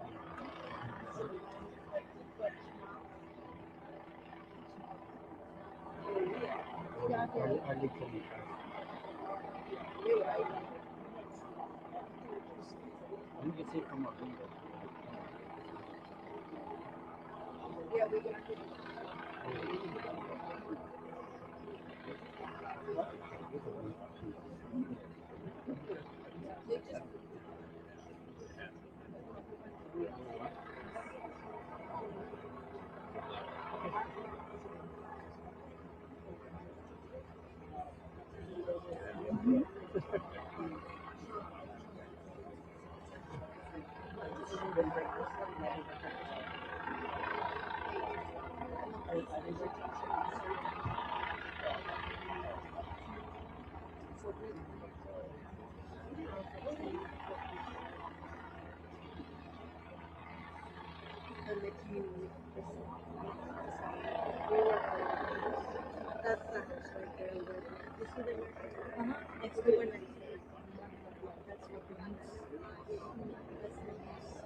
Shout out to you, Rika. Shout out to you.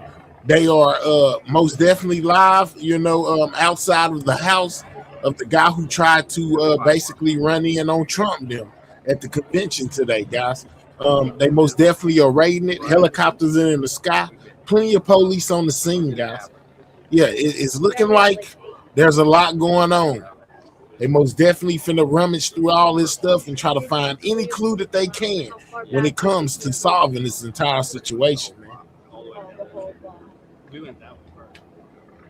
No, they didn't unalive him, GP. They caught him alive and well. Basically he gonna be in court on Monday. And we are watching them currently outside of his home, raiding his house while they have him in custody to see if there is any more information they can gather from the residents. Yeah, absolutely. Send Gina out there. She gonna solve the case in one day. Well, that's because that's what the news was saying. That's how I know. You go take it up with the news. They said that it was for Trump. The news most definitely reported that the dude was trying to get Trump now. That's what all the headlines read. You hear me, Skip? That's what all the headlines read. Another assassination attempt on President Trump. Go take it up with the news. Yeah, they say he was allegedly a school teacher. That's what they saying.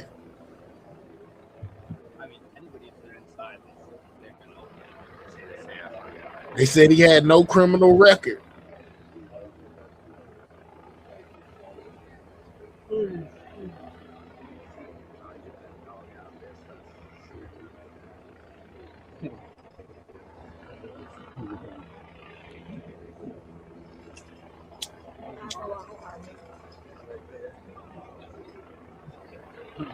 She says mainstream media lies so much.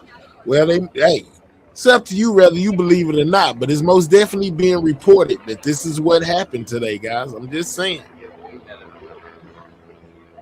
I don't be knowing what to believe no more. Y'all tell me every news station is not real or give fake information. I'm trying to see what's going on with y'all. If I play Fox, that's fake news. If I play CNN, all that's fake news. If I play MSNBC, all that's fake news. Every channel is fake news. Let y'all tell it. Y'all don't have any channels that y'all watch that produce real news. Yeah, Trump told us not to believe the news. Let's go, GP. He most definitely called it fake news too. That's why a lot of people be trying to call it that. But they don't know what is real news then because they don't watch news to know what's going on.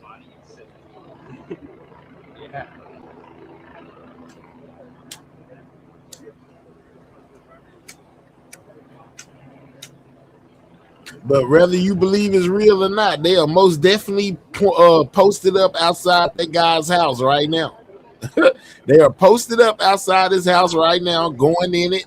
They got helicopters in the sky and plenty of police on the scene. Gina, if you zoom in on your phone, you get a better view. Tell them to zoom in on something so they can get a better view, man. The news be all about the angles, all about the shots.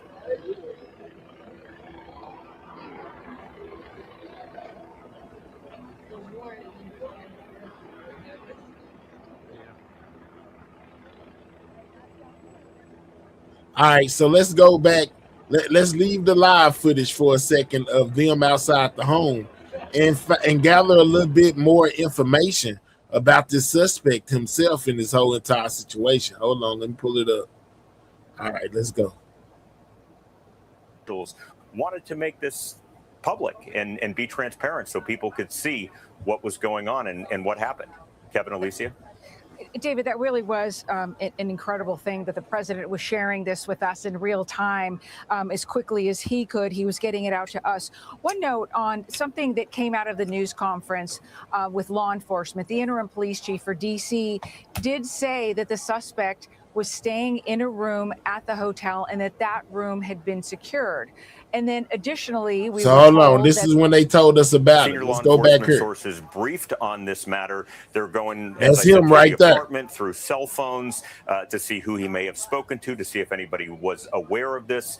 So he's 31 from Southern California. Still so many questions, though, that we are waiting for this hour as we are approaching the midnight hour. You heard the U.S. Attorney Jeanine Pirro announce some of the charges. She said more charges will be filed in federal court. Also, Todd Blanche, He got the acting pants Attorney on, General, GP. was at the White House behind me as President Trump and members of his cabinet briefed the press. And he said that there would be more as this happened. So I suspect that we will learn more about this suspect as the days come out. But I will note that this is extraordinarily a short period of time to not only GP, we find out need the him name docs, of a GP. suspect, but see You heard me? a picture, see surveillance video. I mean, this was all done within an hour or so of that incident that happened. And that's because the President of the United States and all of the top law enforcement officials wanted to make this public and be transparent so people could see what was going on and what happened. Kevin, Alicia? David, that really was an I incredible thing remember that the what you're president talking was about. sharing this with us in real time as quickly as he could. He was getting it out to us. One note on something that came out of the news conference with law enforcement. The interim police chief for D.C. did say that the suspect was staying in a room at the hotel and that room had been secured. So he had a And then room at the additionally, hotel we were as well, told that the guys. suspect had a long gun, a handgun, and multiple knives. And all Now of he that had a is long gun, suspect a had a long handgun, and room multiple had been knives. secured. Yeah, he was. And then I don't know what he additionally, we thought were he was told finna that do. the suspect had a long gun, a handgun, and multiple knives. And all of that is so incredibly frightening when you just think about the fact that law enforcement says the suspect was in the hotel. And David, I don't know if you know this or not, but how does it work when you have this event and multiple events in this very specific hotel with dignitaries, and you have also guests there that have nothing to do with that event? What are the security protocols? Do you know how that works? Well, I don't want to speculate. I don't know specifically how it would work each time, but I'll tell you this. Gun laws in Washington, D.C., the nation's capital, are incredibly tight, are incredibly strict. So to think that, yes, he may have been a guest at the hotel, as the interim police chief said, and yes, he may have had guns on him, it's curious to see, number one, how that would have happened, and number two, what the security protocol was like for guests, knowing that the President of the United States, the Vice President, pretty much the entire cabinet was there. I said earlier when I was on the phone shortly after this happened, because I was in the room when it happened and heard 4 of those gunshots about a half of a floor or a floor up from where we were. That was the most secure room in the world, one could argue, at that exact time, because the President of the United States, the Vice President, the cabinet was in there. There were helicopters above, and this was before that even took place, before any shots were fired. It was just such a secure This is room. crazy, So it's guys. a very important question you asked, and those questions do need to be asked to the hotel and to local law enforcement, federal law enforcement, about the security posture at that hotel, given the fact that he was a guest. But I do know that D.C. gun laws are extraordinarily tight. Doesn't mean that he could not have potentially smuggled a gun inside. We'd have to see how long he was staying there for. He didn't But smuggle security nothing. He was tried to run tight through. What are because you this talking was about? something that was He didn't smuggle nothing. He tried to run straight past him with the shotgun out. We seen that in the video. Come on now. Alicia.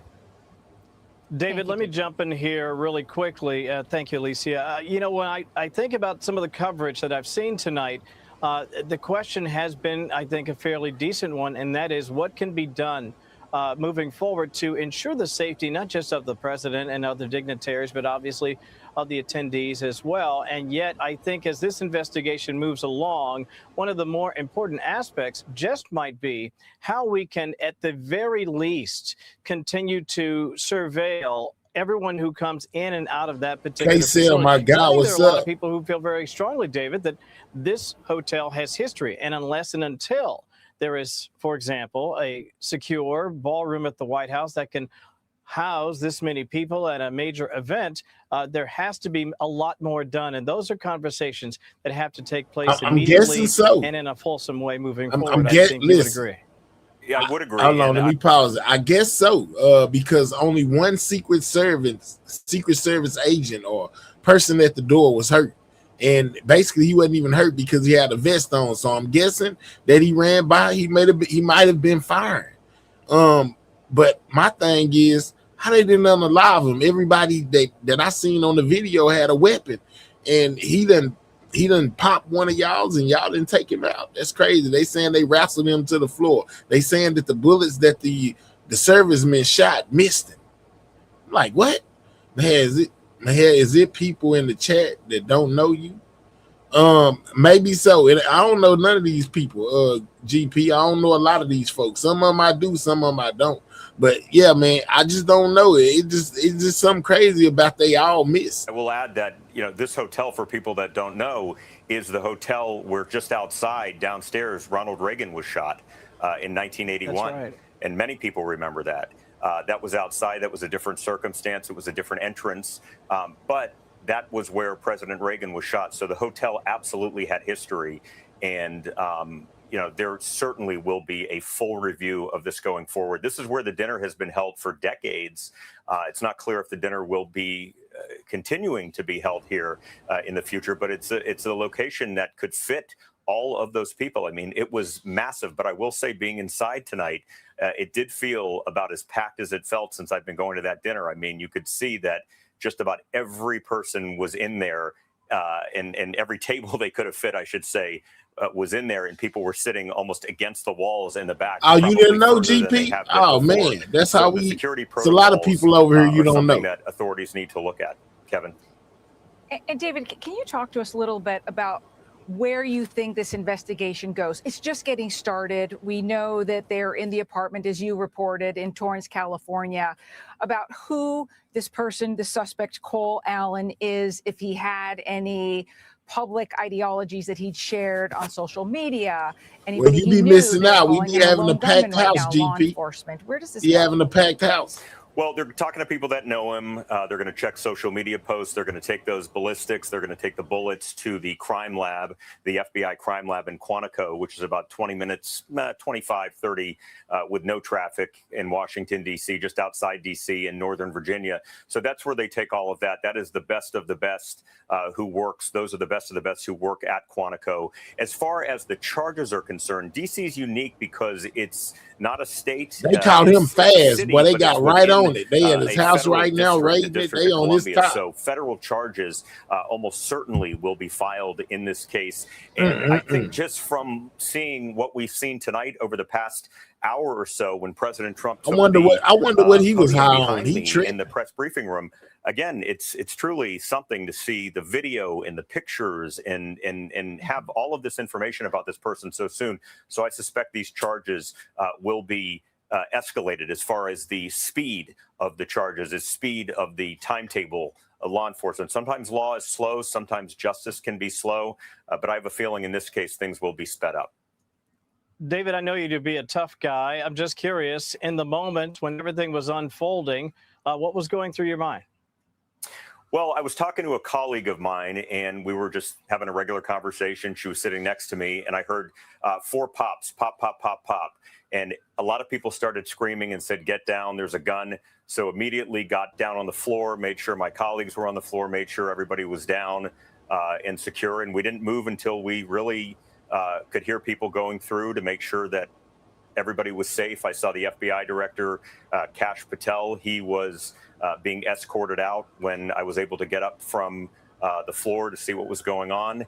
And it was chaotic. I mean, no question it was chaotic. But in the end, we're thankful that nobody was hurt inside, and we're thankful that I think they did have a metal detector, but David, he ran right past it. He ran through it. All of this was unfolding. He tried to run through it real fast. Conflicting reports that this was going to continue, that the event was going to continue. The president wanted to go back out there and make his speech, that basically that the show was going to go on. And then we heard, no, it's going to be canceled. So it became kind of evident that there was negotiation going on between the president and the Secret Service over exactly what was possible here, right? Because he wants to show the American public that he's still standing once again. So that brings me to the next event that he says is going to happen within the next 30 days. He hopes that there will be another White House Correspondents' Dinner where you can actually have dinner and hear what he has to say. How tough is that going to be to pull off? Well, it's going to be difficult because the White House Correspondents Association, who works incredibly hard, and the board, Jackie and everybody on that board worked so hard all year to put this on. They put everything on tonight.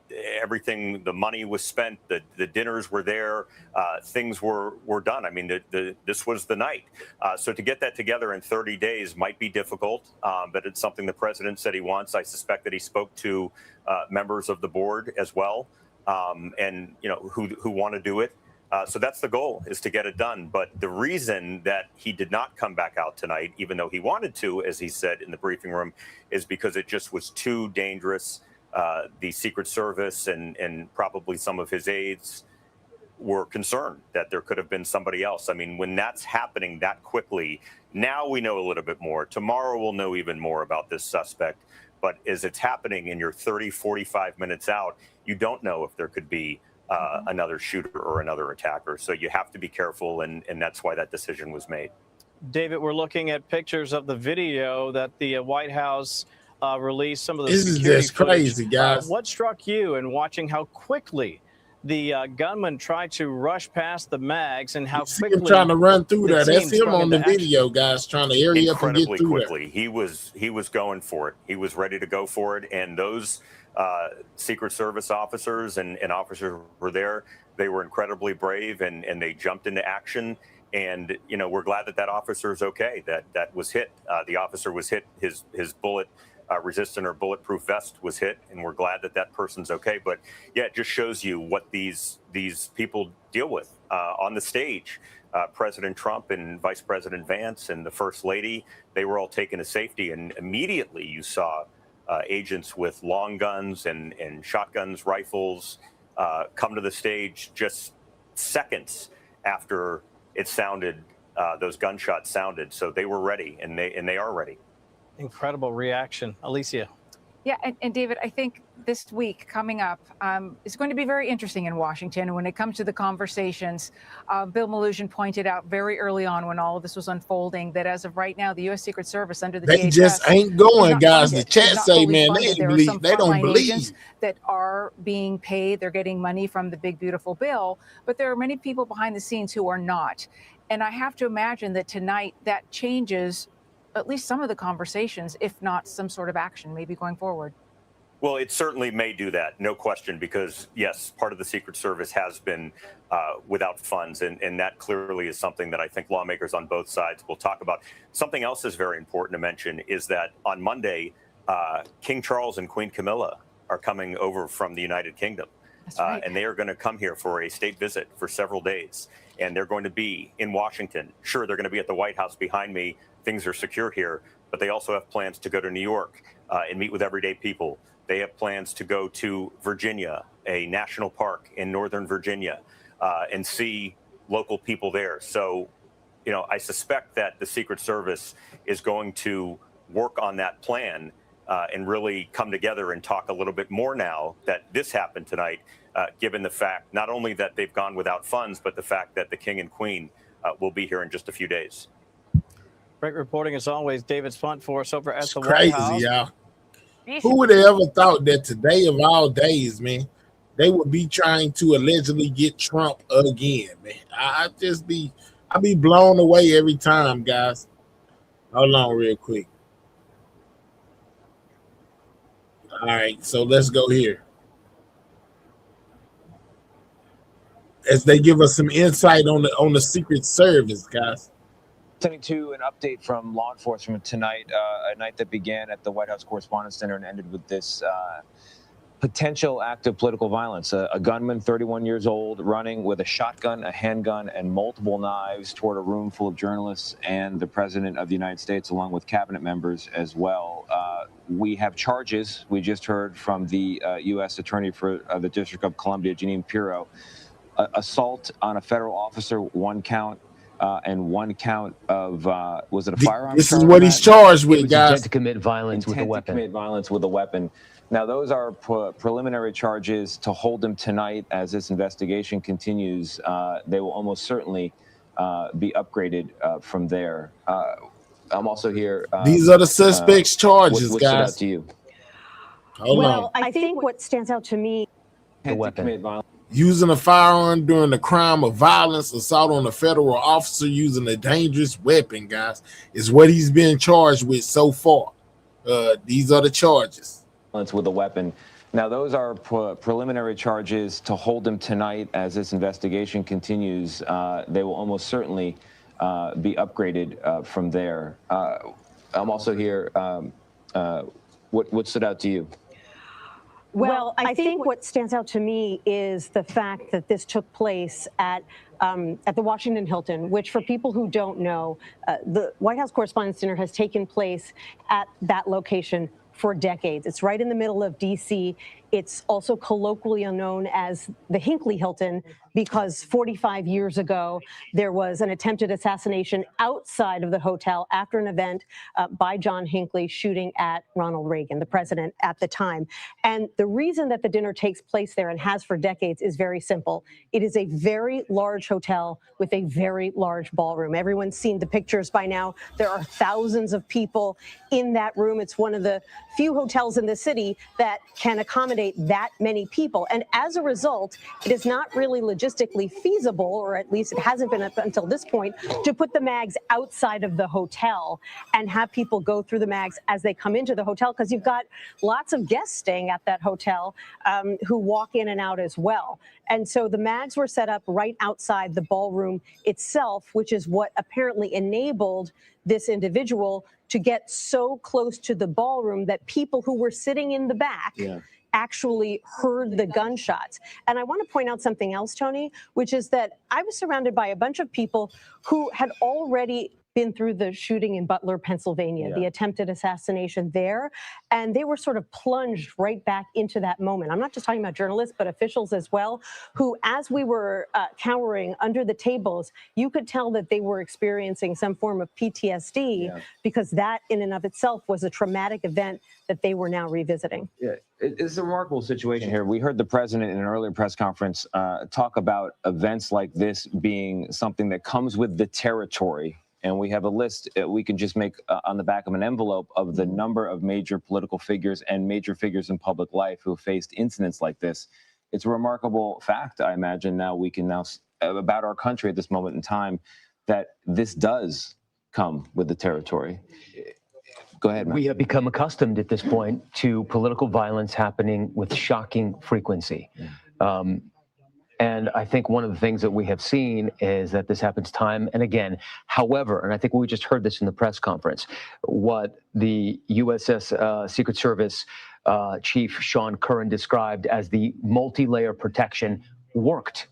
We don't know that President Trump was the target this time, but there were many layers of protection. And as we saw, that alleged assassin, that suspect, did not manage to penetrate even the room. So whatever was there, police, Secret Service, DHS, the system appeared to have been able to catch this assailant before he made it into the room. And on that point, it's a success. But it's interesting, the president has had a few different messages on the subject of security. On the one hand, thanking the law enforcement for the protective action they took. But on the other hand, saying the room wasn't particularly secure. On the other hand, saying this is why we need the ballroom. So on this question of security, the preliminary and the proactive, let's go to CBS News security contributor Sam Vinograd, who's also with us at another location in the DC bureau. Sam, if you can hear me, take it away. Certainly, Tony. And when these a lot of details coming out, guys, reference a multi-layered security posture, what that means is there are various stages of physical security to try to prevent an individual from the first instance getting into the facility and then getting closer to the protectees. And that's why the magnetometers were the last line of defense, if you will, before the ballroom. But the security planning for this event starts weeks prior to it actually happening. The U.S. Secret Service is in the lead for the security planning for this event and does weekly countdown meetings, daily calls with all the various law enforcement agencies that are involved, as well as a private security that's there protecting other individuals present on the site. There are physical security preparations made, as well as a very broad and deep sweep of intelligence information. I will note, if this individual was in fact a lone gunman who was not known to law enforcement, it is more than likely that intelligence just wouldn't have done the trick. And what that brings us to, Tony, is real questions about the screening of individuals that were allowed into the hotel, and what the coordination was like between the hotel and the law enforcement. Well, they saying he was a teacher and didn't have a criminal record, right so now, I don't see law why they enforcement wouldn't let him officials at all in, levels of seeing that government he are didn't have a conducting criminal digital, record. forensic, and visual analysis to try to ascertain this individual's profile, as well as his travel patterns. And that will take some time, likely before we get further information on motive, travel patterns, how long this was planned, and if there were any red flags along the way. All right, Sam Vinograd, thank you very much. It's crazy, man. It's just more and more coming out by the second. I mean, they got a congressman that's basically saying that he's seen the whole thing go down. You know, he's seen the gunman run in. Matter of fact, I ain't gonna tell y'all about it. We're gonna check this out. Well, we know that you witnessed this gunman in action, and you have stated that the gunman was firing as they were brought to the ground, but you were unclear in the direction to which the gunman was firing. Could you describe the So this guy says he's seen it all go down. The gunman from your vantage point? Is that a question for me? It's Wolf. Yes, Wolf. I just saw a big gun. I don't know what kind of weapon it was, and I heard the loud bangs that were going off. It was extremely frightening. I was only a few feet away. It was a total coincidence. I was walking back to the ballroom. We were on one floor above the ballroom. You had to go downstairs to go back into the ballroom. But the gunman was clearly in the secure side of the metal detectors. I don't know how he got through, if he got through. So you hear him say they did have metal detectors, guys. He was firing. He said that he had metal was detectors. Clearly in the secure side of the metal detectors. On the clear side of the metal detectors. They said that he was firing. I don't know how he got through, if he had been there earlier, but he was armed, he was firing, and police were there, and they were on top of him within a minute or so, and then they were on top of me to protect me, as if I could have been shot too. So it was just a very frightening moment. And I'm not surprised at all that they've called off the whole evening out of an abundance of caution, knowing that at least one individual armed with a weapon had managed to get a few feet away from the door to the ballroom. He was not in the ballroom. He was outside the ballroom, one floor up, a few stairs up. But it was clearly a very dangerous situation. In a situation like that, you don't take any chances because you don't know if he was acting alone, if there were others involved with him, and what was going on. So I'm now in the lobby of the Washington Hilton Hotel, and all the people who were inside are slowly but surely taking the escalator up, and they're getting ready to leave and see if they could get a ride home one way or another. The security going into the event tonight was incredible. I had never seen security around the Washington Hilton Hotel. So how was he able to get through? Association dinner, or for any The other security major was dinner, top tier. as How tight did as he it was get through? tonight? And I've been to about 30 of these White House Correspondents Association dinners over the years that I've been with CNN, and it was just very, very, very intense. And I have no idea if there were any indications that something like this could happen, but I know that security was beefing up potentially for something, and something happened. But the shots were fired just outside the door to the ballroom. The shooter did not get into the ballroom, was shooting one floor up, the stairs leading to the ballroom, and it was just an enormously loud, difficult to comprehend what was going on. And I'm sure we'll be learning a whole lot more about the suspect, what was going on, if there was a motive or whatever. But when the cops saw me only a few feet away from the shooter, they threw me to the ground and got on top of me to protect me. And then after a few minutes, they picked me up and took me away to a secure room, the men's room, which was not very far away. And there were about 15 other men already inside who were just trying to stay secure in the face of the gunshots that were going off. And I think I heard at least 3, maybe 6 gunshots, boom, boom, boom, boom. And it was just enormously loud.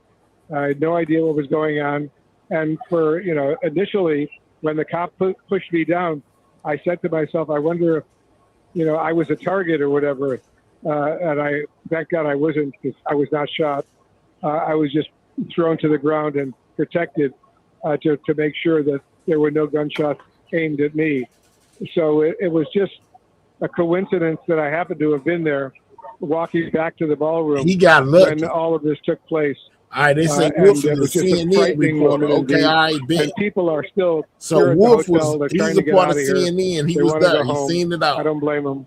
Eyewitness.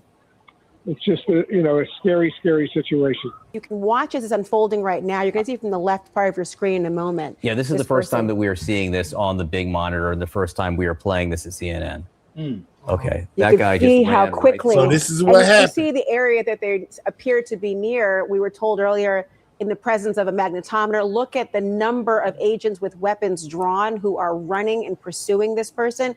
And again, note the very quick pace from which this person has moved. And again, we do not see the shooting of a Secret Service member. We do have a picture of the suspect on the ground. If we can show that as well in the screen, that shows the suspect without clothing on, which frankly is a normal course of business to remove to see if there's any threat under their clothing and beyond. But let's bring in John Miller. Oh, so to talk more it about looked like this. he had Miller, on pants, again, but we're I'm seeing the guessing he photo of just the had on suspect his on the ground. boxers, We don't know guys. if the suspect was shot because We we're don't. getting conflicting reports on that. It was hard to tell in that photo if he was wounded. You have some new reporting. Why don't you They give don't that know to if us he was first, hit and then or I not. do want to ask you to analyze the video. So first, your new reporting. Sure. I mean, we've been looking into this individual since early on in this. And, you know, the picture that emerges of the man who's in custody is a 31-year-old man from Torrance, California. He is a graduate of California State University from Dominguez Hills. He seems to go on from there to Caltech. He does a volunteer program at the Jet Propulsion Lab. They got his whole life already. They got his whole life. What he plays as a nerd, techie, doesn't scream assassin, can't find controversial posts. He likes some other people's posts complaining about layoffs in Washington of federal employees. They done went through his that. social media. But his social media doesn't tell us much about him. So They the done picture rained that down on emerges him is fast. not what you might expect from your typical assassin. But then again, look back at the other people who've been involved in these things, and if you've met one attempted assassin, you've met one attempted assassin. And John, the president did say he has no reason to believe this individual was motivated by Iran. That's the one bit of information he gave us. And he was quite dismissive about that. He goes, I don't think so. I don't think there's any reason to think that. What he was motivated by is still to be determined. We will learn. Now, John, I don't know if you've had a chance to see the video the president put out. We played it. We'll play it again here of this individual running past the security. Just tell us what you see with your trained eye here.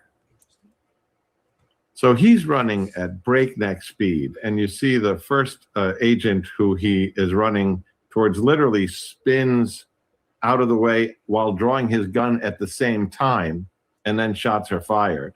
This happens in less than seconds. These are milliseconds in terms of the reaction So if they time. shot, why they And you didn't hit can him? see by the way they move forward and are now reholstering their weapons that he is down, which means either he was shot and wounded by that gunfire, or other Secret Service agents ahead of them out of frame tackled him. But either way, he was taken down fairly immediately after he ran by at that high speed. And I'm Jeff Carroll, Interim Chief of Police for That's the Metropolitan crazy, Police Department.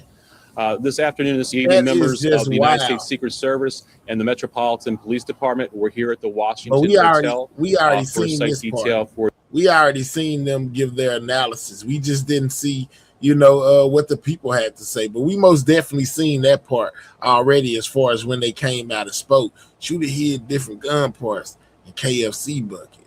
Oh, okay. Allegedly. Is this what they're reporting? They saying that he hid different gun parts in the KFC bucket, allegedly, guys. That's from somebody in the chat. They took a 5-second nap and decided he wasn't worth stopping until he got past. Lord have mercy. Somebody says rigged. Man, look, it's a lot going on with this situation. I mean, every second on every man, it's a lot going on, a lot of reporting. They even, like I said earlier, I told y'all, they even posted up outside this guy's house, guys. Plenty of law enforcement on the scene. They is most definitely doing everything they need to do in order to get this whole situation under control. This is them posted up outside this man's house, guys. Cole Allen, they in Torrance, California, guys. Basically raiding his house right now as we speak. Going through all of his things, trying to figure out what his motive was for doing what he did today, guys.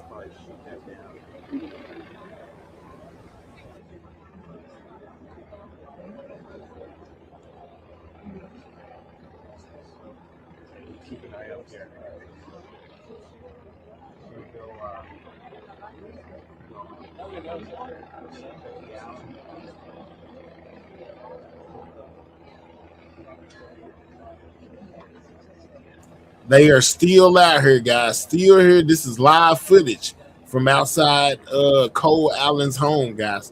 The alleged attempted assassin from that took place in Washington, guys.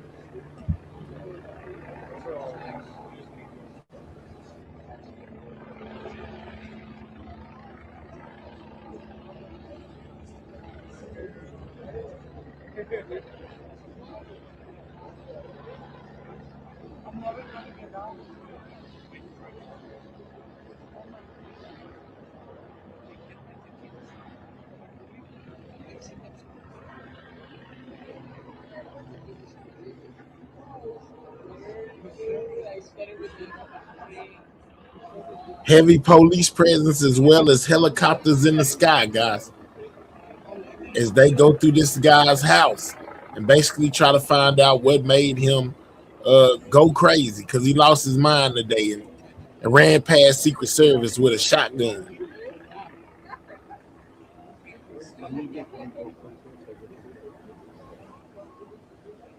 This is outside the suspect's house, guys, in California.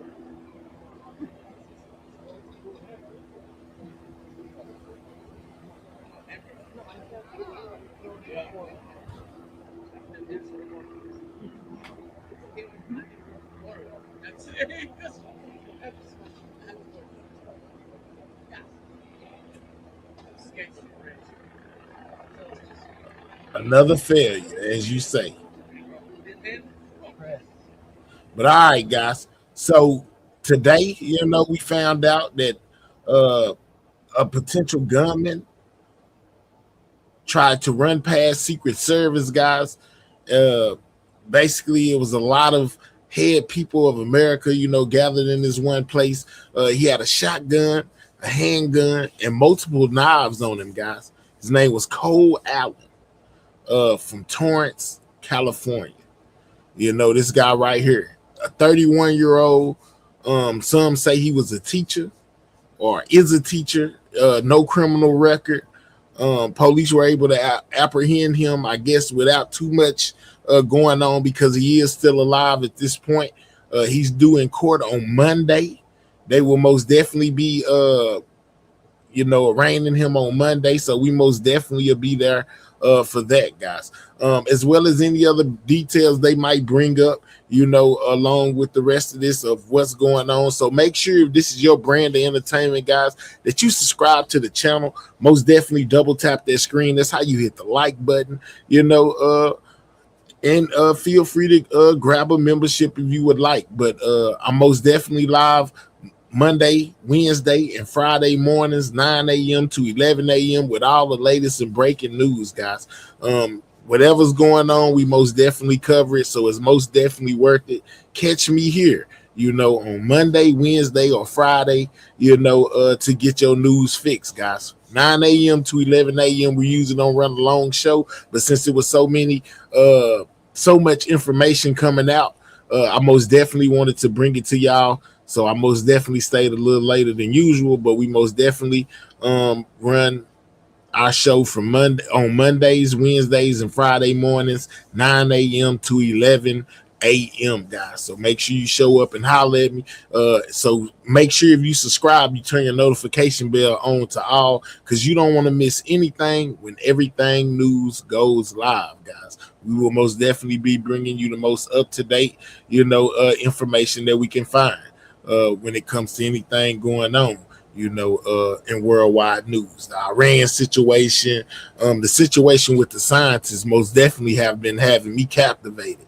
The 11 scientists that just went missing or passed away, it most definitely been a lot of conspiracy theories about that situation right there as well. That's one of the things we've been covering lately. So, hey, man, if you like this brand of entertainment, like I said, make sure you subscribe to the channel, turn your notification bells on to all, and most definitely tap in with us, guys. So shout out to all the new subscribers. Shout out to all my old subscribers. Shout out to all of my members. I most definitely appreciate that. Appreciate y'all. And most definitely shout out to all of my moderators, guys. I know it'd be a lot of opinions going in and out this chat, so I appreciate y'all staying on top of it and most definitely keeping things running smooth. So until I see y'all again, Sidewalk Gang, checking out. I catch y'all on the next one. Y'all be safe, man. You know what I'm saying? But breaking news.